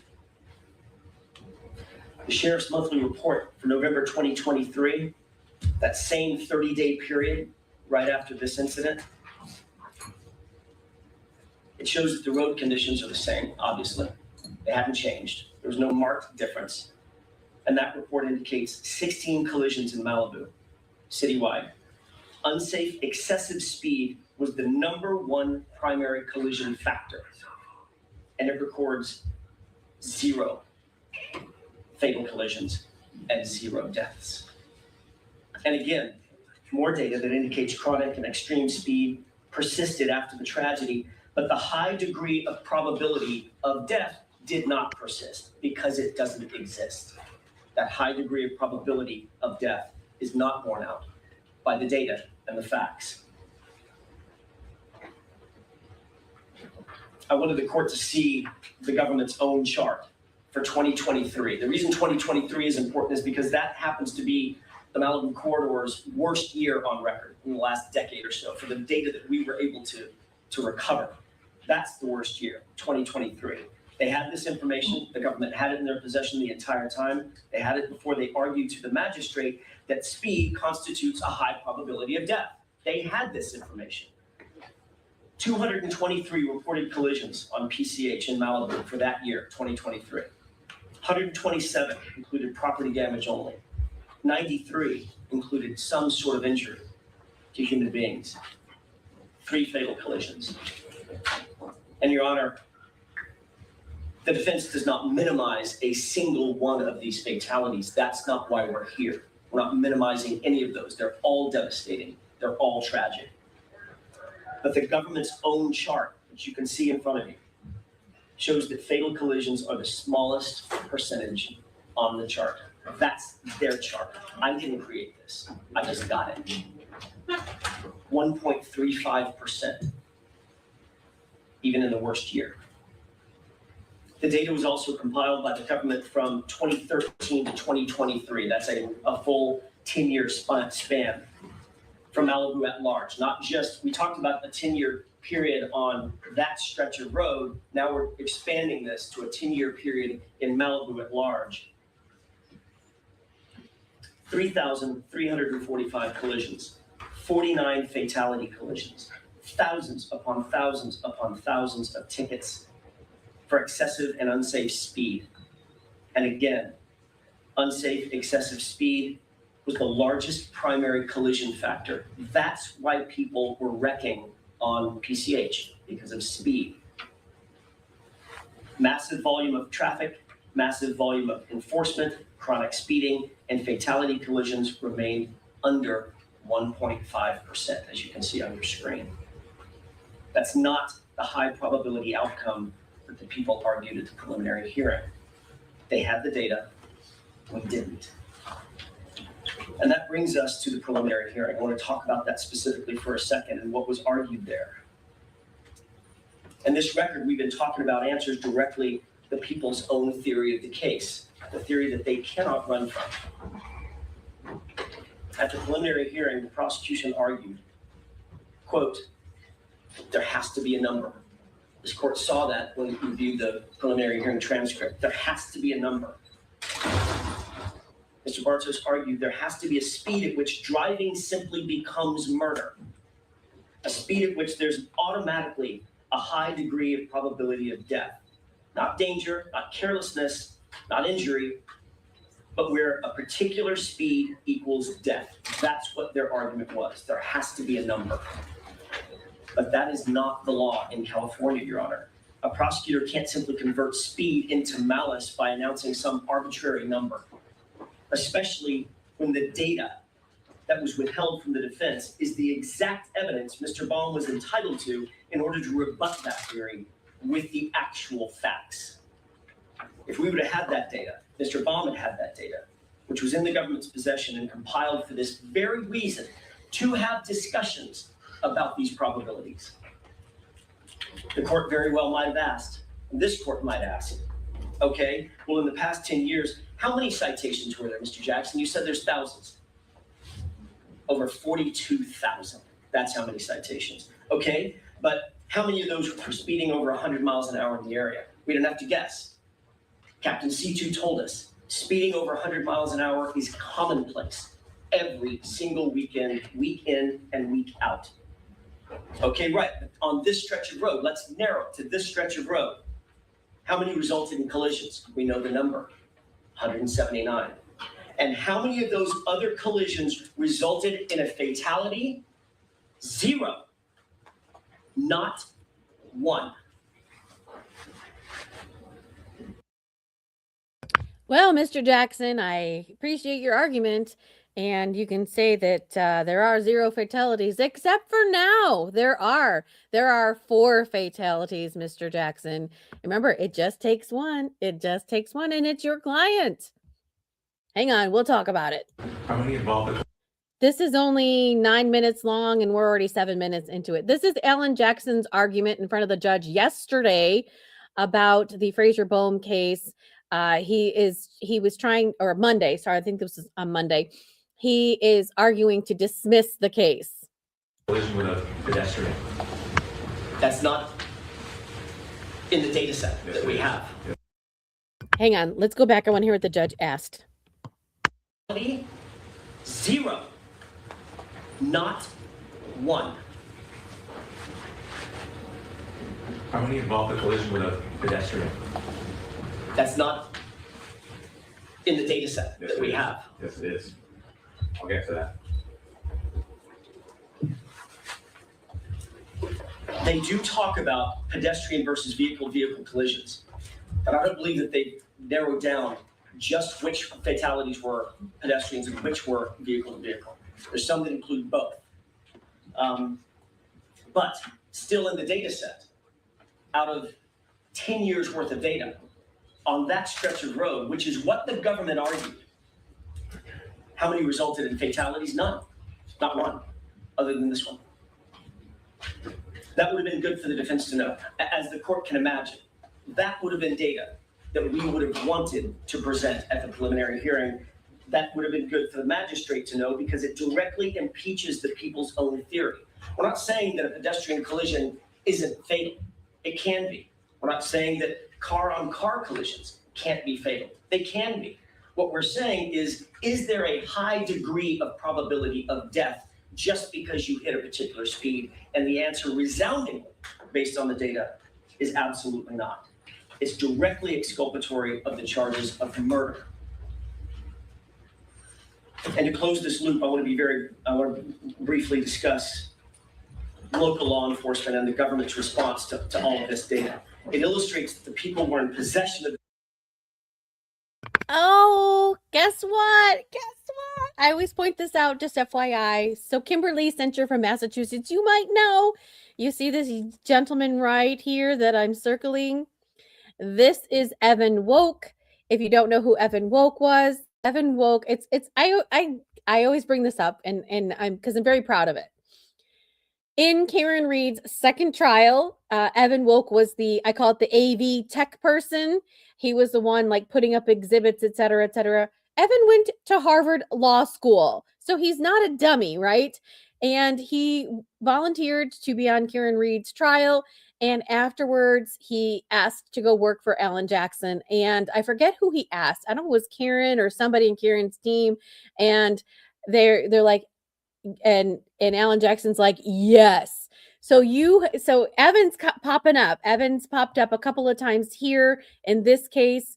And he also came into town when it came time to get Karen Reed's phone back for the umpteenth time. This data long before the preliminary hearing. They had access to it had they just given it over to the defense. We've been listening to defense attorney Alan Jackson at this pre-trial hearing. Okay. I'm going to see if we can find the whole thing and eventually go over that on a different stream. But I do have a few things to say. So first, let's go back to the Lindsay Clancy dispatch thing with Nancy Grace. A couple of you had said, yeah, you think that they had scrubbed it pretty well. And yeah. And yes, AJ is making a name for himself. Listen, you're in a scrape. You want AJ on your side, right? Look how great he's arguing. But we didn't get to hear all of it. I'm going to see if we can find the whole thing. I love a good argument. And the judge was like, well, how many were involved in a pedestrian strike, right? And you like how AJ sort of like dancing around that subject. And he's like, I'm not really going to answer your question. Needless to say, he's arguing in front of the judge that this case should be dismissed. This is not his first time arguing in front of the judge asking for this case to be dismissed. It's actually his second time, and both of them, as we know, have been it's going to trial. It's not been dismissed. I appreciate Alan's arguments, but the arguments that he's making in front of the judge is not for the judge to decide. It's for a jury to decide. It's for the fact finders. So I even made that note that I'm just like, how many were involved in a pedestrian is a high degree of death. And I wrote, this is for a jury to decide. That's what I wrote. I do love Alan Jackson. I appreciate his theatrics. I appreciate his demeanor. I appreciate everything that he does. I really like his what a year. You can call it chutzpah. I really like his delivery on things. It makes it exciting because trials can be very boring. FYI, so far the Lindsay Clancy trial is not boring. I like the prosecutor. I like her demeanor. I like her cadence. I like her tone. I like her everything. Kevin Reddington so far hasn't said very much except for the opening statements. And we already know Kevin Reddington is, he's got chutzpah too. We know he's got a personality. So I'm sure when it comes time for him to ask questions, he's going to be really good as well. So that's a little taste of the Fraser Bohm case. Basically, as I stated, so maybe, right? So maybe there haven't been any fatalities, right? But it only takes one. So this is the first one that there were fatalities of you driving allegedly he was driving 104 miles per hour, was going around this curve. Something happened and he crashed into some cars, which then crashed into the girls. The girls were outside of the cars, if I'm correct. They were outside on the sidewalk and got hit. 4 of them, right? Not just 1, not 2, not 3.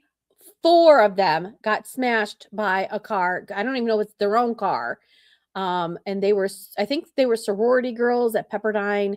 I'm not exactly sure, but once we get there, I'll have all those facts together. Now, I haven't seen motions and stuff in that case. Some cases, it's hard to get them, but we can see the arguments that Alan Jackson's making, etc. And if we have the full one, we'll go over that as well before it goes to trial. So that was very interesting, and I'm very happy to bring that to you. Let's see if anything else is popping off today. As you may know, Michael Proctor's house is for sale. They're listing it. It's at 6 Wentworth Road in Canton. It's going for $799.99. It can be yours if the price is right. I just brought that to you just to banter. All right. I'm just checking to see if there's anything else that's going on.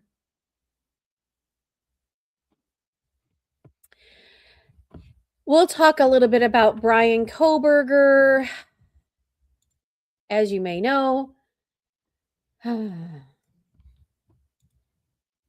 So, Missy, you're at a lot of places. I thought about this yesterday.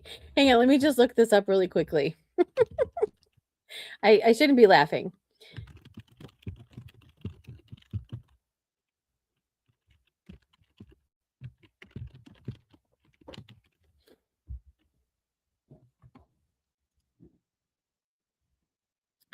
Okay.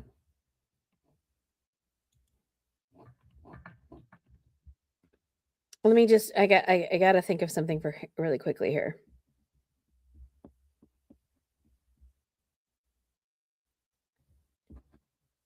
Okay. So as you know, I told you that I lived in Boston. Well, I lived in Cambridge first for a while, and then we moved to Newton, and we were in Newton for a while, Massachusetts. So I kind of know like Mass General, that's where my oldest child was born. And we moved before the second child was born. So I lived in Boston or in Cambridge for a while. I worked downtown. I worked on Newbury Street. I worked at a variety of other places in and around Cambridge, etc. So I kind of know that I know that area primarily. I know a little bit about Newton as well. I don't think I've ever been to like Canton or anything like that. We did go to Roxbury one time, and we did go to whatever the name of that beach is. We went to one of the beaches that was north, where like the Wahlburgers go. So we went there. By the way, I did meet Brian. I met Matt Damon. I did meet Matt Damon in Cambridge or in Boston. And I also met Mark Wahlberger as well. Just wanted to put that out there. And that was my goal. That was my goal. I worked in the movie industry for a while, and Matt Damon had a movie that had come out. That was the golfing movie that he was with Will Smith. And I was like, I knew at that time I was moving to Cambridge, and I said, you know what? I want to meet Matt Damon. And I did. My dream came true. So then we moved, and then we moved. And so we ended up moving to Moscow, Idaho at some point in time. And we ended up moving just before Brian Koberger did his dastardly deeds. If you have ever been out to the Pacific Northwest is, you know, a variety of states. It is beautiful out there. Mountainous in some areas, flat in other areas, somewhat hilly, not hilly. It's just beautiful. Lots of forest and lots of greenery. If you don't know about Moscow in itself, even though it's in Idaho, they did not grow potatoes. Potatoes are grown in south of Idaho. Idaho is also known as the gem state. I don't know if you knew that, but there are lots of gems. You can actually go to a place and get garnets and go search for garnets. We did that one time. It was really hot outside and very fun and exciting. We have the garnets, but then you have to use a rock tumbler or get somebody to smooth them down to make them into jewelry or whatever. So Moscow, to me, is a quiet, sleepy town. You have residents, and then it's also the University of Idaho is there. And so when the students come, the population somewhat doubles, but everybody just gets along. And then when the students go away for the summertime, it's quite quiet and everything's sort of like peaceful and homey and what have you. And then the students come back, and it's like that. It expands and contracts. A lot of the people that live and work there are people that either work for the university, right, are a professor or a TA or somebody who maintains the university, right? A variety of people. The university does fund a lot of the residents in Moscow. There are some other big businesses and stuff that do filter jobs for people in Moscow, as well as restaurants and stuff like that. That is sort of the heart of the town. There's a really nice movie theater in the middle of town, and it's a beautiful place to live. And in fact, before we moved there, I want to say that USA Today comes out and says, oh, the 100 most safe places to live, and Moscow was like 2 or 3 at the time. And so we're like, yay, we're moving to the safest place in America. Because it's in the middle of Idaho, right? It's in the middle of Idaho. Who the heck is going to do something in the middle of Idaho? No one. No one. So, what transpired? Well, as you may know, or maybe you don't know, where Brian Koberger was going to school to be a criminologist it's called WSU. It is in Washington. And Washington is here, and Moscow is here. And yes, let's see if you're watching me. So, okay, let me go back. Washington is here. It's on the border of Washington State, like where Seattle is. But Seattle's far away. And Moscow, or the University of Idaho, is here. It's just like a 10-15 minute drive down one specific highway to connect the two places. There, it's a very short distance. Kids from WSU come to Moscow because there is a discounted grocery store there. And they also got a Target. It's a very small Target, but they got a Target. Pullman doesn't have that. Pullman has a Walmart, and a lot of people go to the Walmart, but some of the kids come over to go to Winco, and then the other kids go over there to Walmart. Plus, they're both party schools, so the kids from both places go to both places to, football games, etc. WSU has a larger campus than the University of Idaho, but it is what it is, right? So, as we all know, Brian Koberger did his deed. He did it. He did it. If you don't think that he did, you go ahead and give me the reasons why you don't think he did it. The reason why I say that he did it is because after he pled, because he pled guilty, after he pled guilty, evidence and stuff was coming out that the prosecution had against him. And one of the very most important things was that they told us where they had him on camera at. And as you might know, he was driving a white Hyundai Elantra. And at the time, there were only 2 in that area. One was his in WSU, and one was in somewhere in Idaho.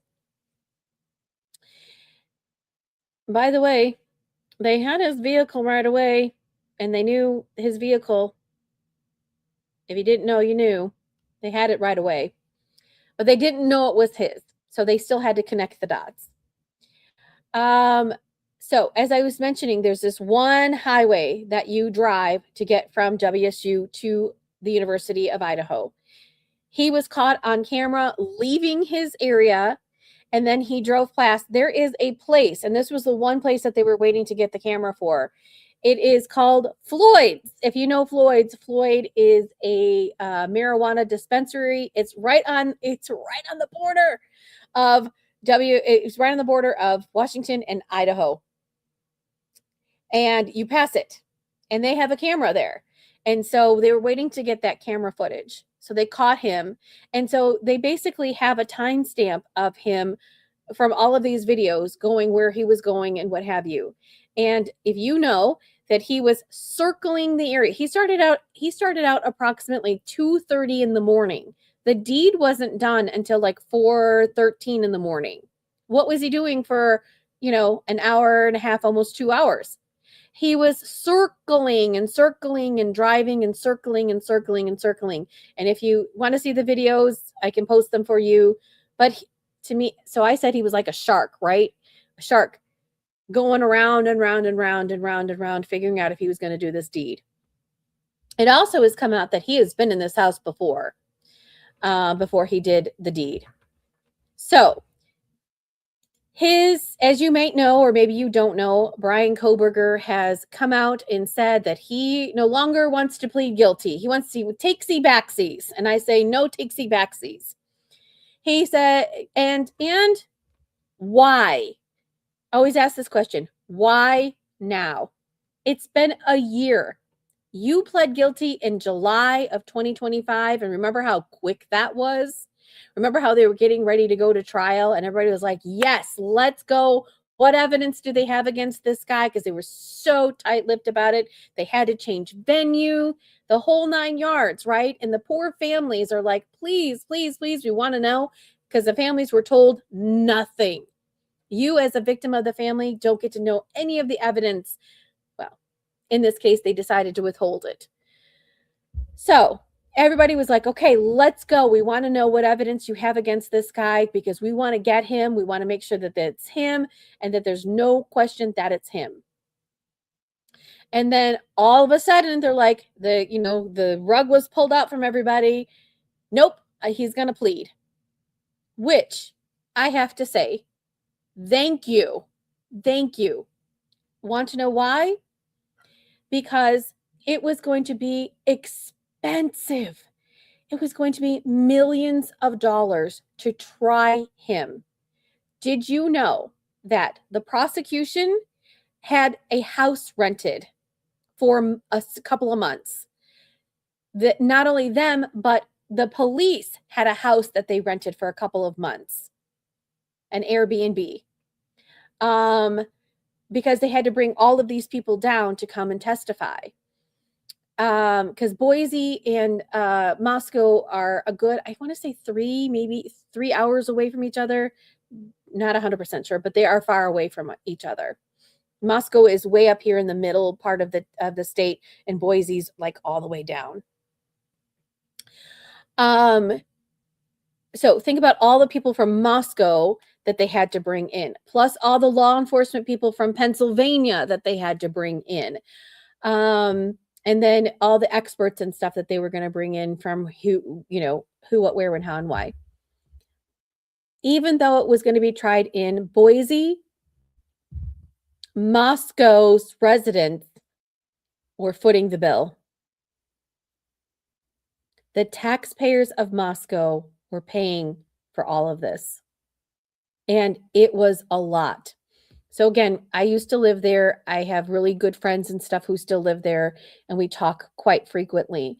And there were lots of town meetings. There was lots of discussions in the newspapers and other people about what the budget was going to be and how this little town was going to afford to prosecute this person and what that was going to mean. And that taxpayers, so when we left, the taxes were going bonkers and they were going up. Housing prices were booming. And they were trying to figure out how they're going to recoup this money. So they were going to even tax houses even further. And people were just like, how am I going to be able to live here? How am I going to afford this? And it's a lot. So thank you for not doing that, because then all of that money that was going to have to be set aside to go and raise your taxes wasn't. So thank you. So now why after a year are you saying that you wanted to go back? And you're also saying that you had ineffective assistance of counsel, meaning your lawyers lied to you. And if you heard me before talk about this, Ann Taylor, nobody liked her. I mean, who likes an attorney who's, representing this person? But she was doing her job. Remember, they're always doing their job. She did an excellent job. You can fault her on anything. She did an excellent job. And you might have heard me say that Brian Koberger had a lot of ideas, and he put his attorneys to their paces. He tortured his attorneys. I know this. He tortured them because he had them arguing all kinds of crazy things, all different kinds of ideas and things. And if you saw from the very beginning, all the crazy stuff he was arguing and the lawyers were arguing, it was bananas. So, and we're just like, Ann Taylor, like, really? She is one of approximately 11 lawyers throughout the entire state of Idaho that could do a death penalty case. Because remember, it was a death penalty case. And I'm like, woman, you are a seasoned, very good attorney. Why are you arguing such nonsense? But I can just imagine he was pulling the strings behind, saying, argue this and argue that. And they were throwing everything against the wall to see what would stick. And she was doing it up to the very last minute. And every time she was arguing something, people would be like, oh my gosh, this is so ridiculous. Why are we sitting here listening to this? And why are we listening to this? And it continued to be dragged on and on and on. Well, as we all know, she did a good job. So when it came time for him to give his plea deal, the judge asked him, do you knowingly swear that that this is what you're admitting to? And if you give up this right, you're giving up that right? And he answered to all of those questions. And if you want to see it, let me know. We can watch it really quickly. He answered all of those questions. You've seen it a million times, especially when it comes time for people who want to testify or they don't want to testify. They ask him all the time, are you on anything? Do you know that if you know that you can testify? Do you know that you can go to trial? Do you know XYZ? And he's saying that his lawyers lied to him and that they said that the being on death row was going to be harder. Dude, I don't know what life is like with you in your cell right now, but I'm sure that it's probably a lot better than it would be if you were on death row. Just saying. Unless you're talking to a death row inmate and they're saying that, no, it's not. It's a lot easier if you're on death row. So why now? And what's going to happen, right? Let's Why now? And what's going to happen? Oh, I'm trying to go. Yeah, thanks, Kimberly. No doubt that he did it. He did it. I'm telling you, he did it. Okay. Why? Why? How can I say that? One, your car. Your car was in and around the vicinity of all of this happening. There is your car speeding off after the incident happened. Your car. Your DNA was found on the knife sheath underneath Madison Mogan. How'd it get there? You also purchased said knife. We have evidence of you purchasing said knife. And then you turned your cell phone on just south of Moscow in Genesee.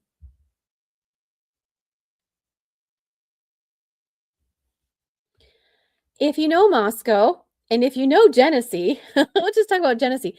Genesee is even a smaller town. And I doubt there's a lot of people up at 5 a.m. on their phones. So the cell tower in that area clocked you and your phone in that area just mere minutes after this happened. Who could have been in the area? Whose car was in the area? Whose DNA was found there? And whose cell phone is pinging just minutes after? Who could have done it? And then it shows the path you traveled back home, which was down back around on these farm roads is what we call it, or these dirt roads behind the back way.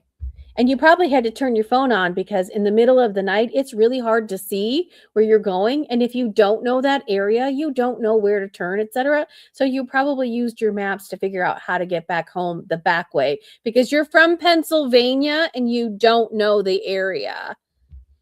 And then, of course, he says he's stargazing. It's not stargazing. Nobody's stargazing in November when it's cold outside in Idaho. It gets cold out there, by the way. It gets cold. And nobody's stargazing, and nobody's up on a mountain stargazing. And by the way, that mountain that he said that he was stargazing was closed at 5 a.m. Just FYI. So why is he doing it now? And so he made a sorry, my clock is going off. He made a interview with the New York Times Magazine, and something tells me that he got paid for that. Somebody posted his commissary, and his commissary had $10,000 in it, and it was just recent. It was just recent to his July purchases. He has $10,000 in his commissary.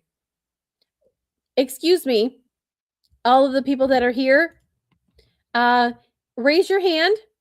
Raise your hand if you have just like $10,000 in your bank account. Just sitting there. You got $10,000 in your bank account?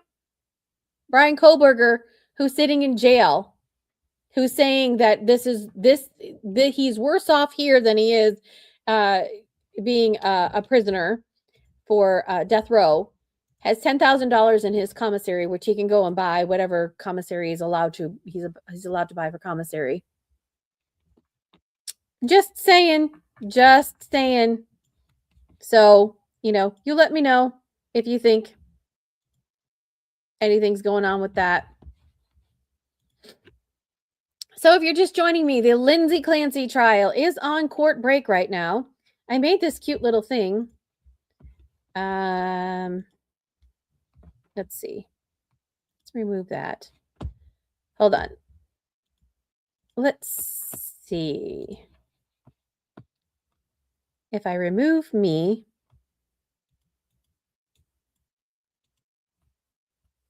see, look, I made this little thing and it said, court is on lunch break. Be right back. So with that being said, law lovies, I'm going to take a break. So let's take a break, and court will be back for about an hour. So let's give it like Let's give it like 30 minutes, okay? I'm going to leave this up here so that everybody knows. So go stretch, go get something to eat, go see the sun if the sun is out. That's what I'm going to do. And I'm going to go check in on the family. So thank you so much. We're taking a break. We'll be back.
Hello, everybody. Hello, hello, hello. I'm sorry I was a little bit later than I thought so, but I'm posting stuff. So I'm posting stuff from the pictures from this morning's intake. They are not back from court just yet, so we will bring that up for you just so that you know that I am not fibbing. I'm not fibbing.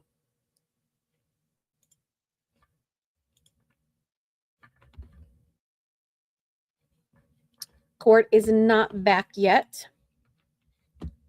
As they stated, they were going to be back at 2 o'clock, but I thought I would pop on here and see how everybody is doing. Did you guys have a good lunch? Did you guys go outside? I went outside. I think I have some sad news. I discovered some milkweed in our backyard that's like in a weird place.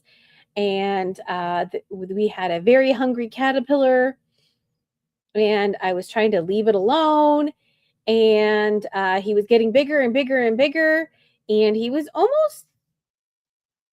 little bit more than the size of the leaf. And I went out there and he's not there. So I'm hoping he went to his forever home to be a chrysalis, and I hope that a birdie didn't get him. Now, some people say, oh, you should save it and put it in an enclosure or whatever. And then some people are like, let nature take its course. So I just let nature take its course, and I'm hoping for the best that he is now becoming a caterpillar. He wasn't huge. He's about the half a size of my finger. So maybe he was down to here, and he has little horns and everything. I don't know. So if I did a good job, yay. If I didn't,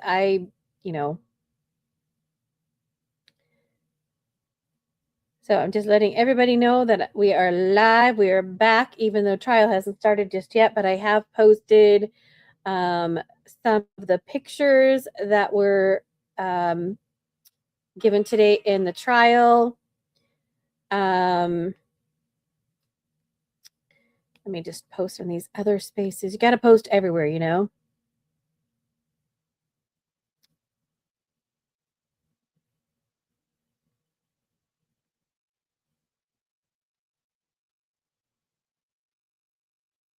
Hold on just a second. Kimberly says, she's just getting back as well, and it's relaxing and it's quiet here. Let me know where you're coming in from. What state are you in? What's going on with you? We are back live with afternoon coverage of the Lindsay Clancy case.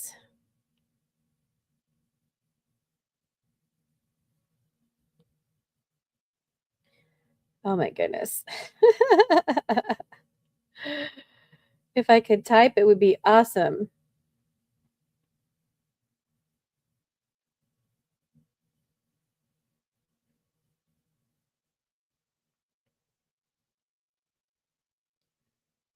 I spelled trail instead of trial.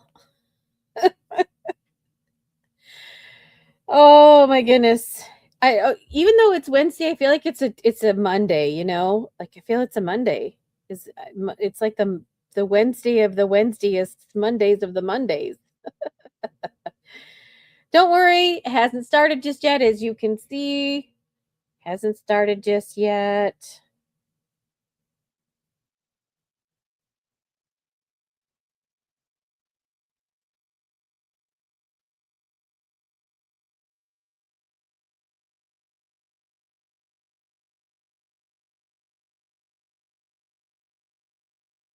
All right.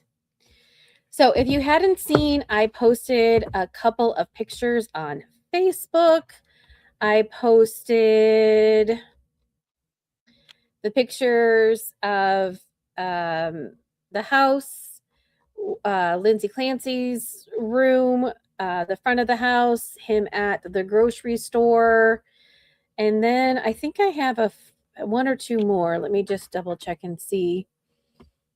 Oh yeah, okay, so this is a close-up of the window.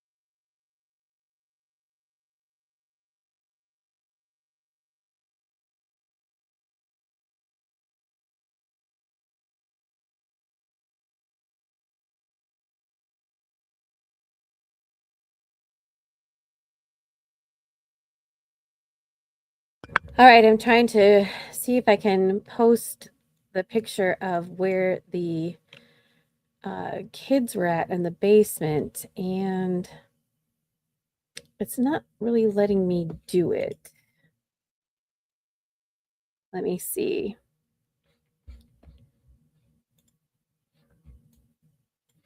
No, that's not letting me do it. And I don't want to make it right. So as you can see, nothing is going on so far. We're just waiting for court to come back. So welcome back if you're just joining us for the afternoon portion of the Lindsay Clancy trial. As you know, Lindsay Clancy is being accused of unaliving her children. She doesn't,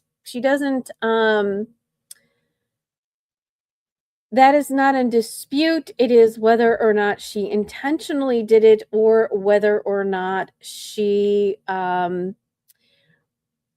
had a mental deficiency with which they are claiming she pleads insanity.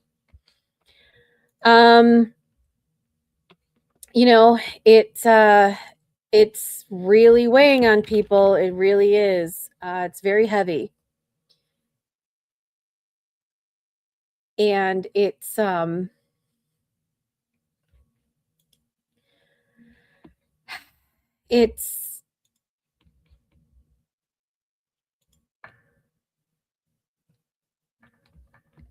what anybody ever expects, right?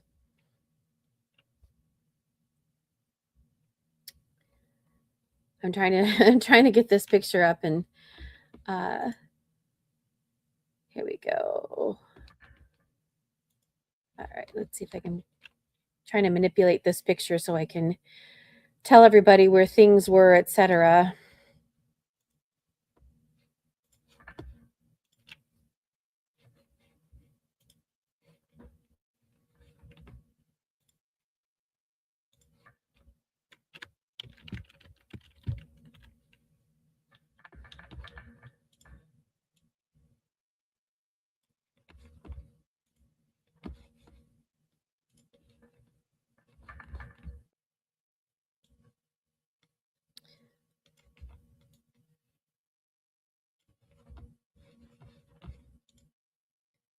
Okay, so we are just waiting for court to come back, and then we are going to continue our coverage of the Lindsay Clancy trial.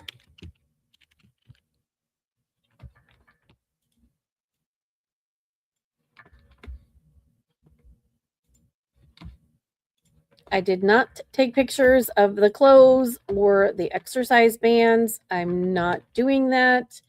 I think, you know, we all know what's what.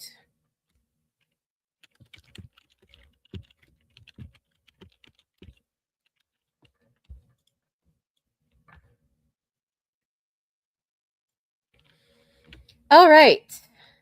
That was successful. So let's see if I can do this and get this up so that everybody can see it. Thanks for joining me. let me know where you're coming in from. What's going on?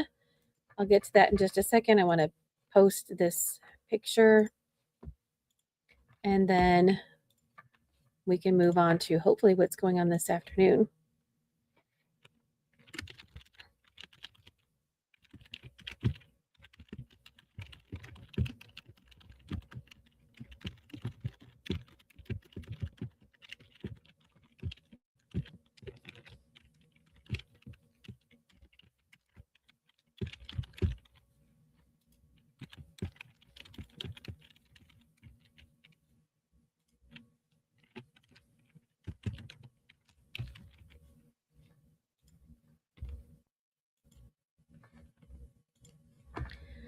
All right, almost done with this, and then we can get back to our trial, right?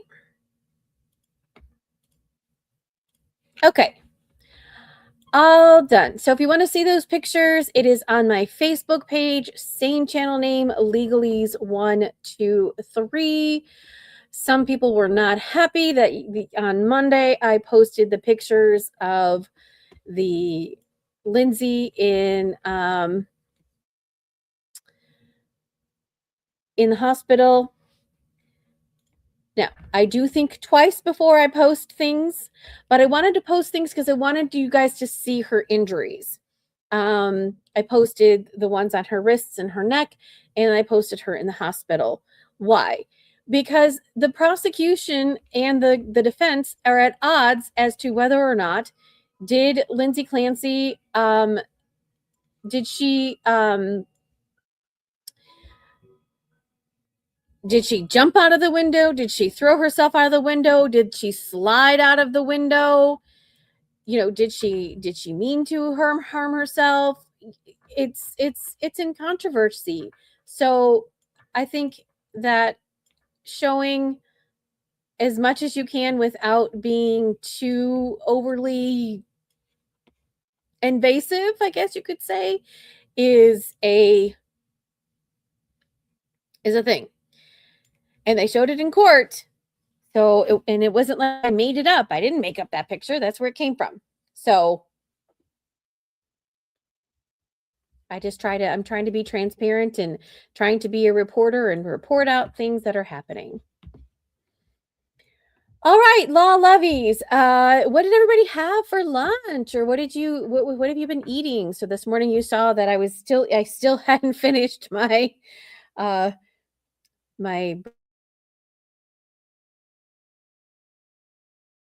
some oatmeal. I made some overnight oats. Have you guys ever made any overnight oats? This is like my first time doing it, and I got those Kodiak protein oats, and they taste okay. And so I mixed it up with some almond milk and some chia seeds, and it's okay if you I put a little bit of maple syrup in there as well. If you eat it with some fruit, fresh fruit, strawberries, blueberries, bananas are really good with it. And not a lot, just within your portion range. It's not half bad. And the Kodiak oats also, I think, have like some cinnamon in it because I can taste some hints of cinnamon versus just like doing it with some regular rolled oats. I didn't do that. So, all right. So where we last left off in the coverage of the Lindsay Clancy trial, we had two witnesses that came. We had Angela from CVS, and then we had Saria from Saria Sweeney from the 3V restaurant. And I mean, I kind of understand why the prosecution brought them in. Again, they're trying to paint this picture that Lindsay Clancy was coherent enough to talk to the CVS person about what type of laxative her child should get. And then she was also coherent enough to order food. And then moments later, she did what she did. I don't know. Kimberly, you were talking about your mom, And, I don't want you to share if you don't want to share too much, but Kimberly was talking about her mom. Her mom had something. She didn't specify exactly what her mom's state was. But she said that her mom had some issues where, minutes she was coherent and vibrant, and the next minute she wasn't. So, I don't know what your mom was diagnosed with. You didn't let us know. And if you care to tell us, that's okay. If not, you don't have to share. But, so Kimberly says schizophrenia. And how long did she live with her schizophrenia? And when it first presented itself, what did she do and how did you know that something was wrong? Like, how did you know something was off? Did she come to you and tell you that something was off, or did you, what were the circumstances with that? If you care to share. If not, no worries, no pressure. Right now, you're the one that has the most experience in the group that's sharing. So, it's interesting to see that, you might be able to shed a little bit of light for us, for some of us who haven't had those things and those issues. All right. If you don't notice, I have lots of notes. I have notes and some more notes, and I got a notebook, and I'm going to run out of my notebook.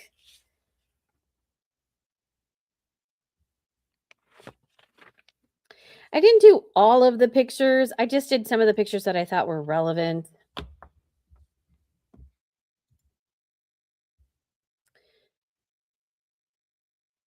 Oh, Kimberly says that after she ripped apart the speakers, she drove me to Connecticut and was fine. So Kimberly, hopefully you will be here. Hopefully you'll be on the stream when it comes and talks about the medication and stuff. You might have a little bit more insights on that. Kimberly says she didn't know that she had schizophrenia at the time, so it was unclear to her as to what was happening. She would only have these attacks every 8 to 10 years, and then it would disappear. Was she on any medication?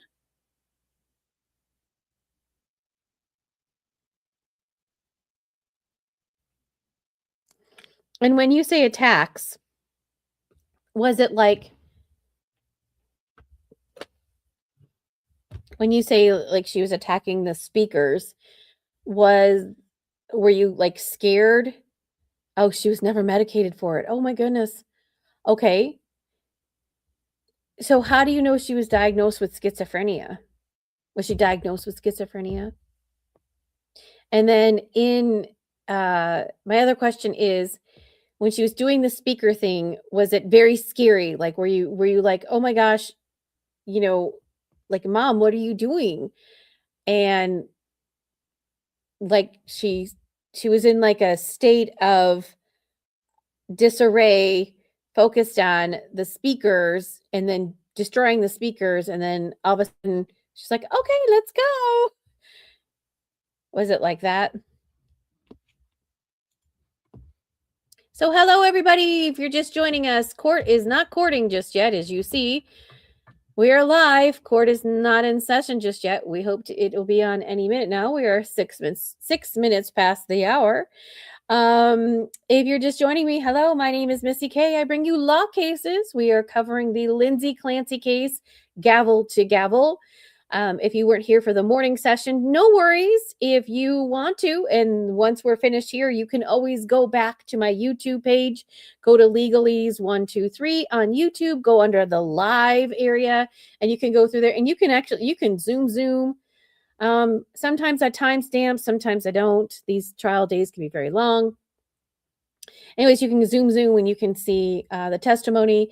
Patrick Clancy was on the stand this morning. He finished up where he left off, which was talking about what he was doing up until the time before he returned home. He had gone to CVS to buy the laxative for Cora.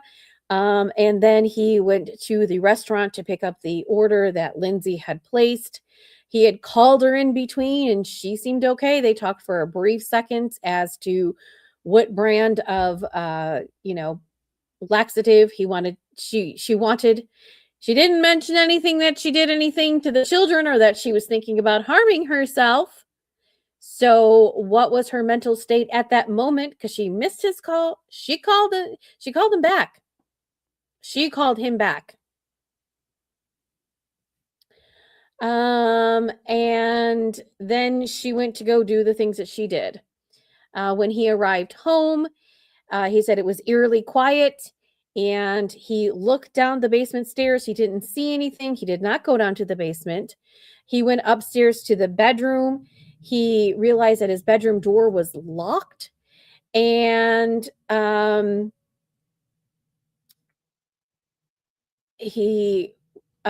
bedroom door was locked, which was unusual. They had like some sort of skeleton key, and he unlocked the door, and he said that there was blood everywhere, and he realized something had happened and that the bed was kind of pushed back. If you want to see the pictures of that, I posted on my Facebook page. Oh, did I do that one? Oh, hold on. I don't know if I did that one. Let me see.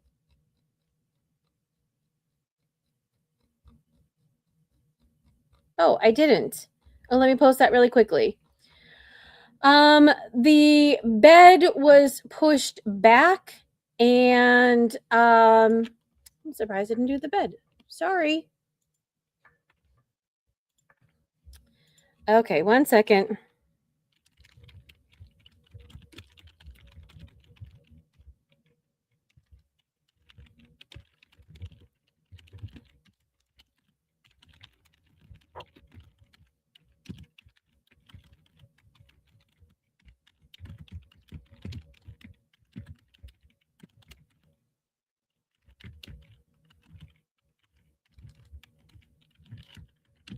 Okay, there we go. Sorry about that. I try to give everything to everyone. So if you want to see those pictures, or you want to see all the pictures that were like posted today at the first part of court, I posted them on my Facebook page. Still legalese 1, 2, 3. So he testified that he went into the bedroom, he saw blood, he saw the bed was pushed back, he saw the window was open, and immediately yeeted out of there, went downstairs, went to their kitchen. You'll see they had a glass slider. He went out the slider, went out to the back room, saw that Lindsay was on the ground. Her head was towards the house. Again, I have pictures of the house. Her head was towards the house. Her feet was to the back of the yard. And he asked her what had happened. She said that she was harming herself, and that he saw that she had cuts on her wrists and her neck, but he didn't seem to think that they were well, court's not courting right now. They changed the feed up. Hold on. Let me just look at something else. That he asked her what had happened. She said she was taking her own life. And then he called 911, and then he was trying to okay, court's still not in session yet, just FYI. I just want to see a different feed. Oh, there we go, back. Yeah, bring us back to the seal, please. He called 911, waited for 911 to arrive, but he asked her where the children were, and she said the basement.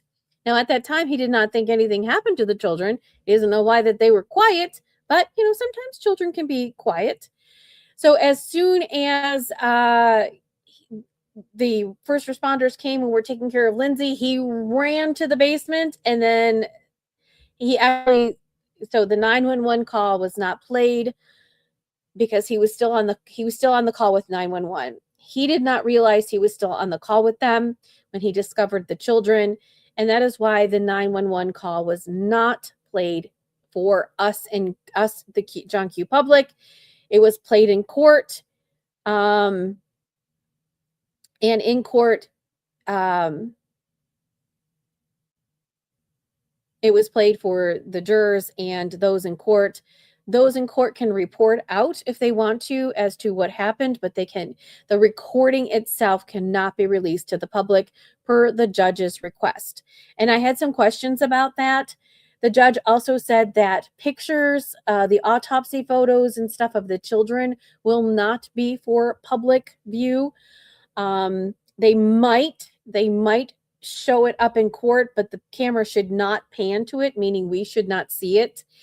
Hopefully, maybe the prosecution can kind of curtail that and just give it to the witness to look and see, and maybe tell the jury that they'll be available for them in the room later. I'm not sure how that's going to go, so we'll have to figure that out. Nancy, all parties are present, including the defendant. The jury is not present at this time. All right. Jury's And not present yet. Counsel, could I just see you in regards to the scheduling this afternoon? Can I see it sidebar? Let's sidebar it. Okay. I just turned it down so that we don't have to hear the beeping noise. So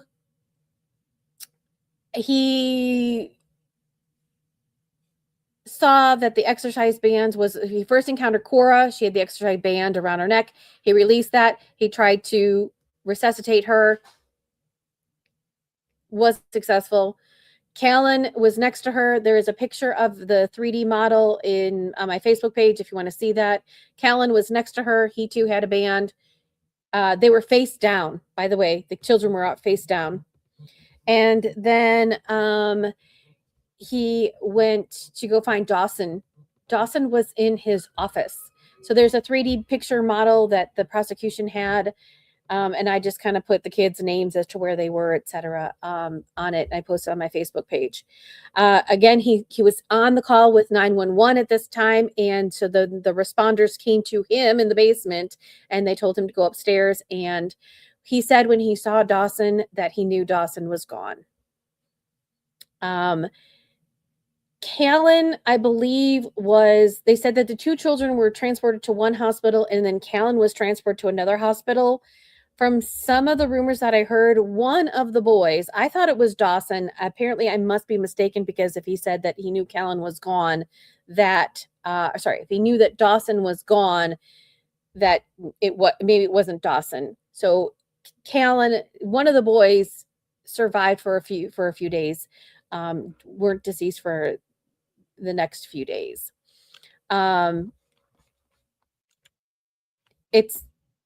It's sad all around. It's sad. And it's just sad.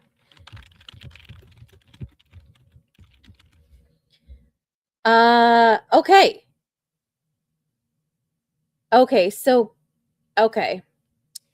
I just Googled it. So Cora and Dawson were pronounced the day that the incident happened, which was January 24th, 2023, and Callan was airlifted to Boston Children's Hospital, where he succumbed to his injuries 3 days later. So he died on the 27th of January. And Lindsay obviously was in the hospital, and he said that he had talked to Lindsay a couple of days later. I don't know if it was a week later. Let me look at my notes. A week or so. So he didn't talk to Lindsay for about a week or so after the incident. And she had told him that she had heard a man's voice tell him to do it now, or she would lose her chance. She didn't mention the children, and she didn't mention psychosis.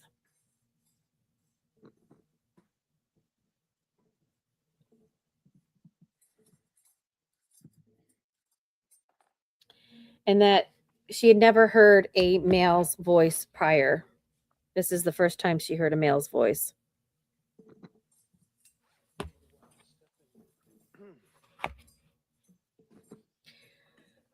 So we'll see how long court is going to court today. They said anywhere between like 3:30 and 4 that they were going to be done.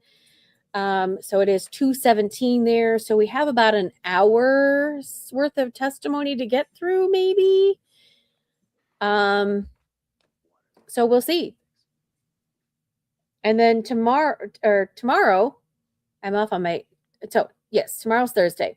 So tomorrow, it's going to be regular. And then on Friday morning, they're supposed to have a jury view.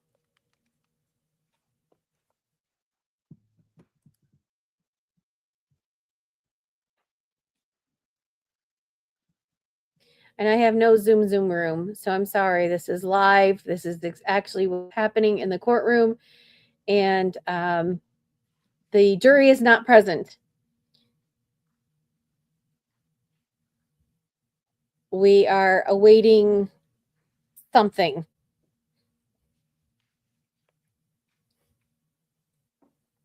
Perhaps they want to talk about what exhibits might be coming in. I don't know.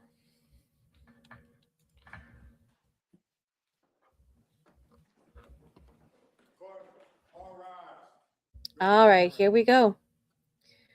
All right, so witness number 4 for the prosecution, who do we have?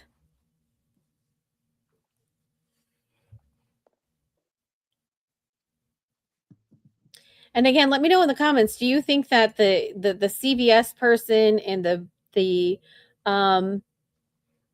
person from the restaurant, were they necessary to come in? We know that well, we don't know that she called the CVS.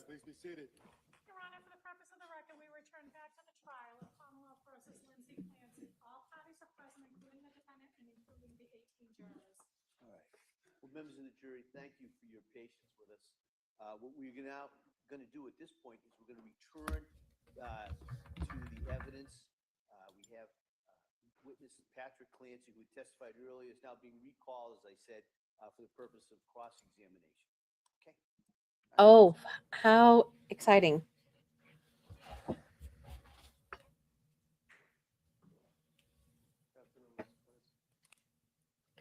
Okay, I'm going to have to switch my headphones, so Correct. just keep going.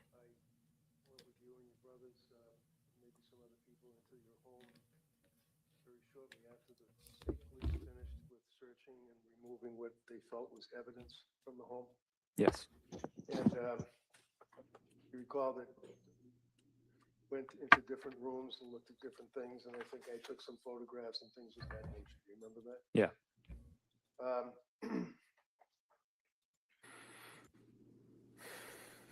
So, if I may, you met Lindsay back when she was in school, or was she working as a nurse? She was at the MGH Institute. And the MGH Institute is like Mass General Hospital nursing program, correct? Correct. She had some kind of like an accelerated course or something? Yeah. Had double major? Yeah. Was very good student? She was, yeah. And she, at a relatively young age, got her RN and was a nurse at Mass General, correct? Correct. And at Mass General, she was we call it L&D, a labor and delivery nurse, is that it? Yeah. Do you remember how many years she worked for Mass General? I think she started in 2014. Do you remember when she graduated from nursing school? 6 months earlier. And were you guys in a relationship then? We were, yeah. And had you started living together? I don't know what happened to the sound. Can you guys hear it? Not in Southie. We didn't live together in Southie. We lived together in Quincy. Quincy. Oh, Tell us a little sorry. bit about, Headphones are being naughty. you know, Lindsay, Okay. It's me. the most. How did she like being a nurse? She loved it. I think it was her dream. Would you say that she enjoyed her work and helping people? Definitely, yeah. So there's been some commentary here from the government about that she was anxious because she had to go back to work, like she didn't want to go to work, she's lazy, or whatever the case may be. Objection. This is sustained, if you could rephrase that. All right, so I'll strike lazy, that she didn't want to go back to work. But I believe you said in answer to the DA, there was a reason that you could see that she was anxious about going back to work, correct? Correct. Now, was she anxious about going back to work your knowledge, because she just didn't want to work? No, What was the reason? she struggled to be away from our kids at a young age. So when you guys ultimately moved to Duxbury, did you have children then? Yeah. And as the years went by, obviously, you had more children. Ultimately, you got 3 children, correct? Yes. You told us about her birth with Cora, and Yeah. Cora, it was a bit of a rough birth. Is that right? Yeah, she didn't have time to get an epidural, and she bled a lot. Do you, in the years that you lived with Lindsay as boyfriend and girlfriend, fiancés, and then ultimately husband and wife, do you recognize her handwriting? I haven't seen it in a long time, but so I'm not sure. Okay.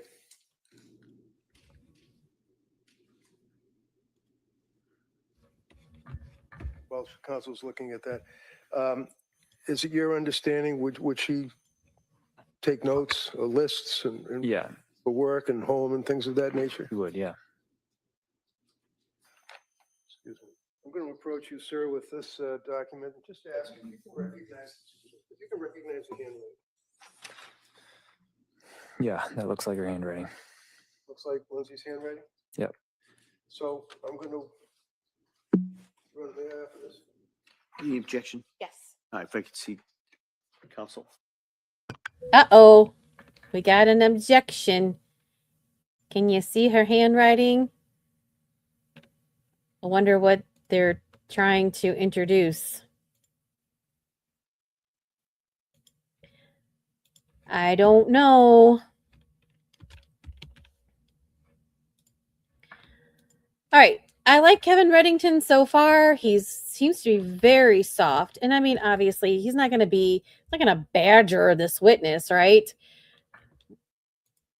In fact, Patrick Clancy is good for him, right? That Lindsay's a loving mother. She wasn't lazy and didn't want to work. She wanted to stay home with her children. She didn't want to be away from her young children. That's fully understandable. I hope he gets to the point that he said that, he had enough money that you could stay home. That's a very valid point.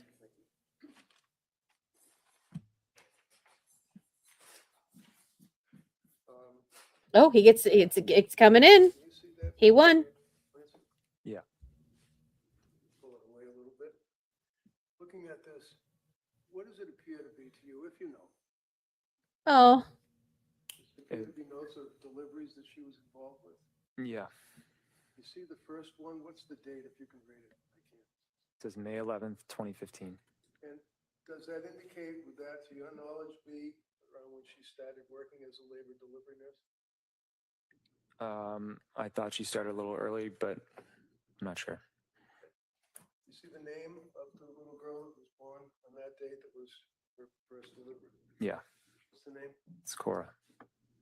And is that the reason you guys named Cora? It was, yeah. oh my goodness. Did she keep a journal of all the births that she had? Oh my You gosh. tell the jurors, Wow.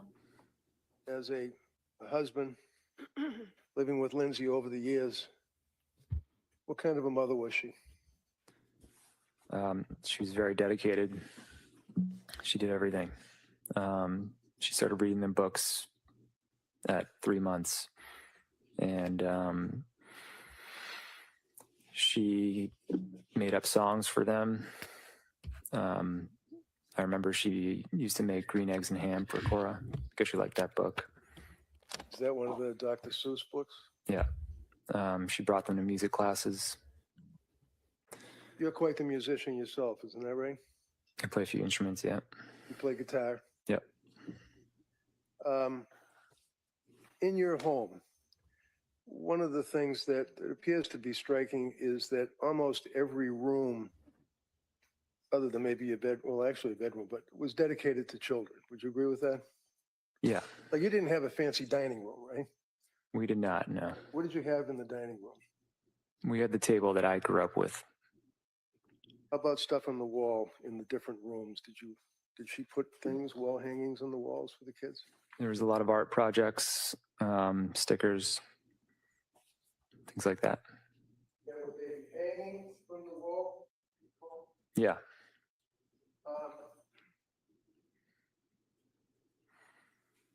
One of the photographs that the government had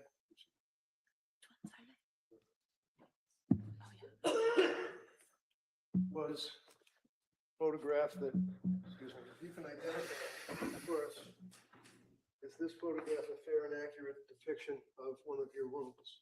Yeah. And what room would that be? That's the playroom. Right off of this. That may be admitted. Let's see.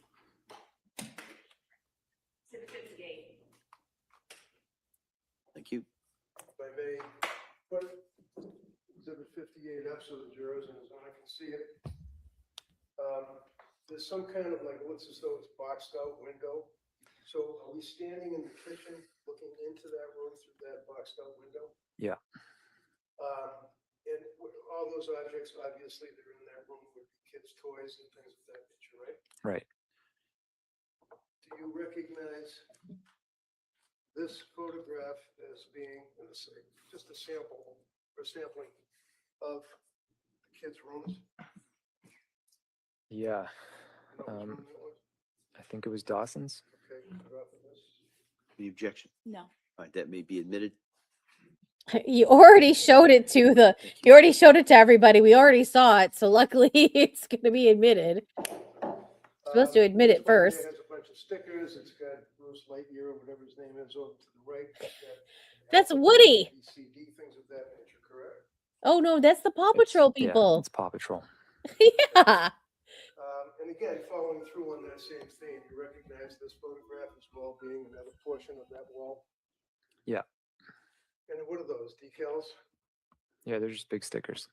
Okay. In the interest of time you're on. You see, that's Paw Patrol. You also identify this as being one of the kids' walls. Would that be what you were telling us would be art projects? Yeah, And they were hanging on the wall? correct. And who hung them on the wall? I think Lindsay did. And would she also take hundreds and hundreds and hundreds of pictures of the kids? Yeah. Do you recall her putting together a little collage saying newborn, 1 month, 2 months, 3 months, 4 months, and then hanging that on the wall? Yeah, Oh, she did it for dear. each kid. Which child was that? That one's Dawson.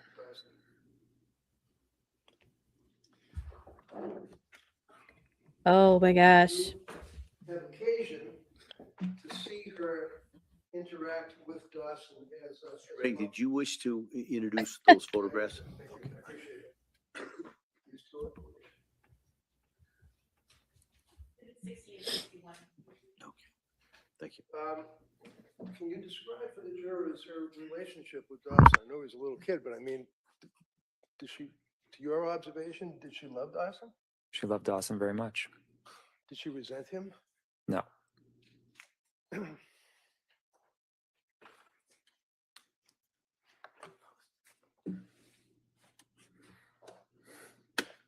You are familiar with, as her husband, Lindsay's, let's say, use of social media such as Facebook, right? Yes. Can you tell us, would you look at her Facebook a lot and took pictures that she would post? To be honest, no, not really. Okay. Were you able to identify any of her postings on Facebook? Probably. Representative, over the years, or the period of time, I'm going to ask if you can identify this particular Facebook. Your Honor, if we may approach briefly. Sure, yeah, Counsel. I know what she's gonna say at sidebar. What's the relevance of all of this? Like, there's only so much stuff you can go down the road with, how good of a mother she was, et cetera, et cetera, et cetera. What her Facebook posts, is that relevant to what is going on? I don't know. So is Kevin Reddington trying to throw everything in under the sink? Absolutely. All right, I just want to make sure everybody, if you haven't already, like, subscribe, share, and make sure you turn your notifications on because you never know what is going to come up. We'll see if this comes in. I'm thinking no. I think at some point in time he's going to have to like stop this parade of how good of a mother Lindsay was with pictures and paintings and stuff like that. And the reason why is that you just don't want to overwhelm with the jury and kind of like prejudice them into, this portion of it. You're supposed to just like dabble in it, give them a little bit, and then move on. That's what my opinion is as to why they're at sidebar and she's got an objection. You let me know what you think.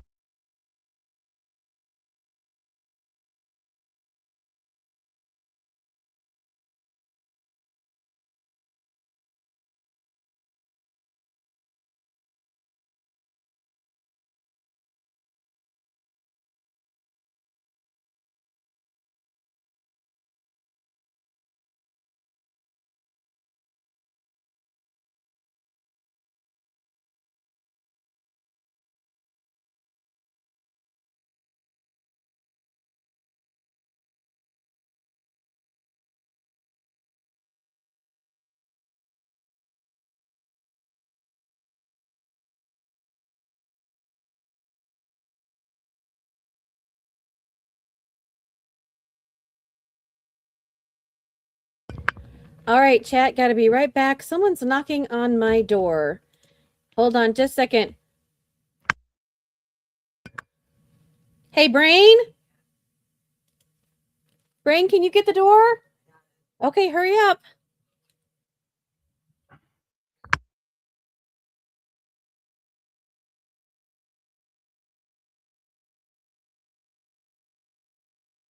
The child's going to go get the door, so hopefully it's nothing too pressing.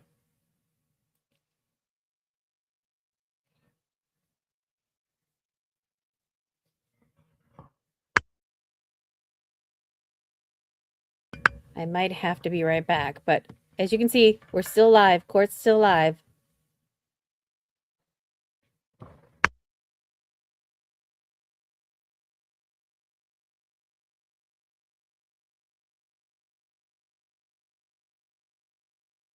All right, guys, I'll be right back. I'm listening with my headphones, but you guys are still in good hands.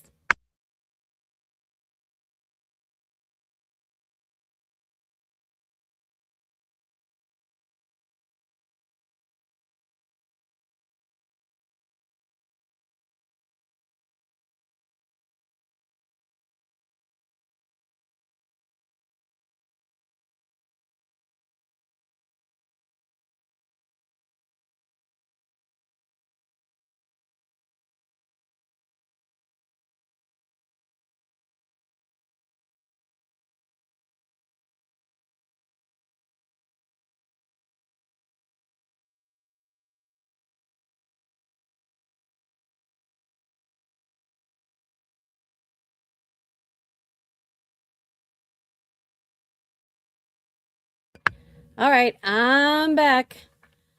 Sorry, court is still, they're still arguing at the side of the bench. I don't know why.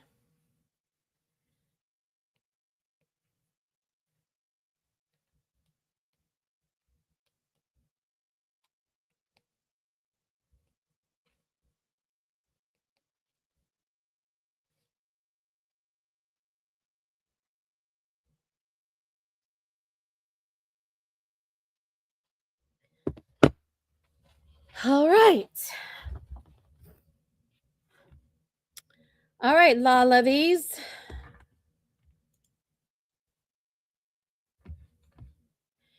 Aloka, yes, we're at, oh,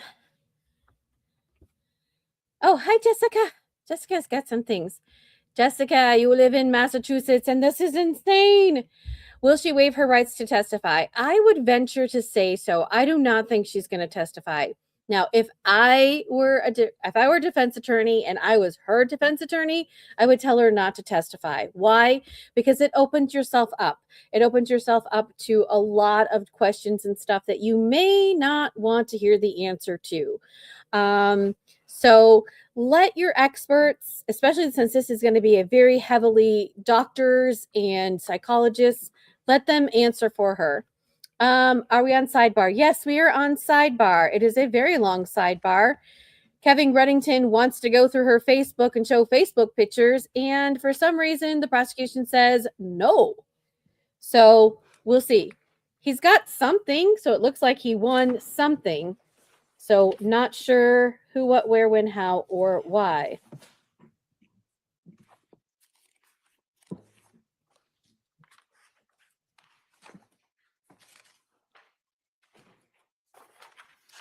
It looks like he won because they're marking them for evidence. So it looks like he won.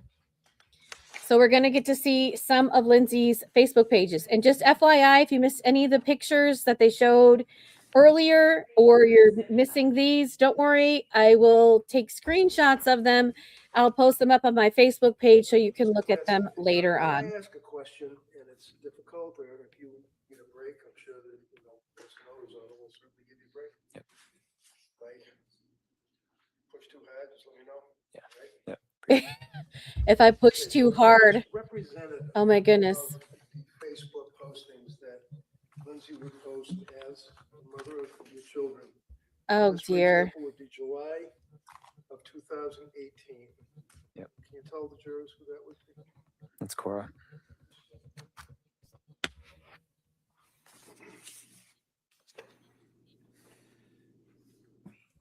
Moving forward, say June of 2021. Can you tell us who that?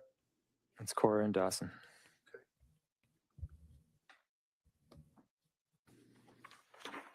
Again, the end of July 2021. Oh. That's us with Cora and Dawson.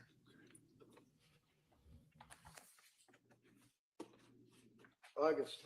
Oh, 2021. I need to take this banner off. Dawson. Nope, it still didn't. August 2021. It's Cora and Dawson. August again of 21. It's Cora and Dawson.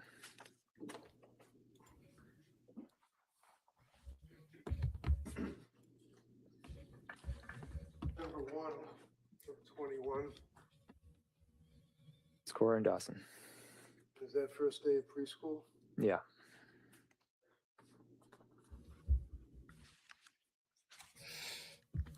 I can't look at the pictures. I'm trying to distract myself. 21.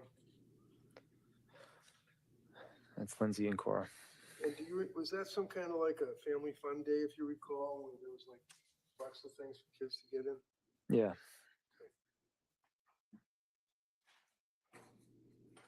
How he's holding it together. 21. Um, Callan, no, that's Dawson. Dawson, okay, September 21. Callan was born when? Sorry. May 2022. Okay. And Christmas Eve, December 24th of 2021. That's Cora's birthday. Okay, and that's her birthday party that year?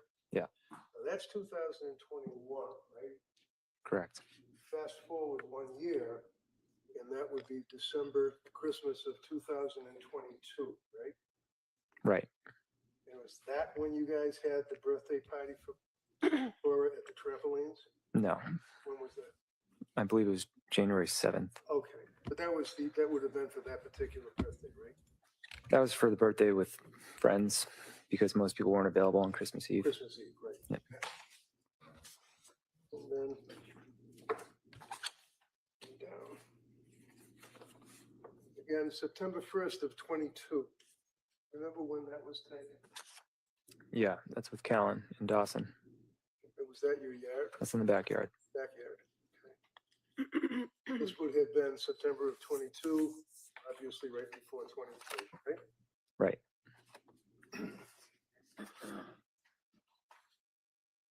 And again, for this one here, July of 22, can you tell me, Ferris, you guys had a pretty good summer that year?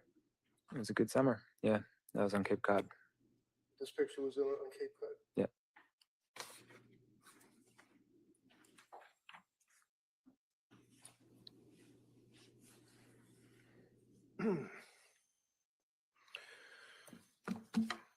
Couple of points that I wanted to raise, sir, with you.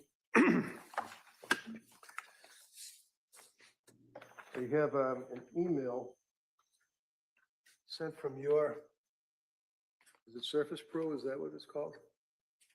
That was my laptop. Yeah.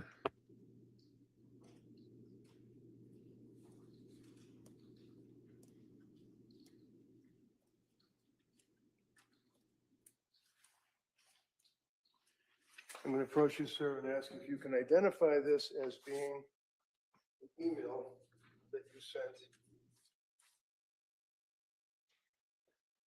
Yeah. Okay. Put off of that, Your Honor. The objection. I'd just like to know the purpose of. Purpose? I'll Yes. tell you the purpose.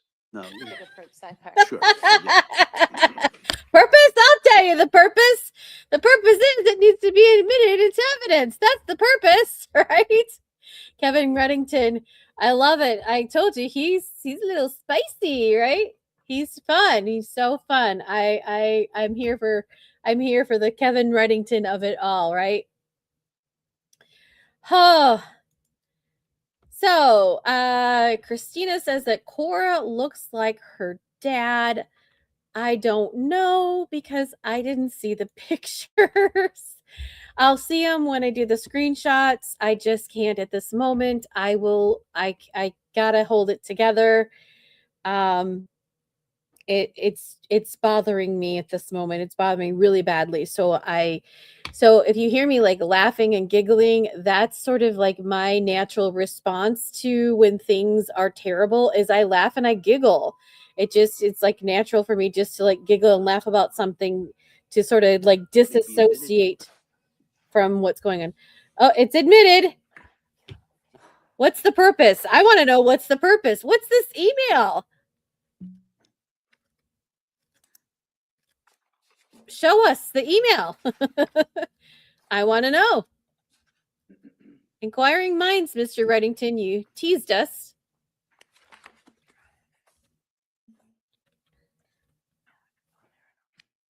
Well, while we're waiting for the copy, let me just move on to something else. Do you recall yesterday the district attorney was asking you a question or stated to you that on December 2nd of 2022, that you and your wife went to a fancy hotel in Boston and she had a massage and you both had a big dinner? Do you recall her asking you that question? Yeah. And in fact, would you agree, sir, that you did not, in fact, go to a fancy hotel on December 2nd of 22, being a Saturday night before your anniversary, the 3rd? You stayed at home, didn't you? We did. We stayed at home. And when you were asked that question by the DA, she wanted the inference to be that Lindsay Clancy in December of 22 was so relaxed that she wanted to have a massage and have a big dinner in a hotel. In fact, she was in her bedroom that night, wasn't she? Objection. Sustained. If you could rephrase that. I'm approaching you with. Hang on. Sorry, I'm gonna pause for just a second. That was pure testifying from he was testifying. Mr. Reddington, sir, you cannot do that. Sorry. Isn't it true? Like the big theatrics that you see on the television. Isn't it true? She was in her bed. The witness couldn't even answer. Oh my gosh. Sorry, that was funny. I'm gonna back it up for just a second. In her bedroom that night, wasn't she? Objection. Sustained. If you could rephrase that. I'm approaching you with what appears to be from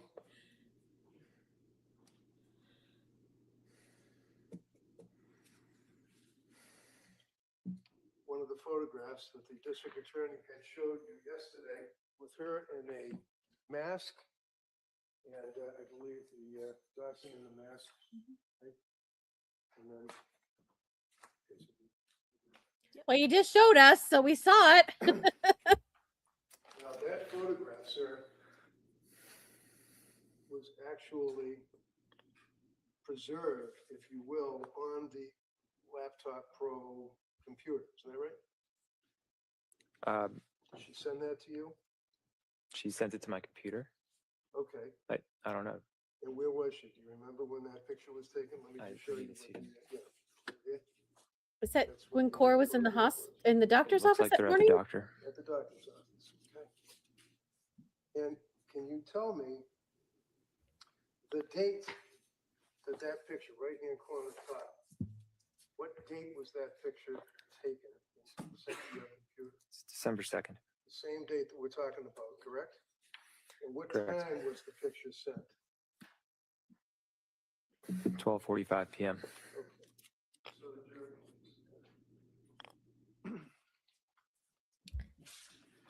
So when you're dealing with these things on the computers, it's a little hard sometimes to understand what they're depicting, and I'm having a hard time moving it. There it is. All right. I'm not following You what see he's that putting there? down. That's the date that we're talking about, right? Right. Just to clarify, though, it looks like that was on an iPhone. Oh, I'm sorry, iPhone. Okay, Yep. it was sent to you though. Correct. And it was on December 2nd, the date that the DA was suggesting you were in Boston having massages and dinner, right? Objection, that was December 3rd. If you can answer that. When did you go get Also, massages? that She also had sent you the same day, or taken a picture of what appears to be Cora's Christmas list, wish list. Is that what that is? Yeah. Okay. And if you look at the record on that, that was sent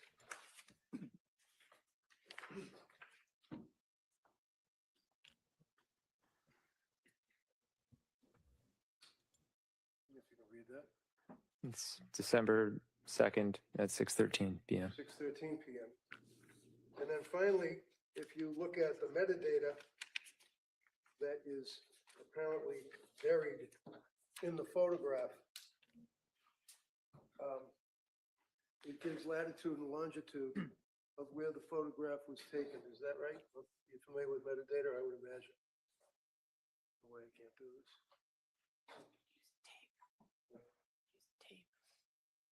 The tape on the thing tells you where to put the. Yeah, that's our address. Okay. And that would be the metadata with the latitude and the longitude, and shows you where these photos were taken, correct? Correct. What author these, Ron? So I think we had Exhibit 76. They're making a copy of that. You want to mark that? I don't know if we marked that yet. That was the earlier one, just so everybody could keep this straight. And this latest email would be Exhibit 77.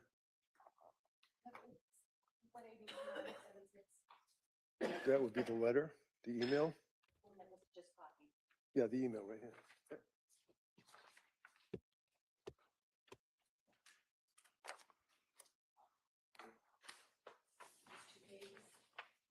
Yes. Okay. Thank you. Now, sir, Exhibit 76 is an email from you to, and we will going to delete the people that are on the email, if I may, Your Honor, as we mark it as an exhibit. Let me approach you.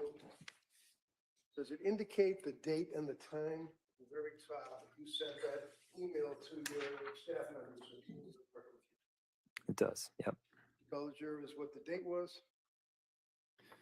It's January 24th at 5:24. And that was sent from your Surface Pro? I don't know, actually. It could have been sent from my iPhone. What office is yours? Sorry, your office. That would be Exhibit 76.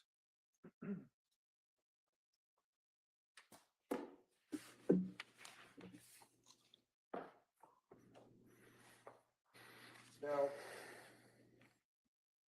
when was Callan born? May 26, 2022. My memory serves that it was a good birth. It was not easy birth, but I mean, there were no complications. There were no complications. And were both of you very happy with Callan being Yeah. born healthy? And Yeah, we felt very lucky. and then in that summer of 22, you had one of the best summers that you've had, right? Yeah. What happened in September, October of 2022? Lindsay's mental health started to deteriorate. And when you say that, sir, what is it that you, as her husband, observed? Just increased stress and anxiety. And did she, as a result of that, go to see or reach out for help to see someone? Yes. And who was that? I believe it was Jennifer Tufts.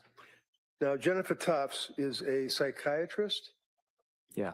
And where is she located? I never went to her office. Somewhere on the South Shore.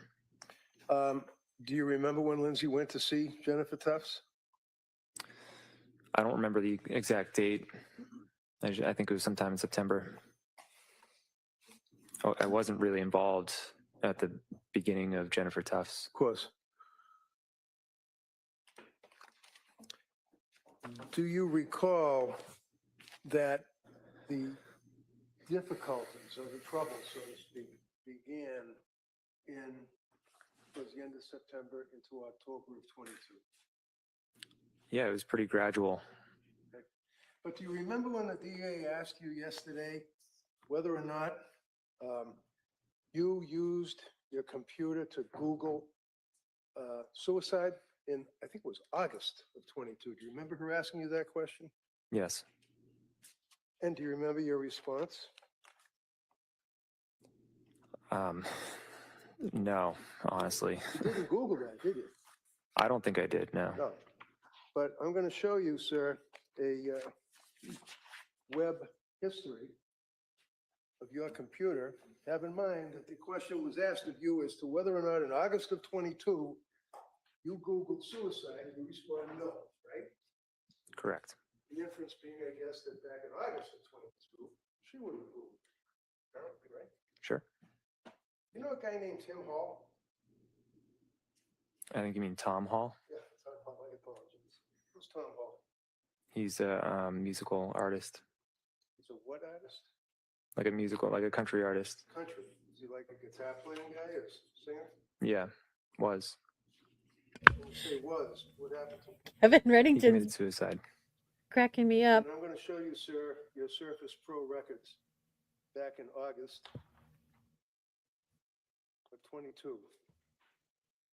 You recall Googling the name Tom Hall so you could access one of his new albums or new records. I do remember briefly listening to Tom Hall's music.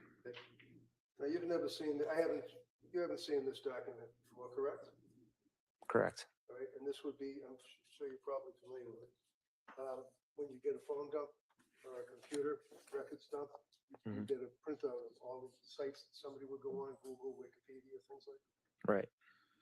If you can look to the right. Yep. Down a little bit, and you see, I think it says Tom Hall. Yeah. What does it say on Tom Hall?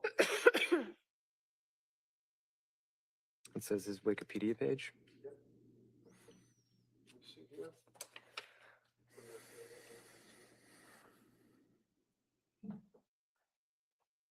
What date was that, Mr. Reddington? Here, we've got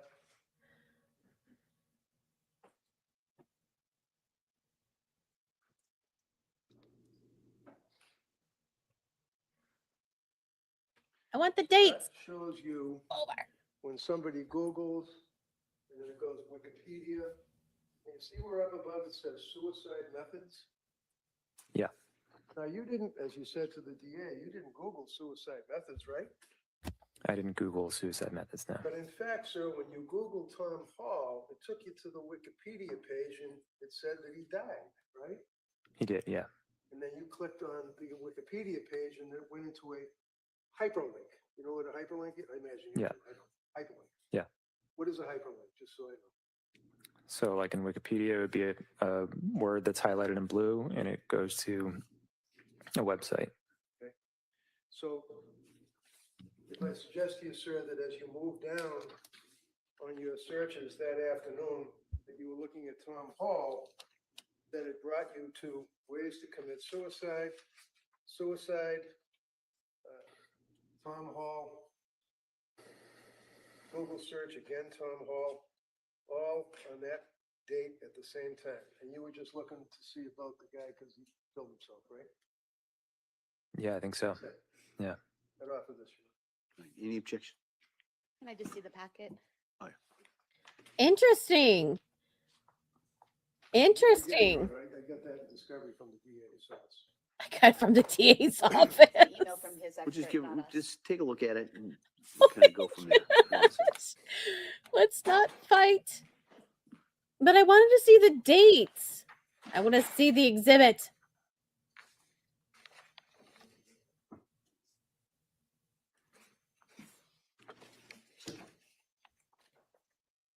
If I were her, I would object. The reason why is that he's not the expert that like downloaded this information. So it can't come in through this witness. Well, she's Is looking at that. I just said, my opinion. What is a URL? What does that mean? Hold on a second. I'm gonna move right along while she's over here doing something I else. would object. Yeah. See, counsel. Yeah, good job. Okay. Why is she objecting? Okay. Even though Mr. Clancy is a tech guy, right? This information was downloaded, extracted from his computer, right? And who was it extracted from? That person has to come in and testify and said, "This is my report. It's the extracted material that I got from his computer." Otherwise, what you're doing is you're going up to Patrick Clancy and you're like, "Is this a pen? Is this your pen? Did you use this pen on December the 3rd to write down terrible things?" And you're like, okay, yeah, this is a pen. It looks like a pen. I don't know if I wrote down terrible things or not. Now, I know what the defense is trying to do. The defense is trying to say, hey, listen, you were looking up this person. They unalived themselves. Perhaps one thing led to another, and you're the one that did this. Versus what the prosecution is saying. The prosecution is saying she did it. But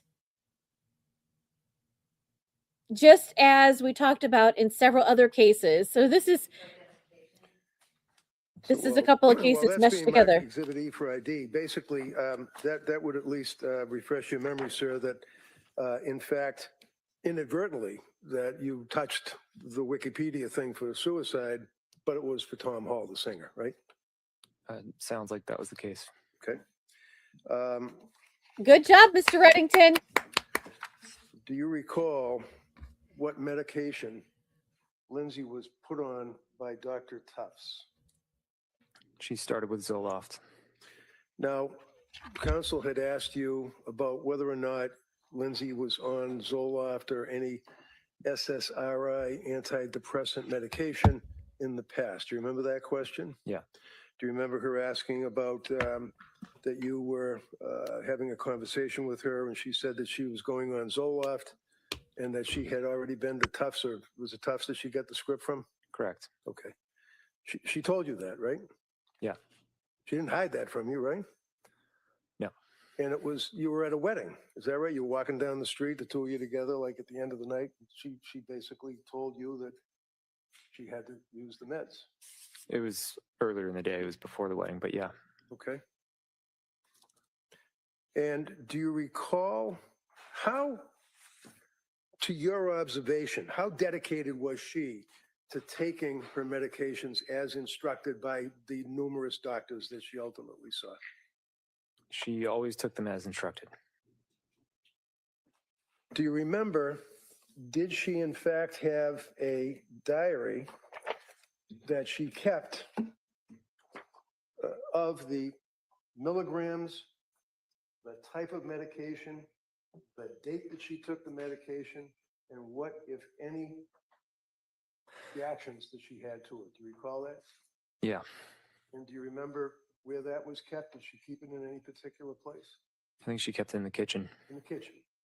So I'm going to show you a photograph that the state police took in your house.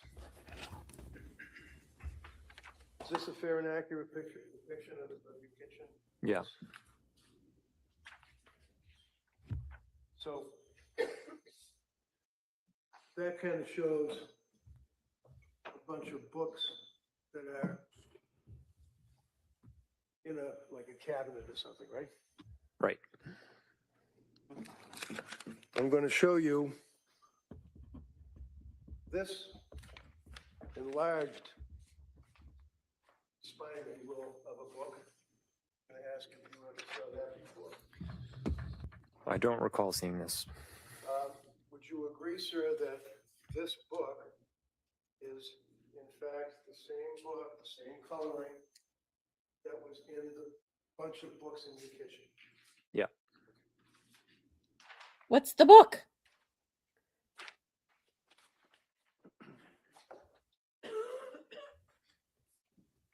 And on this book, you see what the caption of the book is.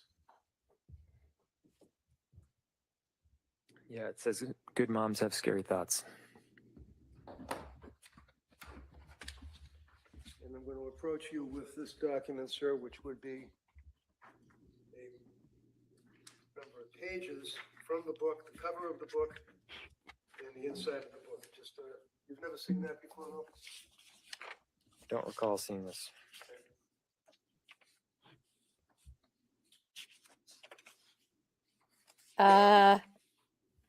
I don't own a book like that. Good moms have scary thoughts. So, I don't own a book like that. I will not offer this. Hold on, Council Como, if you could, Mr. Reddick, if you could show It's not. what it is that you. I'm sorry, you said you're not offering it? Oh, don't have the foundation. Is that- Okay. All right, any objection? No. Okay. He's not offering put it it. in. Yes, that's Oh, fine. okay, great, thank you. No objection to him not offering it. All right. If No, I I'm could just lost. look at it, there Yeah. may Why not. don't we do I this? think we're Why don't confused. everybody come over here with that, and we can kind of figure out where we go. Okay, so there was a book inside a drawer, and it said, "Good moms have scary thoughts." And he said he didn't see that.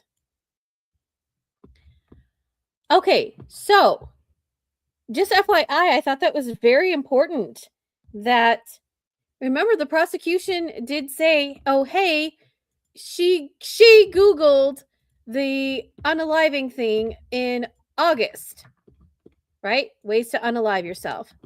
And it wasn't her, it was him. Because he was looking up the Tom Hall thing.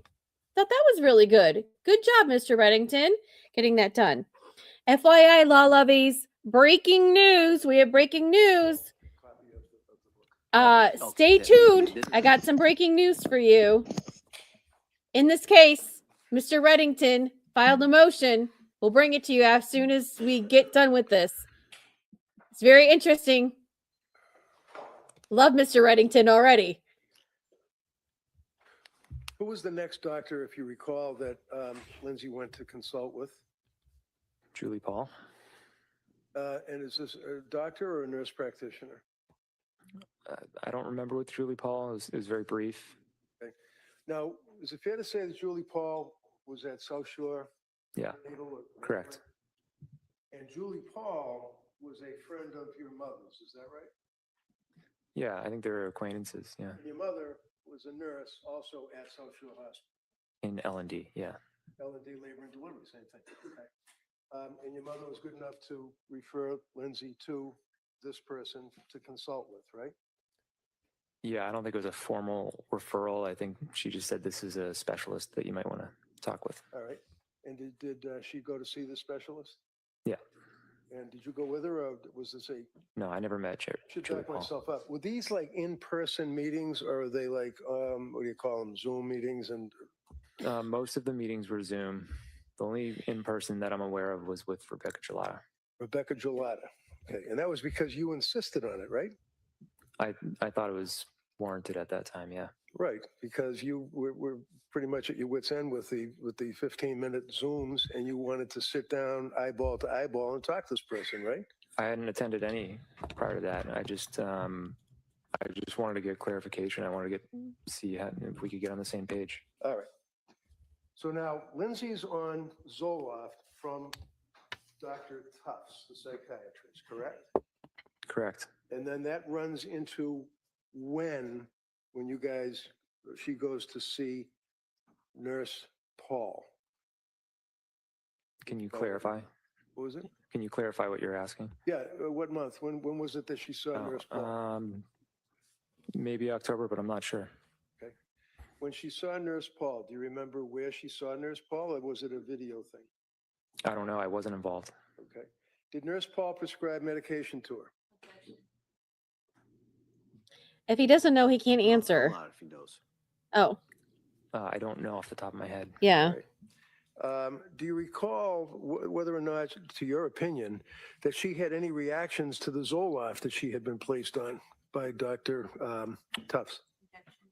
I don't know any observations that were made.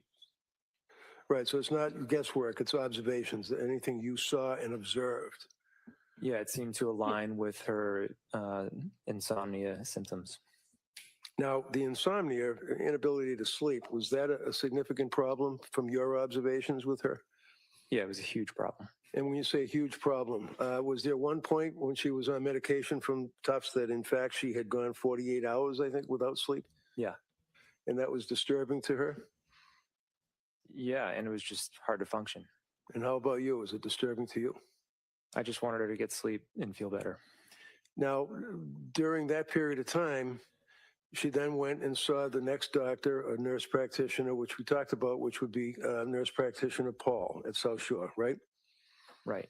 Now, after seeing nurse practitioner Paul, if you remember, or no, did you observe, did she seem to get better or did she seem to get worse? It would be hard to say. I think it was a week at most. So it's really hard to say in that short a time frame. Sure. And when you say a week at most, you mean that's like she was seeing nurse practitioner Paul for about a week? Yeah, and I mean, she may have only seen her once. It was very brief, and then she got reassigned somewhere. So. And the reason, that, if you know, that she got reassigned somewhere would be nurse practitioner Gelata, right? Right. Same practice, right? Right. And the reason was because Paul moved on to another job, right? Right. So Lindsay wasn't out doctor hunting. She was referred by the nurse practitioner that was referred to you guys by your mom because Paul was leaving, right? Yeah, she just switched doctors in the same practice. All right. Now she sees Dr. Gelata, right? Right. Did Dr. Gelata, to your knowledge, put her on medication? Yeah. And what was the medication, if you know? Mainly Seroquel and benzodiazepines, Ativan. No, benzodiazepines, they're addictive, right? Apparently. Objection. I'll allow it. And a benzo would be, for example, Ativan, correct? Correct. Now, Seroquel, she was placed on Seroquel as well. Is that correct? Right. And to your observation, again, you're not a doctor, what you saw of your wife, was she affected positively or negatively by the Seroquel that she was on? It appeared that she was affected very negatively, and she's reporting that that she was getting worse on the Seroquel. And do you know, did she report that to Dr. Gelata? Yeah. When she would consult with Dr. Gelata, prior to you actually going, do you know, were they all on video? If you know. I believe, yeah, they were all on Zoom. Do you have any opinion for the jury as to approximately how long these meetings on Zoom would be with the nurse practitioner? Probably around 20 minutes. At some point, do you recall that you went with Lindsay to see Dr. Gelada? Is that right? Yes, And do you remember, if you remember, when that was? early December. In early December of 2022, can you tell the jury from your observations, how did Lindsay appear? How was she acting? How was she faring? She was extremely sleep deprived and just highly anxious. Was there a number of occasions that you would actually see her on the sofa, rocking back and forth with her head under a pillow? Yeah, Did you report that and other symptoms to Dr. Gelada? Lindsay did. So when was it, if you recall, that you went and saw Dr. Gelada with your wife, person to person? When was it? Yep. Early December. I think it was December 6th. And do you remember, you have a pretty good memory about this, do you remember what medication she was prescribed by Gelada? Coming out of that meeting. Yep. Yeah, she increased the Seroquel significantly, and then she prescribed her Valium to help taper off of the benzos. Taper off the benzos? Yeah. To your knowledge, did Lindsay go to doctors to seek out benzodiazepines or drugs just because she was a drug addict? No. Lindsay, I think, wanted to. She definitely didn't want to take any more benzodiazepines, and definitely didn't want to take any more Seroquel. I think that it wasn't really a matter of trying to get off the medication; it was just trying to get on the right medication. Okay. Let's say mid-December, what observations, if any, heading up towards Christmas, did you guys endure? She seemed to get worse. The Seroquel was increased to 400 milligrams. 400? Yeah. And, By Dr. Gelada? Yeah. And the idea behind that was it would help with sleep, but she didn't get better. She got worse. Do you recall that at one point she went to a place called Women's and Infants Yeah. in Rhode Island? Right. Women and Infants Center for Women's Behavioral Health. Do you recall that? Right. Do you remember when she actually went to Women's Behavioral Health? Sometime in mid-December. I don't know the exact date. All right. So if I suggest to you, sir, that I have certified copies of the Women and Infants medical records indicating that on December 20th of 2022, that was the day that you dropped her off at Women. Does that refresh your memory? Yeah. Your Honor, I'd like to offer the certified copies of the Women and Infants hospital records. I would object. We don't have a copy of those. All right. What do you mean you don't have a copy of those? Could I see everybody here? Oh boy. That was a lot. That was a lot. My notes. Oh.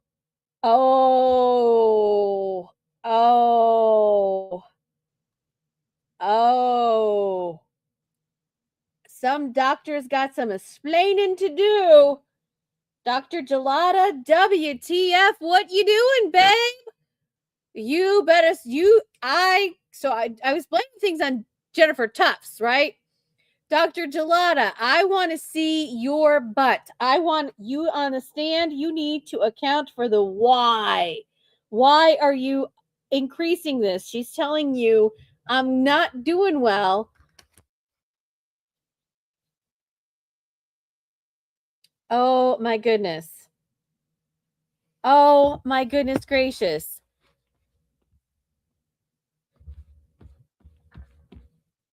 This is not good. This is not good at all. This is not good. This is not good. So, Mr. Clancy, do you remember that day, December 20th of 2022, that she Yeah. went to that place? How did she get there? I drove her.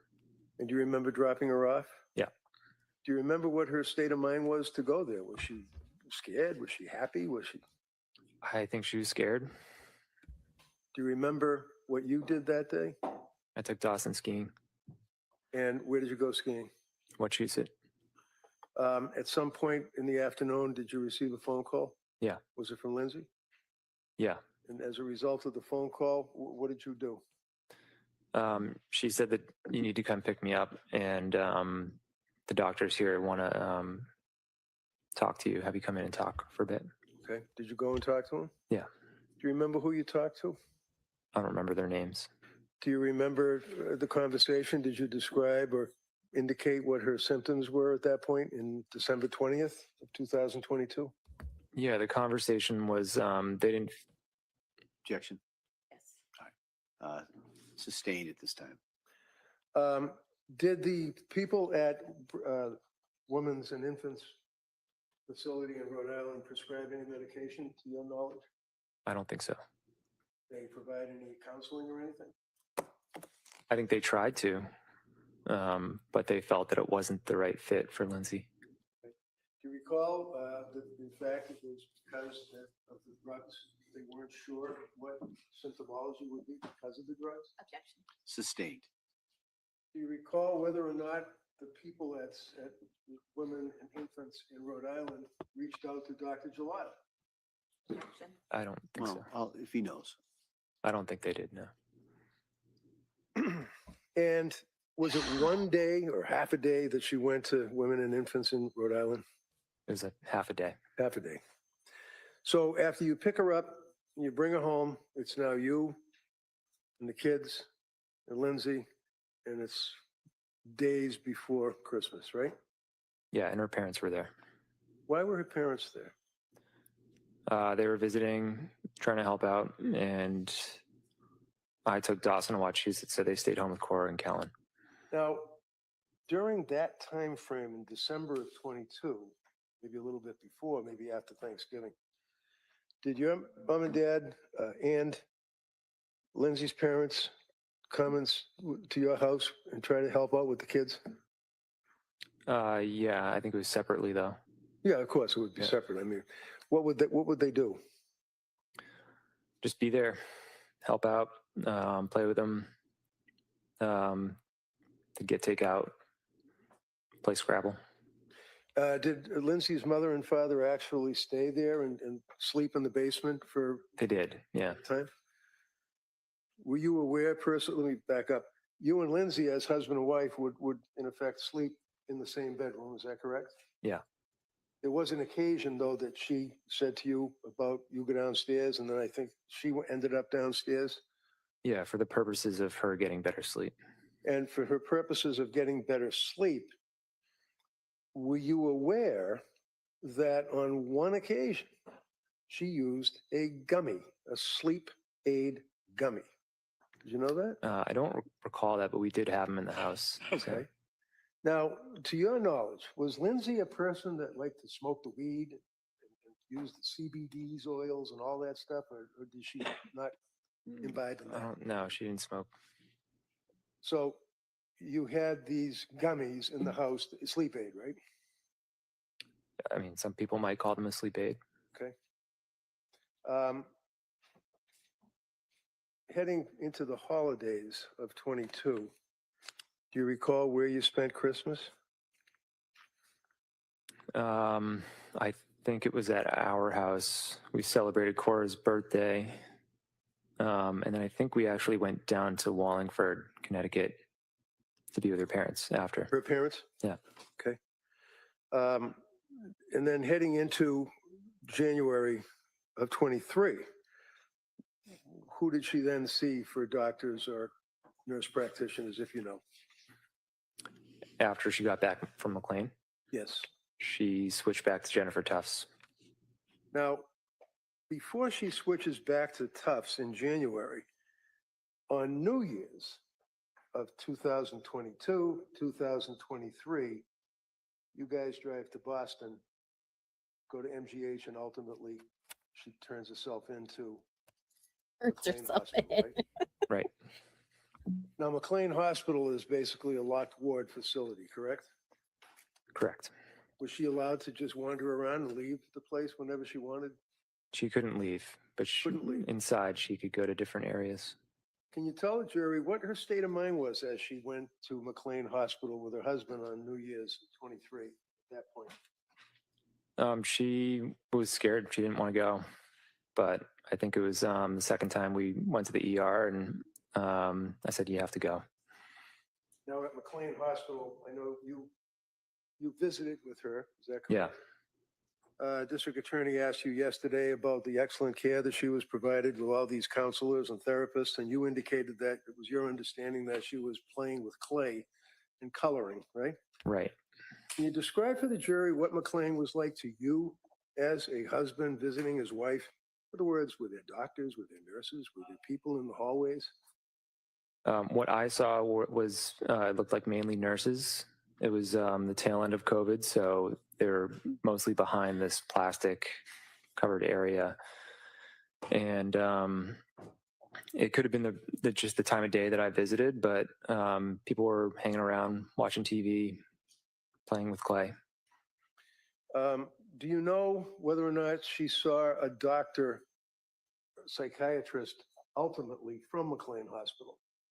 I was not aware of that. The only one I was aware of it was the doctor on the second to last or final day. And what was that, Dr. Goodhart? Yeah. And did you speak to Dr. Goodhart? I ended up calling her. Let's call it. I wanted to see what her evaluation was. So I gave her a call and we spoke, and she said, she's clearly depressed. Sustained. Ah, it's hearsay. So You can't say what the you doctor said. It's spoke to hearsay. Dr. Goodhart. Dr. Goodhart has to come in and say Did it for Dr. Goodhart, herself. to your knowledge, prescribe any medication? I think she recommended medication, and then How many medications did she recommend? I don't know if she recommended multiple. I want to say it was Cymbalta, but she said, check with your doctor and make a decision. So when Lindsay left, it was because she wanted to leave one day early because of Cora's birthday. Is that right? I didn't think it was. I don't think it was one day early. I think she had a 5-day stay, which at the time was my understanding was that was pretty standard. And yeah, she did want to attend Cora's birthday. So there's no doubt, sir, in your mind that when she was discharged from McLean, that you got these, right? McLean? Yes. Yeah. That when she was discharged from McLean Hospital, it was not against medical advice. The doctors gave her ill health and let her go with you, right? Right. And off of the McLean records. You know. Any objection? No. All right, they may be admitted.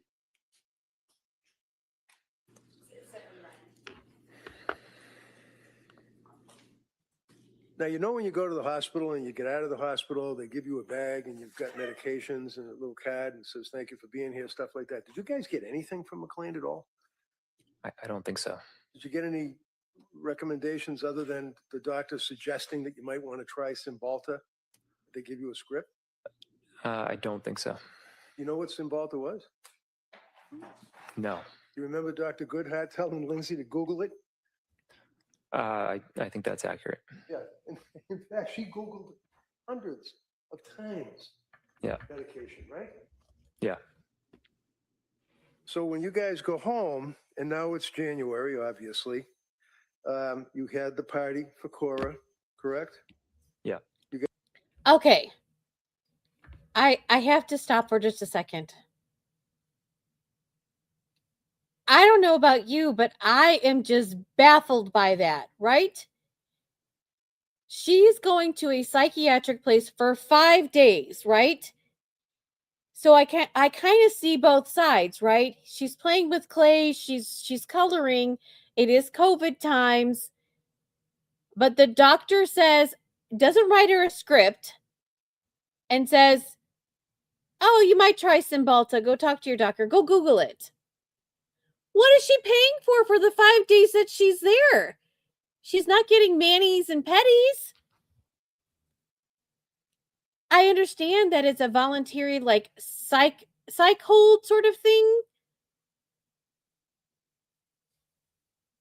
We'll talk about it. You let me know what you think in the comments. Sorry, I had to. You guys had friends over or friends that you guys knew? Friends came to the party, which was at a place in Plymouth. Would you agree with me that Lindsay had a number of friends from actually grammar school through high school through college that she stayed in touch with over the years? Yeah. And you as well? Yep. And they're good friends, like you still would see them and you guys would do dinner and things of that nature, right? Yeah. Actually, one of your friends, I think it was one of your friends, it might have been one of her friends, actually named her in January or around that time frame to be godmother or take care of their child if anything bad happened to them and they were dead, right? Remember that? My brain has been foggy for the last couple of years, but I understand. yeah. Okay. In January, as time went by, do you recall that she would actually continue to take notes of her medications that she was taking, right? That sounds like something Lindsay would do. Kept a diary or a little log, right? Yep. I'm approaching you, sir, with this and asking if you can identify this. Yes. And when you say yes, and I'll put it on the little screen, what is it?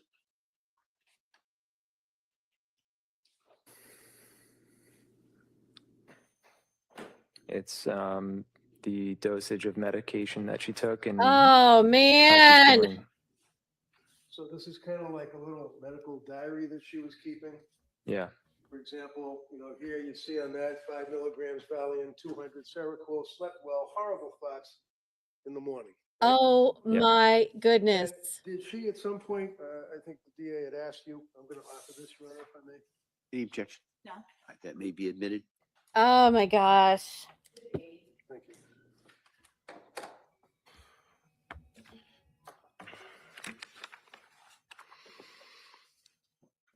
There was an occasion where she told you in the presence of her mother that she was having horrible thoughts, right?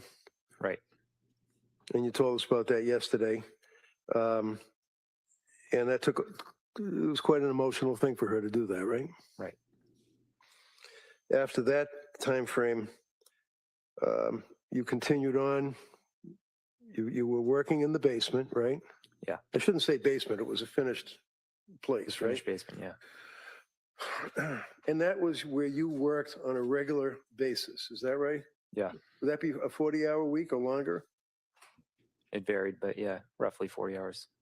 And I know it was maybe COVID, tail end of COVID, but one of the other reasons that you did that was so you could be home and help out.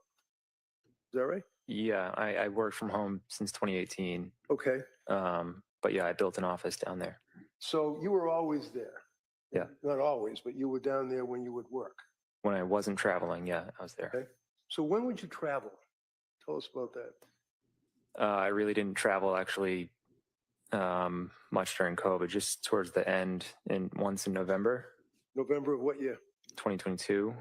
November of 2022. But before that, I traveled extensively. Let's look at November of 2022. November of 2022 is a month before she is telling you and her mother that she was having thoughts about hurting the children, right? Right. It's November of 2022, and you traveled. Where did you travel to? New York. And how long were you there, sir? 2 nights. And who took care of the kids? Lindsay. Sorry? Lindsay took care of the kids. Lindsay. So for 2 days, 2 nights, a month and a week or so before she killed the children, she was home with the kids for 2 days. Is that right? Right. Fair to say that you also had your friends that you would do brunch with on occasion, Sundays or weeknights or whenever, guys night type thing? Yeah. And you'd be out with your friends. If she wanted to kill the kids, she certainly could have done it that time when you're out, right? In theory. As opposed to sending you on a 3-minute trip to CVS and a 9-minute trip to a restaurant, you were away for 2 days in November and on a number of occasions for brunch, as well as skiing, right? You're a pretty active guy. Yeah. Right?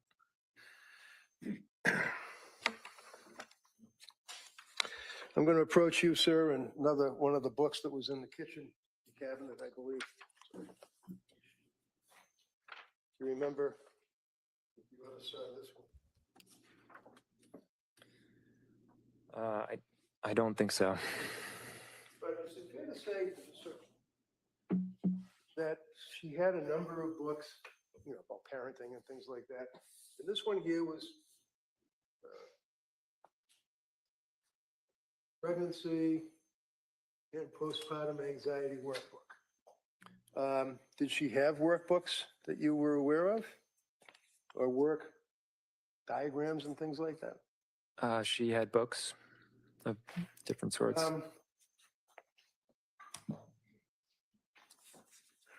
So you can't identify this as being in the kitchen, right? I don't recall seeing that book. No. That might Yeah. be anxiety. Sure. Thank you.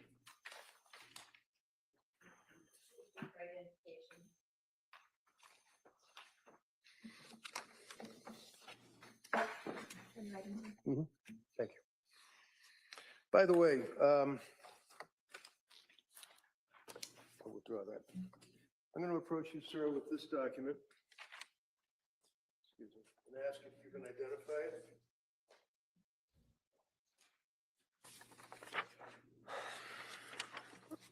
It says postpartum depression and anxiety patient information sheet. And if you go towards the end there, does it appear to be her writing in it?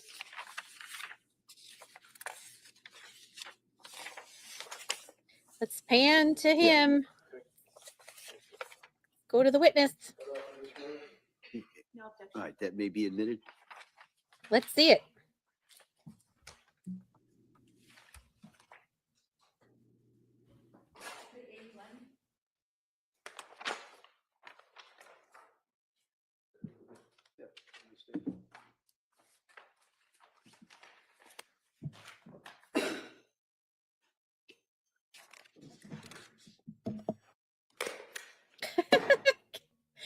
Kevin's using offensive office supplies. Looking at this item, it's got a bunch of flowers on the front.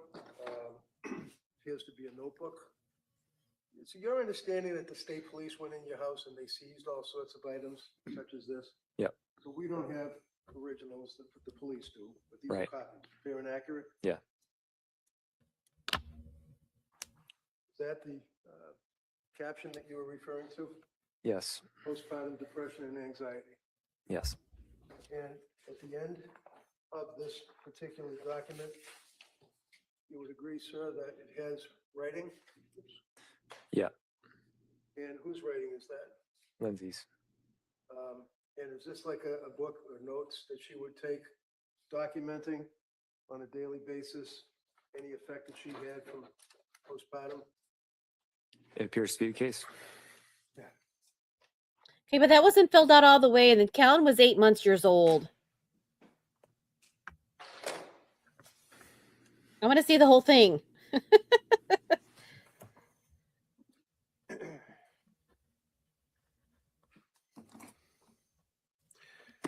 Your Honor, I would offer the records of Dr. Jennifer Tufts, ASTA mental health records. No Oh. objection. All right, that may be, they may be admitted. I'm going to have to, I think, maybe talk to the DA about this because I do have a lot of tabs and notes in this one. I know we have clean copies, right? We have a clean copy we're planning to admit, All right, so that's good, not a problem. okay. So we'll enter that and then before, we can then substitute it with a clean copy. Thank you.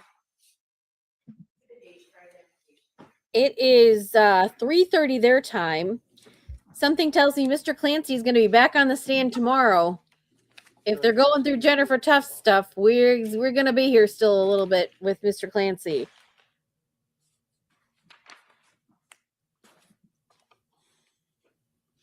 One of the things that you had identified yesterday was the document. Okay, I have a burning question, and you guys can answer this in the comments. Thanks, Kimberly. Yeah, if it was an evaluation, they should have wrote a script. She was there for 4 days. What the heck was she doing? Apparently, according to him, she was only coloring and playing with clay. I I hear Mr. Clancy and I hear what he's saying, but what I need to know specifically, Mr. Reddington, when you're asking him these questions, you're asking him here and there, like, how is this affecting him? I need to know specifically this, like she was going through this. What were you doing? She was going through this. What were you doing? And then at some point in time, he said, enough's enough. And then he took her to the doctor. And then when he's picking her up from this place, you're spending the money to go to this place and you got nothing from it? What did you question this? What's going on? Those are my questions. It's burning a hole inside of me. That you obtained from CVS, is that correct? Yes. It sets forth all of the medications that were purchased by Lindsay. Look at that. Prescription from the physicians that she had seen during that period of time, correct? Correct. And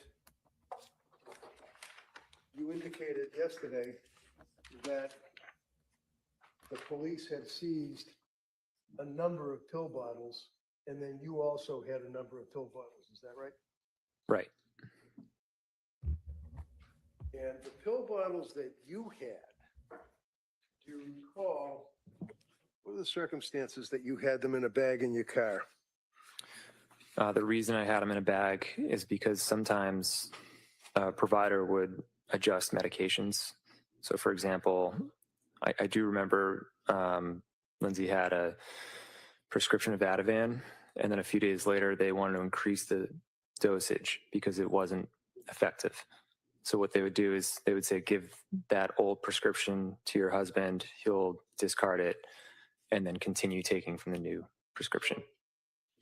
When the DA yesterday went through that there were scripts and there were pills on the 30 count, but then there's 27 and 3 were gone, but that's because she wasn't taking her medication. That's not the case. It's what you were told to do, right? Correct. Yeah. Without that context, it paints a different picture. Exhibit 2 would be the pills that you had turned in, I believe. Is that correct? That were in your bag, in your car? Right. I know you can't tell what's in the bag. I remembered it's Exhibit 2, though. Okay. Wednesday, January 24th, one of the troopers located 4 medication bottles, and at some point on the 26th, at about 2:30 in the afternoon, bottles were then documented by the police. When was it, if you know, that you turned these items in to the police? I believe it was after the event. I don't remember the exact date, but I remember I told them I do have other prescriptions in my truck still, and I gave them to him. Okay. So the police already went in with a search warrant. They already seized all the drugs. Okay, I have to stop for just a second. Did you see that? Did you see that? So yesterday the prosecution was going through the bottles, and she's like, "Look, this one only had 7. This one only had 6.5, or whatever the number was." And they were implying, perhaps, or if you could read through the lines, that maybe she wasn't taking all of her medication.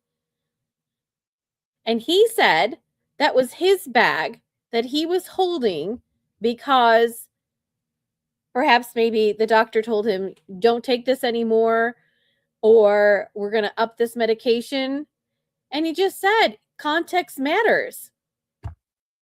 That's okay. I knew there was more to the story. Drugs that they could find in the house, in the kitchen, in the bedroom. Were there drugs in the kitchen, by the way? Yeah. They're all over the place, right? Yeah. And they seized that, right? Yeah. And then you, to be cooperative, told the police that you also had pills in your car, and you went to the DA's office and gave them to Attorney Sprague and the state police, right? Right. But to be clear, those were discontinued prescriptions. These are the ones like that she stopped. Correct. All right. And then you had new prescriptions, so there were new prescriptions that were prescribed to her, right? Yes. Now, when I met with you in the house, long after the state police had gone and finished their search, you recall that we went up to the bedroom and I removed this from the nightstand right next to the bed. Yeah. Can you tell us what What? that is? What is this? Is it a drawer, obviously? That's the drawer that goes into the nightstand. And inside the drawer, sir, In the if drawer. you recall, that there were a number of items that, let's see, it's Trazodone, Lindsay Clancy, prescribed on January 5, 23. Creatinine, January. Creatinine, 100 milligrams, prescribed for Lindsay Clancy, December 21st. Lorazepam, they're all empty too, right? Yeah. Because these are what she shot down with that lemonade or water or whatever was in the cup that she ground up these pills, right? Lamotrigine, prescribed to Lindsay Clancy, December 16th, 22. Mirtazapine, prescribed to Lindsay Clancy, January 23. Those are in this drawer, and they were all empty, right? Right. You observed that, right? There's something else that was in the drawer. Do you recognize that? Yeah. What is it? It's her Apple Watch. Her Apple Watch. This is the Apple Watch that apparently the police used to go up the stairs, downstairs, heart rate, things of that nature, right? Yeah. They never even seized it, did they? They left it in the drawer, right? Apparently. So, what is this item, sir? If you can identify that for us. It's a face mask for sleeping. To sleep? Yeah. Now, you had mentioned something, I think, about pillow spray. What is that? She bought some pillow spray. It apparently helps you sleep. And did you see her using that on a regular basis? Yeah. Yes? Yeah, she did. Your Honor, I would offer. Rob? If I could just see, Yeah, I think you. and I think there's a watch on the side there. I know, I was thinking about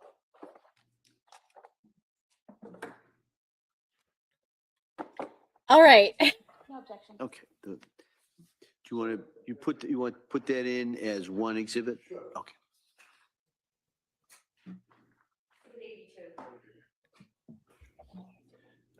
Okay. Just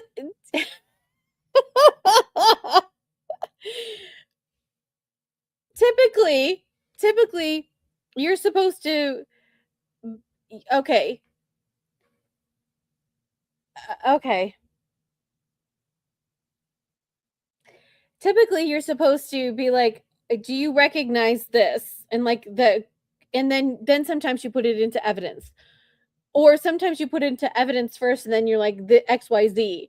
He's like willy-nilly, like, here's this, here's that. Now I assume that the prosecution already knew that this was coming. But if they didn't, surprise! This is the really weird way about going about this. Okay. All right. Mr. Reddington, I'm here for it. I love it. I love it. reference to the Apple Watch, sir. How many Apple Watches did she have? If you Just know? one. Just one. It's the only one she had. The police never seized it, right? Correct. And the drugs that were in the drawer, the empty drugs and the pill bottles from January, December, 22, 23.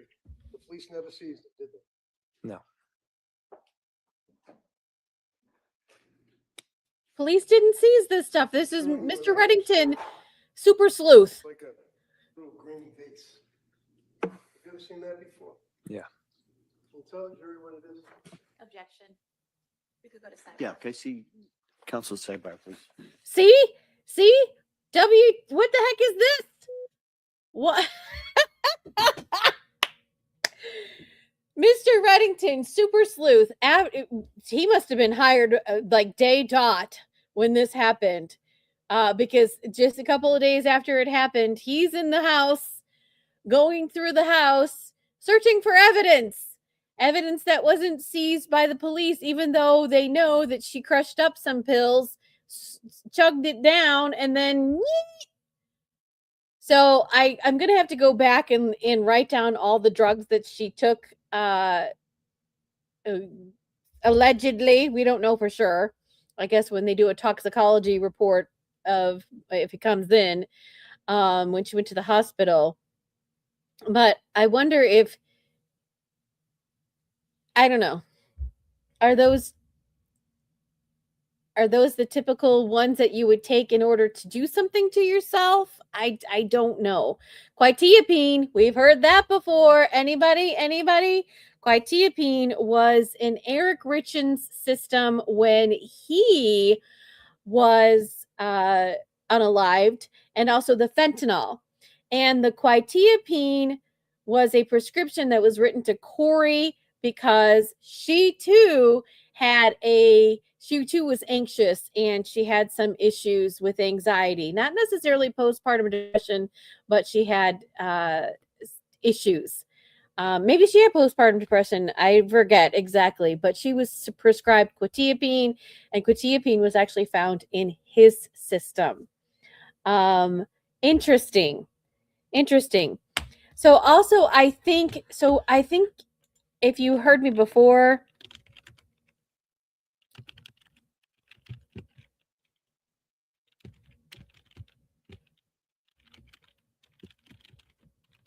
hang on.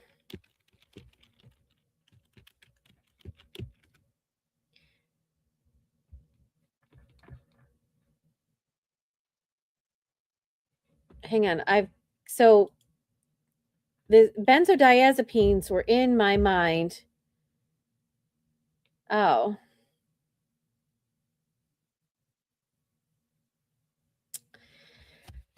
I'm trying to think if there was another case that somebody had benzodiazepines in their system, and I can't remember what it is.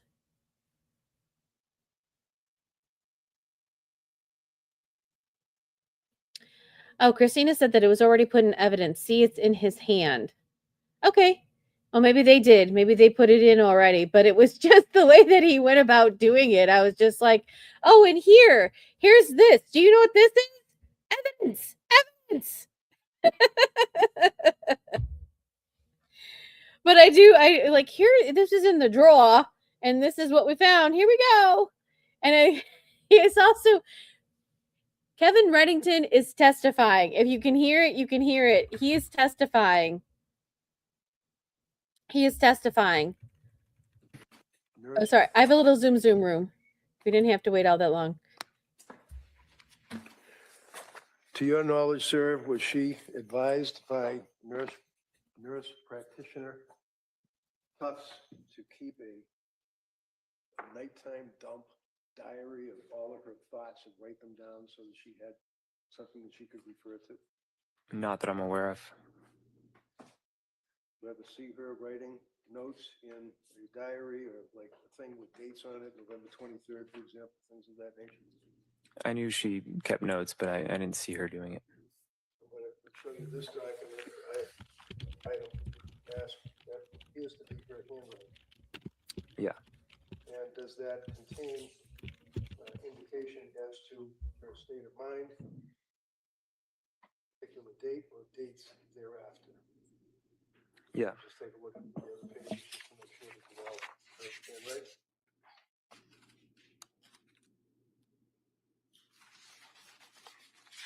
Yeah. You want to write it out for this? Como? Please. Yeah. Yeah, I got it from the state police, so let's assume you guys have it. No objection. Okay, that may be admitted.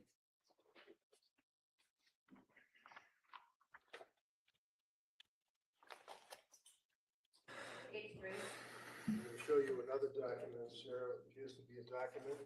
Do you recognize her handwriting? That document, the dates, September 29th, for example, 22. Yes. And does that appear to, can you tell us what that appears to be, sir, if you know? Looks like a schedule for Callan. And the schedule for Callan, that would be, what, like when he's eating or sleeping or something like that? Yeah, naps. Yeah. So for example, where it says September 29th, there it is, 22, and then it makes reference to Callan, last fed with a time frame, and then there's a bunch of pages like that that go forward on those dates. Is that what that is? Yeah. put him down for a nap, 9:35 with a smiley face, things like that, right? Right. Is this typical for Lindsay that she would document these things as a new mother? Yeah. Was she being controlling, in your opinion, of her child and of you by doing this schedule? No, I found it helpful. For this, Your Honor, I don't think there's Any objection? No objection. All right, that may be admitted. One of the things, sir, that the district attorney had asked you about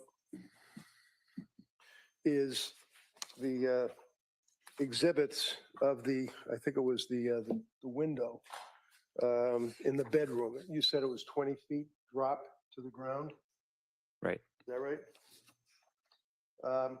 This is a photograph of the same one you already introduced, but I just don't know where it is. So this is the photograph of the house. You can identify that, right?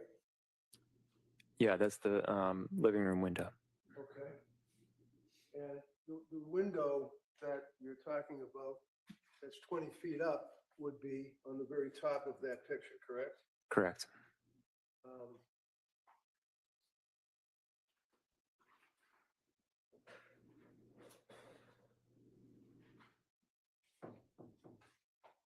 Now, when you identified this picture, I can't see.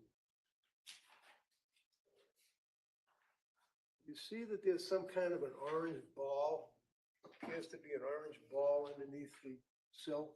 Yeah. To the left. And it appears to be red marks or red spots, like possibly blood above it. Yep. Can you tell the jurors what that little orange ball is? Yeah, we had a woodpecker who would peck at the house and create holes. That's why I prepared some of the other sections too. And I took some foam and filled the hole.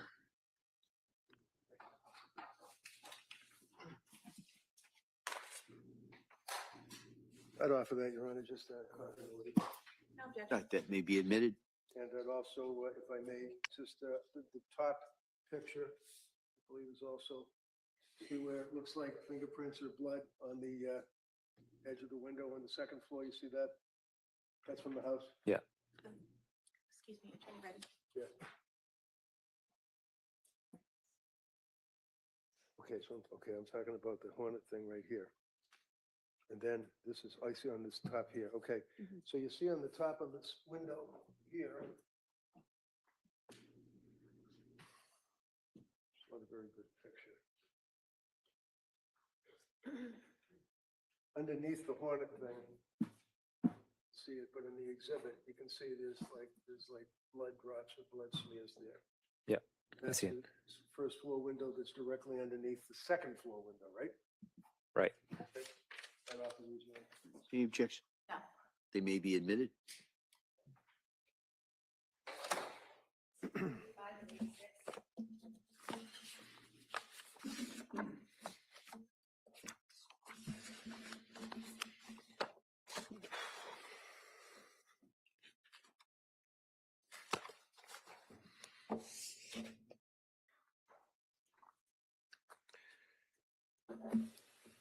I'm all set. Thank you, sir. Commonwealth, redirect? Yes, Your Honor, thank you.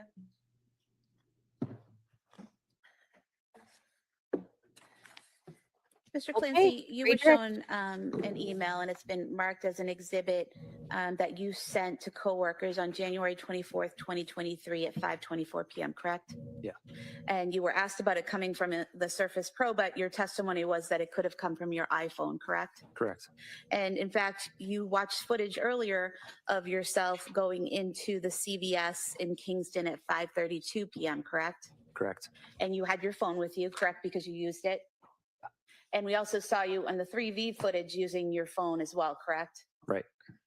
So you were clearly out of the house at 5:24 p.m., correct?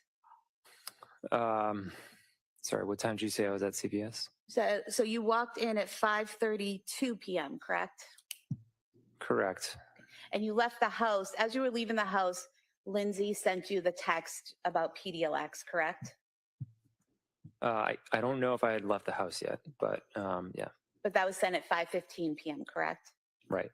And how far away is the Kingston CVS? 3 minutes. Okay. And so you leave the house, you get into your car, and you drive to CVS, correct? Correct. And so that should have taken 3 minutes, correct? Yep. So after the text that was sent at 5:15 p.m., that would have been sometime around 5:18 or 5:20 p.m. that you should have arrived at CVS, correct? Right.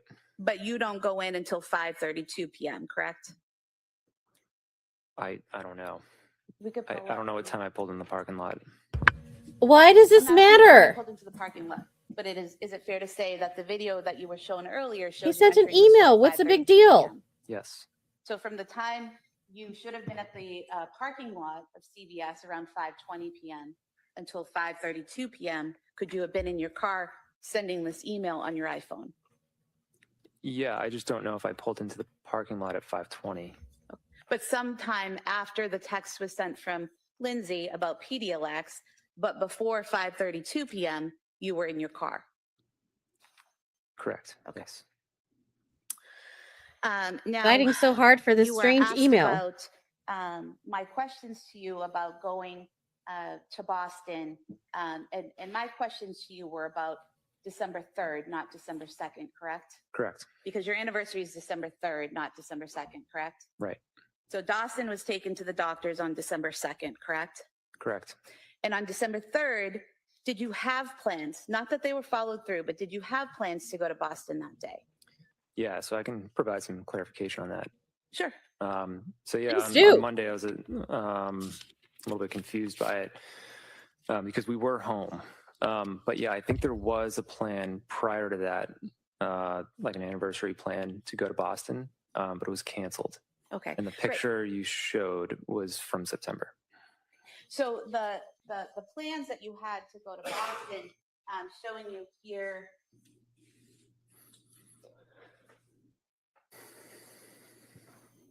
Some text messages between yourself and Lindsay. And here, there's one here that says, the spa at the Omni is booked, but you're on the wait list. As a backup, I have you booked for a massage at the nearby IHG for 90 minutes at 1:45. Is that correct? Yeah. And then you later say we can get lunch and then head over. She responds, okay. And then you write that they'll let you use the gym and the pool while she's getting her massage. Is that correct? Right. And then you talk about plans for lunch and dinner. And so there were the plans, they just fell through, right? Yeah, we canceled them. Yeah. So it's not as if I made that up out of thin air. That's here in the text messages, correct? Right. Yeah. It was just confusing because we were home. But yeah, when I left, I recollected that, and then I found the picture, and the picture was from September. And was that from the wedding you went to? Yeah. Why were the plans canceled? You could have the text messages marked as in specific. Any objection? All right, that may be admitted. Why were the plans canceled? You're leaving that out, counselor. Cross-examination, you said that Lindsay always took the medications exactly as instructed. But in direct, you said you weren't always with her every time she took the pills. Is that correct? That's correct. But the understanding was that she took it as directed. Because she told you she did? Yeah. And because you trusted her to do so? Yeah. Okay. But you can't sit here and say definitively that she took every pill exactly as instructed every single time because you didn't watch her every time, correct? I was not standing next to her every time she took pills. And you were asked about the Facebook search in August 23rd, 2022. And you were asked about being on the Surface Pro and looking up the country singer who had killed himself. Is that right? Right. Okay. So I think that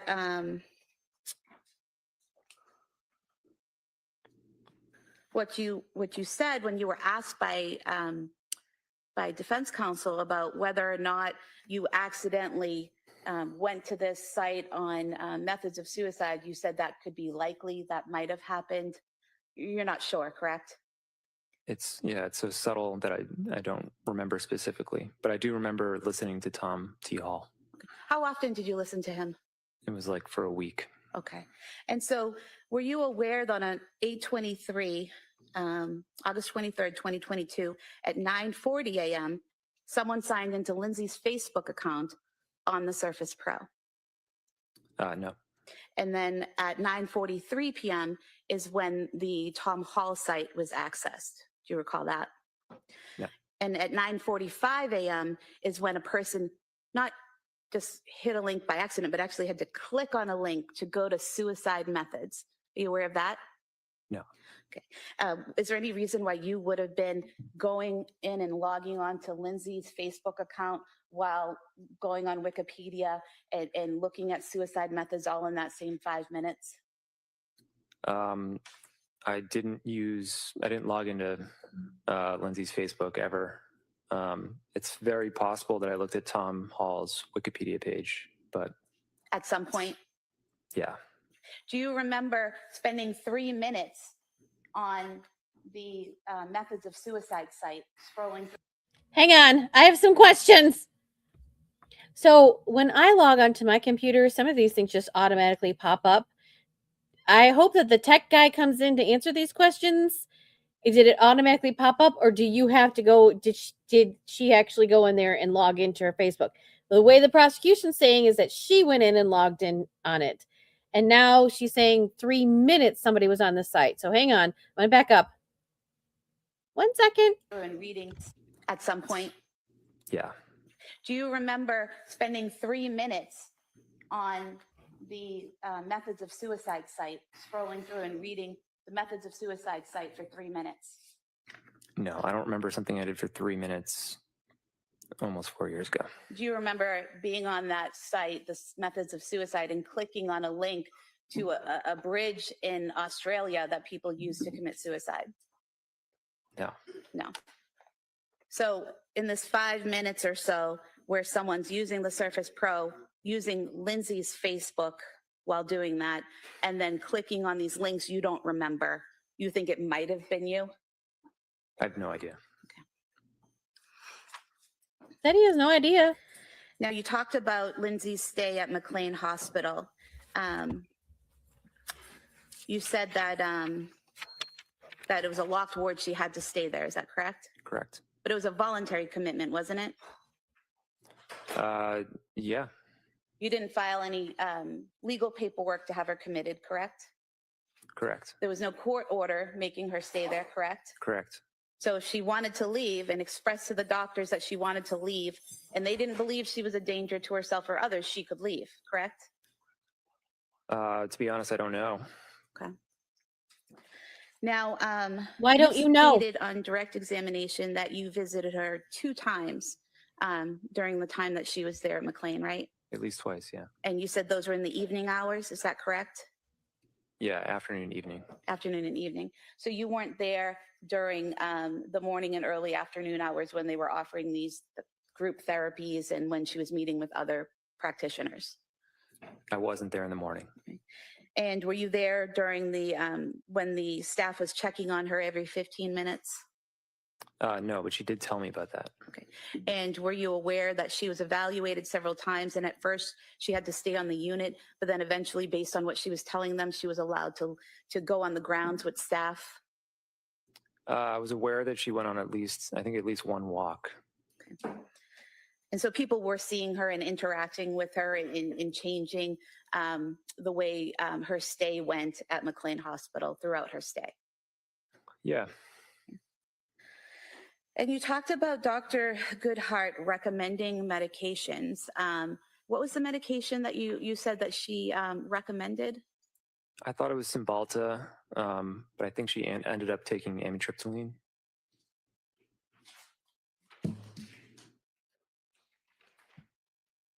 So looking here at the CVS records that you provided,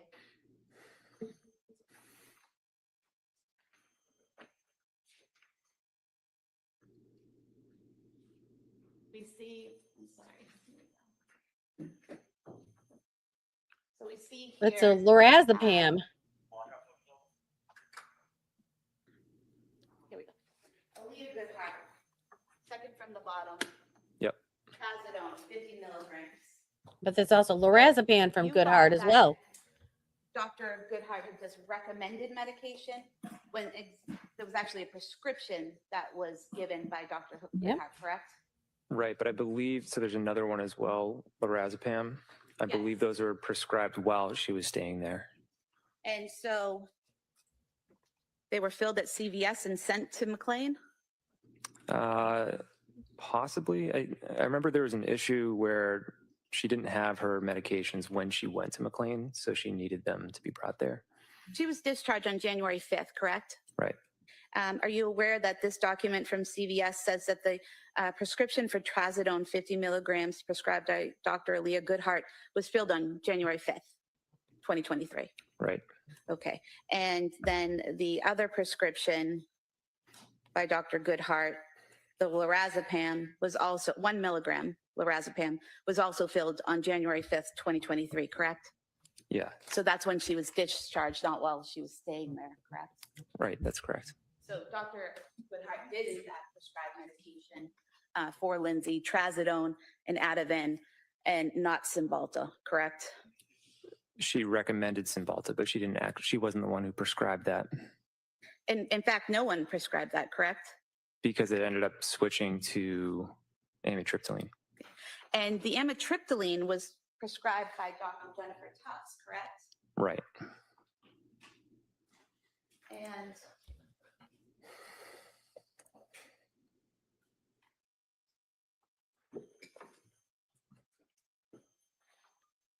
If you're confused, I'm confused. and Dr. Tufts prescribed 5 milligrams of diazepam on January 9th, 2023, correct? Right. And amitriptyline on January 16th. It was 10 milligrams of amitriptyline. And that was prescribed when Lindsay said she was having some issues with depression, correct? Correct. Okay. So she went to McLean Hospital and she was weaned off the Seroquel, correct? I believe so, yeah. And all the medications that she had taken prior to going to McLean, she was no longer on. Those were gone, correct? Once she had been in McLean. I don't know if it was, I'm not sure. I don't know if it was all of them. Well, did you have conversations with your wife about what she was taking? I mean, were you aware that she was only on only prescribed trazodone and Ativan when she left McLean, and then amitriptyline was only added on the 16th? So just those 3 medications? Yeah, but I thought she was taking trazodone before McLean. Right. So she had been prescribed it before and stopped taking it, correct? I don't remember. I'd have to look back on records. So you're not sure about what she was taking and when, are you? Not the exact dates, but I Several remember years she was ago. taking trazodone, and I thought she was taking it before McLean. So the best resource of what she was prescribed and when would most likely be the doctors and the CVS records then, correct? The CVS records is a good resource. I see what she's doing. And She's saying you can't talked rely on your about memory. the pills and how these were pills that she was no longer on. So it wasn't really a good representation of what she had taken, correct? Correct. But she was only prescribed Zoloft once, right? At the very beginning? Right. And she only took 7 of those pills, correct? Right. So it wasn't as if she was prescribed a higher dose or a different dose of Zoloft and was still taking that. And so that 7 pills misrepresents the Zoloft she took, right? I believe she switched because, or she stopped because she was switched to Prozac. Okay. And then even going forward, the Prozac, there weren't many pills taken out of that either, correct? Yeah, eventually she stopped that as well. Okay. So she'd take a few pills, she'd have some side effects, they'd switch the medication, correct? Yes. And so they were trying to figure out what would work for her, correct? Yeah. Okay. And then she ends up at McLean because she's having difficulties, according to her, with the Seroquel, correct? That was part of it, yeah. And they wean her off of that, right? Yep. And then after McLean, she's only on the trazodone, the Ativan, and then on the 16th, adding in the amitriptyline, correct? Right. You mentioned that you went to New York in November of 2022. Defense counsel said that was a month before the children were killed, but that's actually 2 months before they were killed, correct? It was, it was about a little more than 2 months. And she hadn't been on the Seroquel yet, right? I don't know exactly when she started the Seroquel. Would December sound right? Yeah, or end of November. Yeah. And so when you took your trip to New York, she was having some issues, but she was doing okay, wasn't she? She was doing much better than she was in December. Okay. And did you also take another trip with Cora in November? Yeah, so I did the trip to New York, and as soon as I got back, went to bed, and then the next morning left with Cora. And was that November 4th through the 7th to San Francisco? Yeah. And who was taking care of Dawson and Callan while you were in San Francisco with Cora? Lindsay. And so during your trip to New York, and then immediately after your trip to San Francisco with Cora, were there any issues or any problems, or did anything happen while Lindsay was caring for those kids? Nothing bad happened. She was, I would say her anxiety and depression was starting to tick up, but yeah, obviously nothing bad happened. Okay. And it's your testimony that things started to get worse in December. Is that correct? Correct. But it was also your testimony that after the stay at McLean, things got better, wasn't it? And she steadily progressed throughout January, getting better, right? Definitely, yeah. And on January 24th, 2023, you testified that that was one of her best days. Yeah. So what happened? You were asked about the Apple Watch. The police didn't collect the Apple Watch, right? They did collect her phone, correct? You identified it earlier, right? Correct, yeah. And her Apple Watch was linked to her phone, was it not? It probably was, yeah. You were also asked about the drop from the second floor window. Were you aware that the measurement from the windowsill to the ground was actually 12 feet? I've never measured it, but yeah, I believe what you're saying. And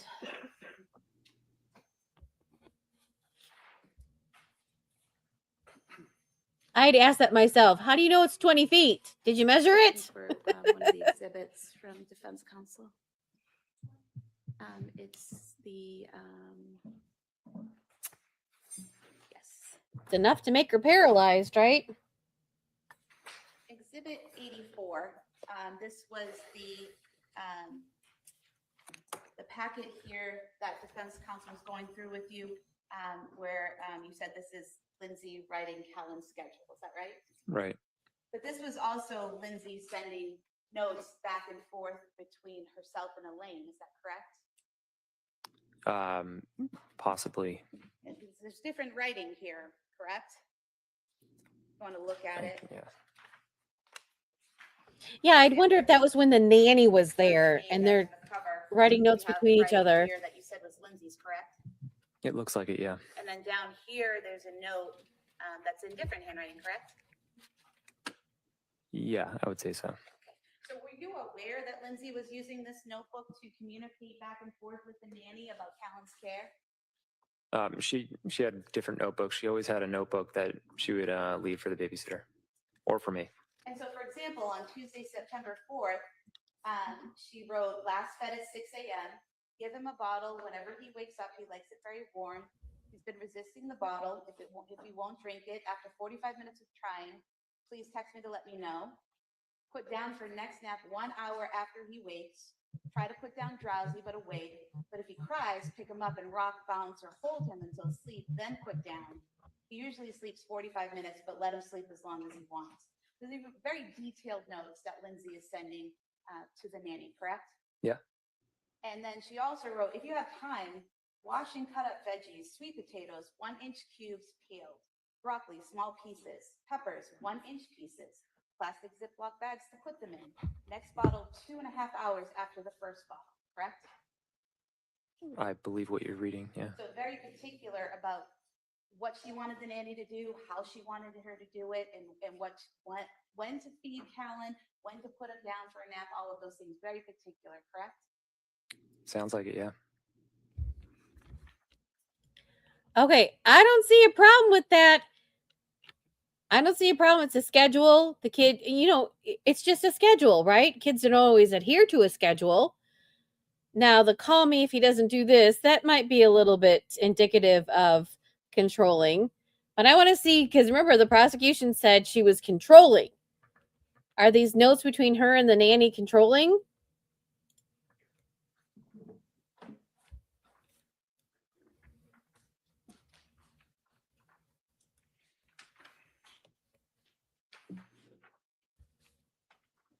Again, Thursday, September 29th, 2022. Callan last fed at 8:45. Please put him down for a nap at 9:35. We will be home from gymnastics at 11:45. Clean clothes and dryer if you get to it. So again, very specific times for putting him down and when to get up and asking her to do additional work like laundry and things like that, correct? Yeah. So she's getting paid. Again, October 6th, 8 at 8:15, fell asleep at 8:40, changing tables now in the bathroom. If he wakes before 9:40, give him 15 minutes to settle himself back to sleep. I'm hoping he will sleep till 10:15.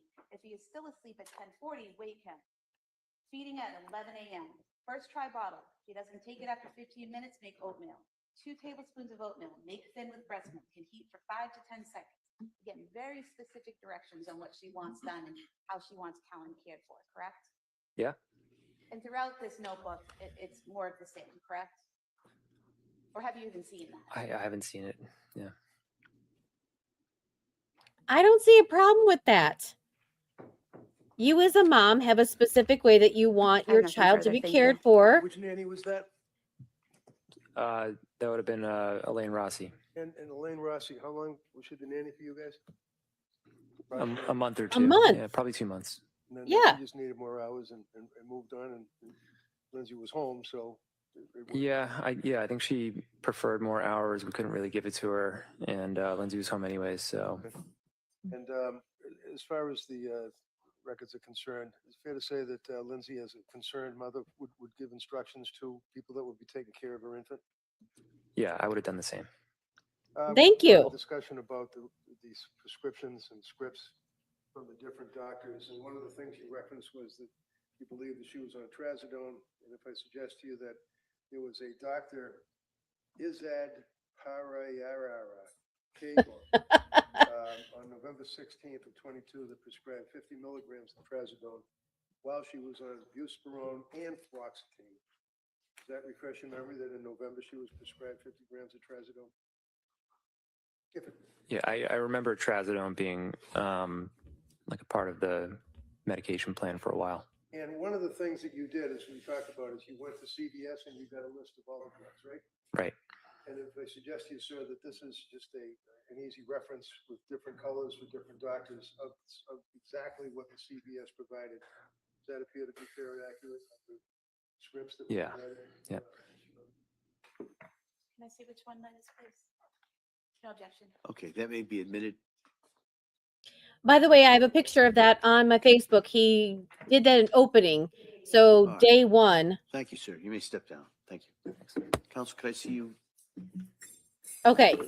I'm sure they're done for the day. Okay, I have a couple of things. Okay. We'll go over questions and stuff in just a second. We're going to finish up to see if there's anything they're going to put on the record. We're going to talk about the breaking news, and we're going to talk about all of this. Okay. So some people we did not get, we're going into this as we don't know anything, right? And when I am listening to him talk about all the medications and the things that she was on, he knows. Now, does he know what was affecting what, and et cetera, et cetera, et cetera? No. Does he know wholeheartedly that she took this and she did this? And no, but nobody knows that for sure. You don't know what your spouse is doing 24/7. You're not with them 24/7. I'm still not sure about the suicide thing on the note. So I'm interested to see kind of what that is going to be. I want the tech person to come in. Okay. The hope is we'll start about 9. And kind of the same thing. We'll go to hopefully about 11, take a break at 11. We'll have a break from 1 to 2. And we'll go into the afternoon around 3 or 4. All right. So that's the thing. Remember, I'm going to ask you those questions about not talking about the case, not doing any research about it, don't watch anything about it. You have to keep an open mind. At this point, you've heard some evidence, but you haven't heard all the evidence. You haven't heard the law that you are to apply to the evidence. So you've got to, at this point, you've got to keep struggling in a sense, keep that open mind. So I'm going to excuse you. I hope you have a nice evening. We'll come back here tomorrow morning. If I forget to tell you, tomorrow, Friday, we're still on schedule to take that view, and then we'll deal with the schedule when we come in tomorrow. That's as best I can tell you. That's the schedule for tomorrow. So again, thank you so much for all your work on this case so far. I hope you have a nice evening. We'll see you tomorrow. Court, all right.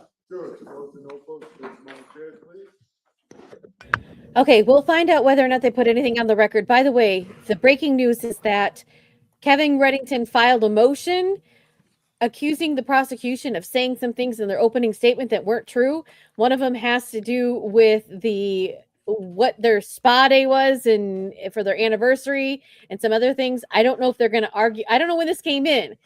I posted on my Facebook page, but I don't know if they're going to argue this now. And so we'll be in recess on this matter till tomorrow morning at 9 Okay. o'clock. Thank you. Okay. So they're done for the day. They're not going to argue. All right. Hold on just a second, law levies. First of all, let me take these off. Oh, goodness gracious. Okay, hang on. We're going to go and pull up what Kevin Reddington had to say as your surprise. Oh, Kevin Reddington's killing me today. All right. Hopefully, can you see this? Hold on. Let me see. Do I have it up? No. All right. Hold on. Breaking news. Kevin Reddington files this motion. He says, now comes the defendant, Lindsay Clancy.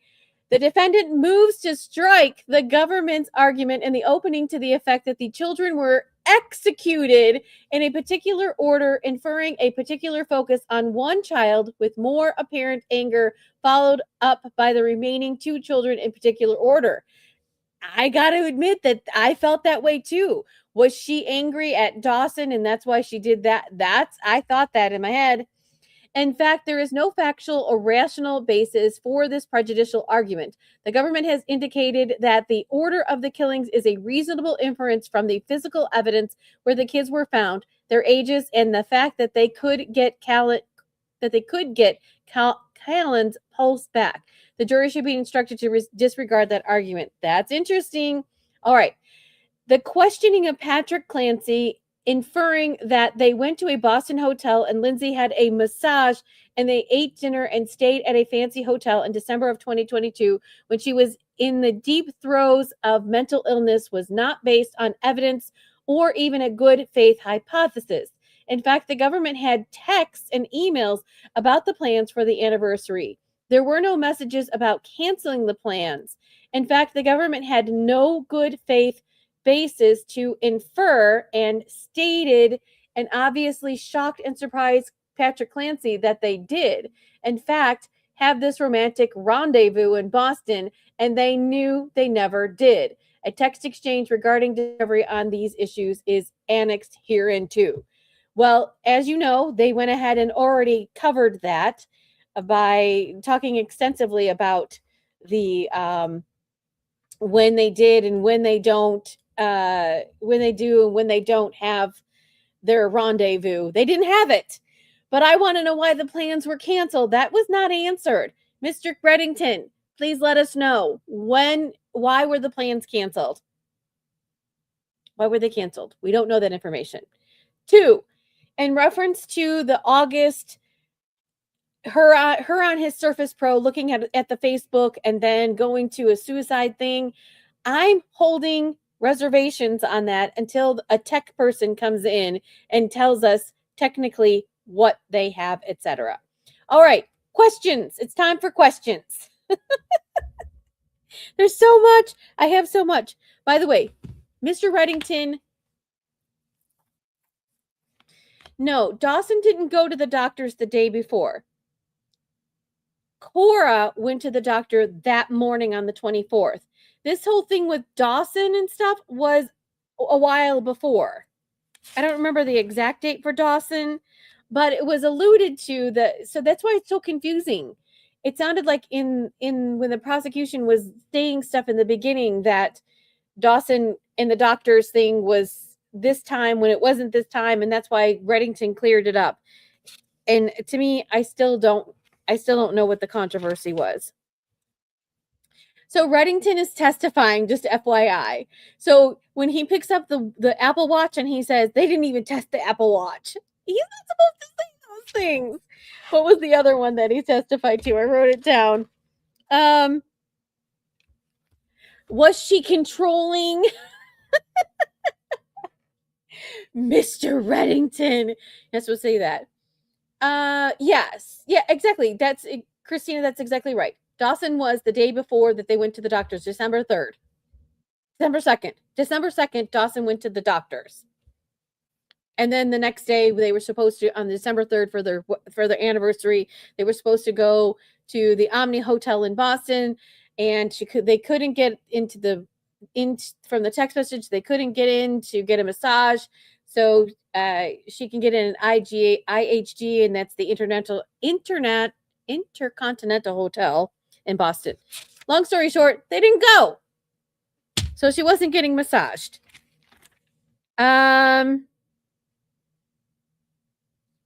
I did find it interesting that when she was at Mass General Hospital for the second time and they were talking about whether or not she needed to go to McLean, that was the Rhode Island place that she went to, he said she had to go. So to me, maybe that's why they didn't go, because Dawson had a problem. I don't, there's so much going on. I don't know. So if you got that, maybe. But so people are asking sort of, was Patrick Clancy sort of culpable in all of the stuff that's going on? Was he aware that she was taking this medication and that medication and what it was doing to her, et cetera, et cetera, et cetera? And what was he doing about it? Right? I think based on this, he knew what was happening. Now, mind you, he didn't see her journals, which I thought was very, very, very interesting that she had all of these journals. So she's a labor and delivery nurse, right? She probably writes down stuff all the time. She has to take very, very intricate notes about her patients. And as you saw, I thought that was very, very telling that she wrote down all the patients that she helped deliver babies or that she was taking care of, right? I thought that was really good. So then she has a notebook of what day it is, what she's taking, and how that made her feel.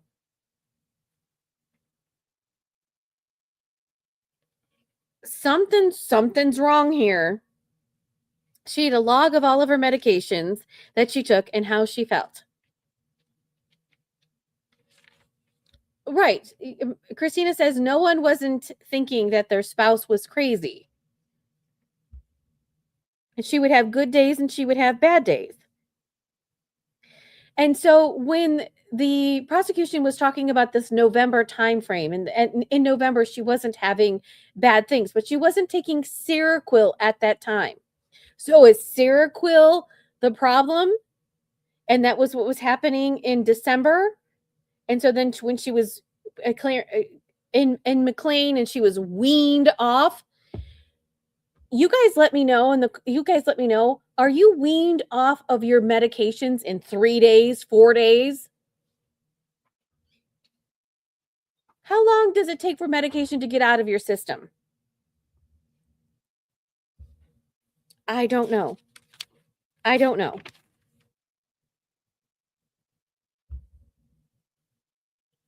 December 6th is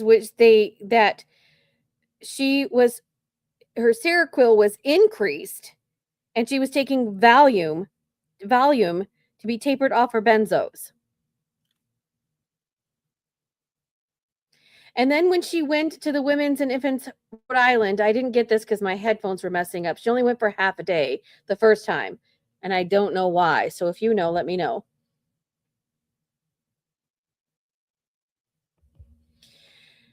Some doctors wean, some don't. 24 to 48 hours, depending on the dose and how long you're on it. Kimberly says, I don't think there was enough emphasis on her actual diagnosis.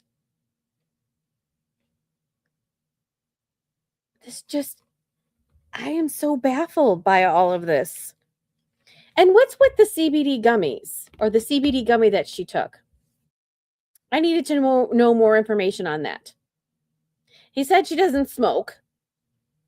So why did she think she needed to take the gummy? Would that help her relax, et cetera, et cetera, et cetera? But with all this other medication, and who knows if you're taking something on top of something and something and right, was she taking it to sleep? But what was going on with the Valium? Is the Valium helping her sleep? I'm just so confused. Oh, and she's not shopping around for doctors.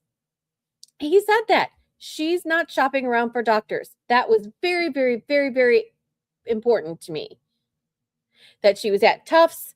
Then the mom recommended this person who was a nurse practitioner, not a doctor. Jennifer Tufts is not a nurse practitioner, by the way. Mr. Reddington misspoke. I looked it up. She's a psychologist. Dr. Tufts is. And when I did, some other information popped up, and I'll tell you about it in just a second.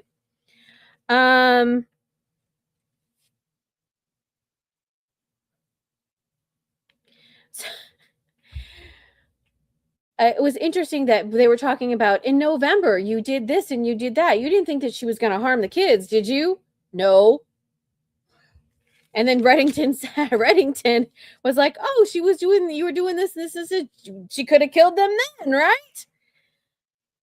Sure. But something happened on the 24th that made her do it.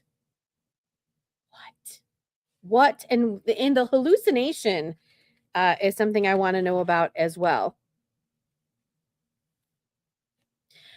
Okay, drug testing can show drugs in your system for weeks and sometimes months. Exactly.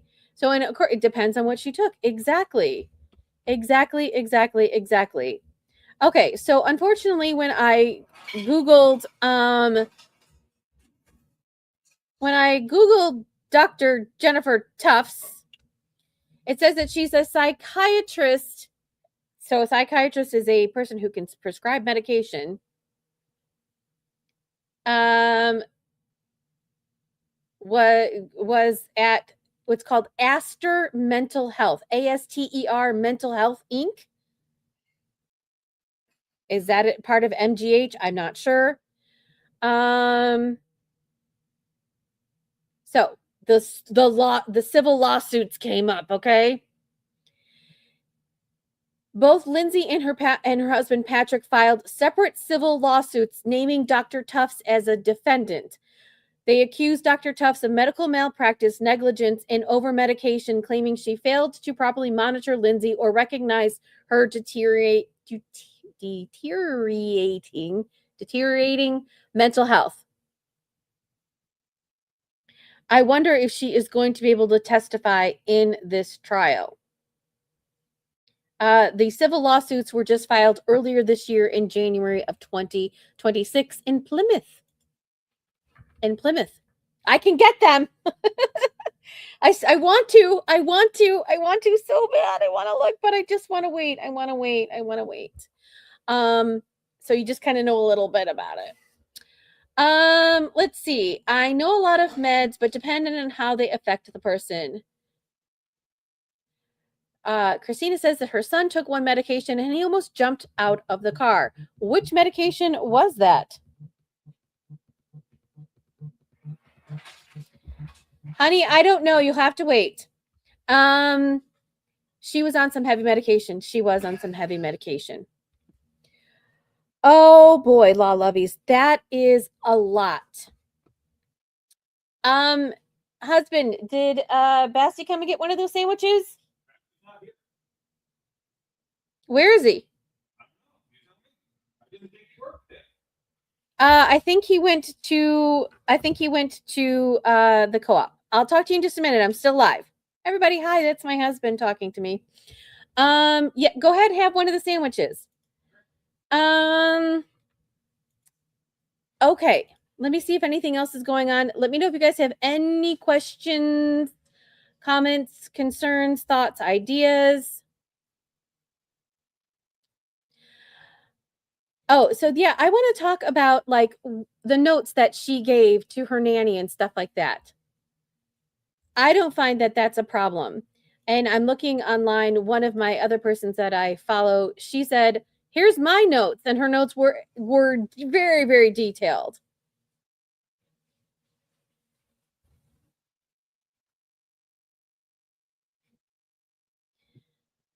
So I don't see that there is anything going on with her giving notes to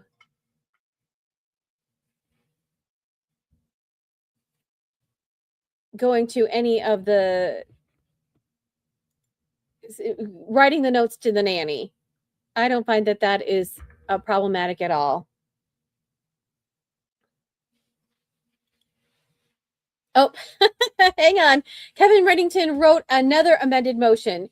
He says, the defendant moves to strike any reference made to the defendant searching for ways to kill. The pretrial publicity arising from this false narrative carried into the government's opening is prejudicial and causes unfair, irreparable harm to Lindsay. The government agrees that there was never any search as ways to kill, but were in fact referring to the visit to the suicide method site.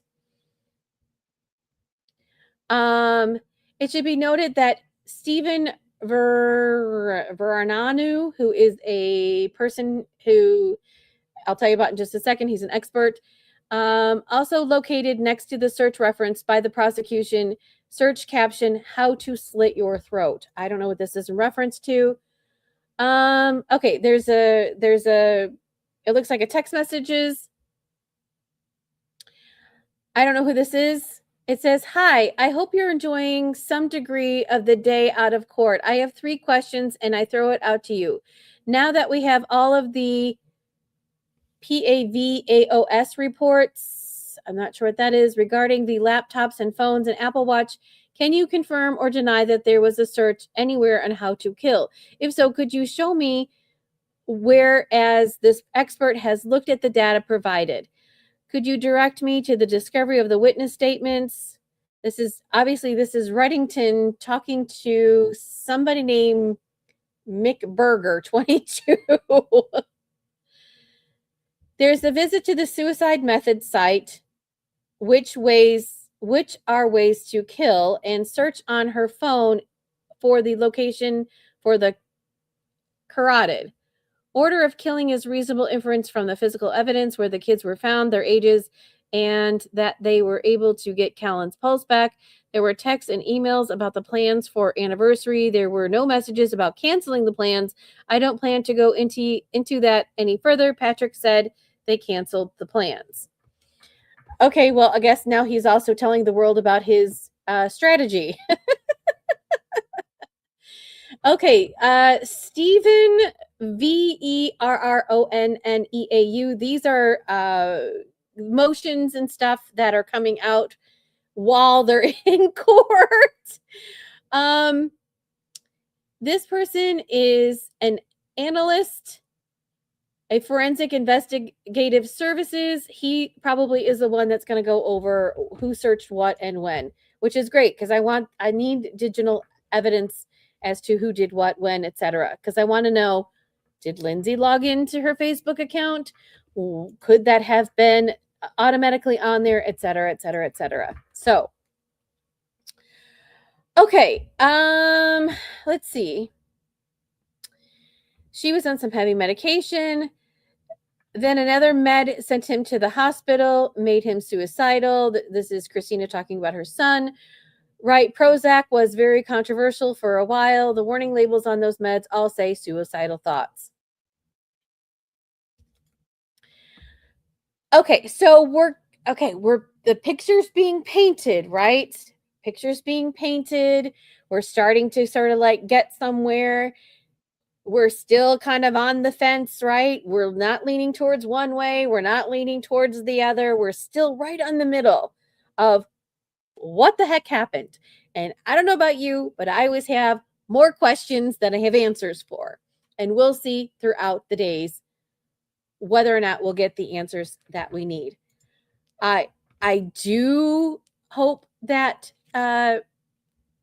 Jennifer Tufts is going to be coming out. Let me see. Again, I didn't look at everything. I know that Kevin Reddington, I believe, gave a list of the witnesses that he wanted to testify.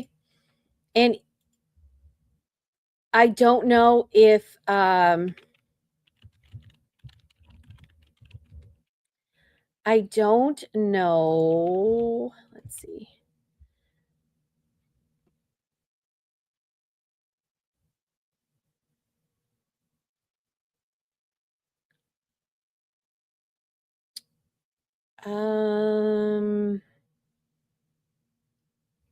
Okay, hang on. Let's see. Nope. That's not his case. I'll have to look and see. Anyways, if she has a civil pending case against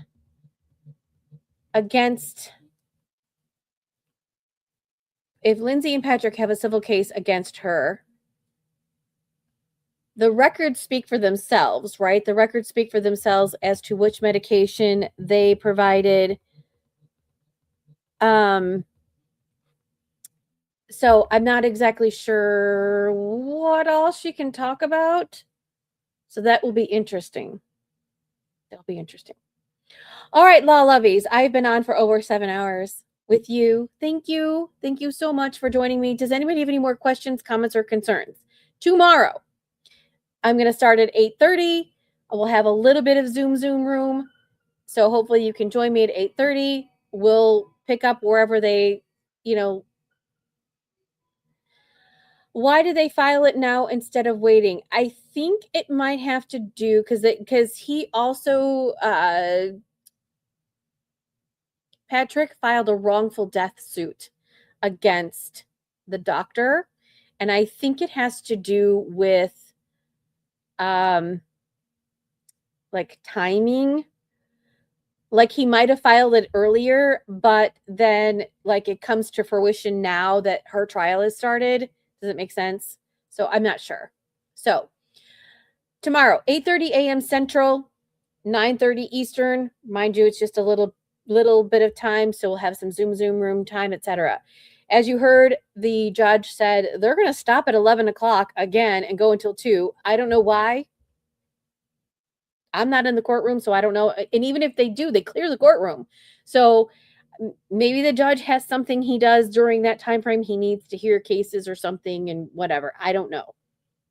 So then they're going to go until like 3:30 or 4 until tomorrow. So what I venture to guess tomorrow, unfortunately, might be a very sad day. At some point in time, they're going to have to call all the police and the first responders, etc. I bet you we won't get to Jennifer Tufts and her medication and stuff until later. Because first, just FYI, first they have to establish that the children are no longer with us. And how do they do that? They talk about the first responders coming in. They talk about the life-saving measures, etc. Then they bring in the medical examiner that tells how the children passed. Even though we already know, they still have to come in and give us the gory details because that's the way trials are set up. So I have a venture to guess that's kind of the way it's going to go. If I'm wrong, I'm wrong. But I think that's the way it's going to go because they're painting that. They have to paint that picture first. And I don't think that we'll get to any of medical doctors until, I would like to say, maybe the middle or late next week. But we'll see. All right, law lovies, I appreciate you. If you have any comments or questions or whatever, you can always send them to me. Go check your Facebook if you want to go see the pictures and stuff or what have you. And we'll see you again tomorrow. So thank you for joining me. We'll be back tomorrow morning for gavel to gavel coverage of the Lindsay Clancy trial. Thank you. Bye-bye. Thanks for watching Legalese 1, 2, 3. If you like what you saw, please like and subscribe for more content.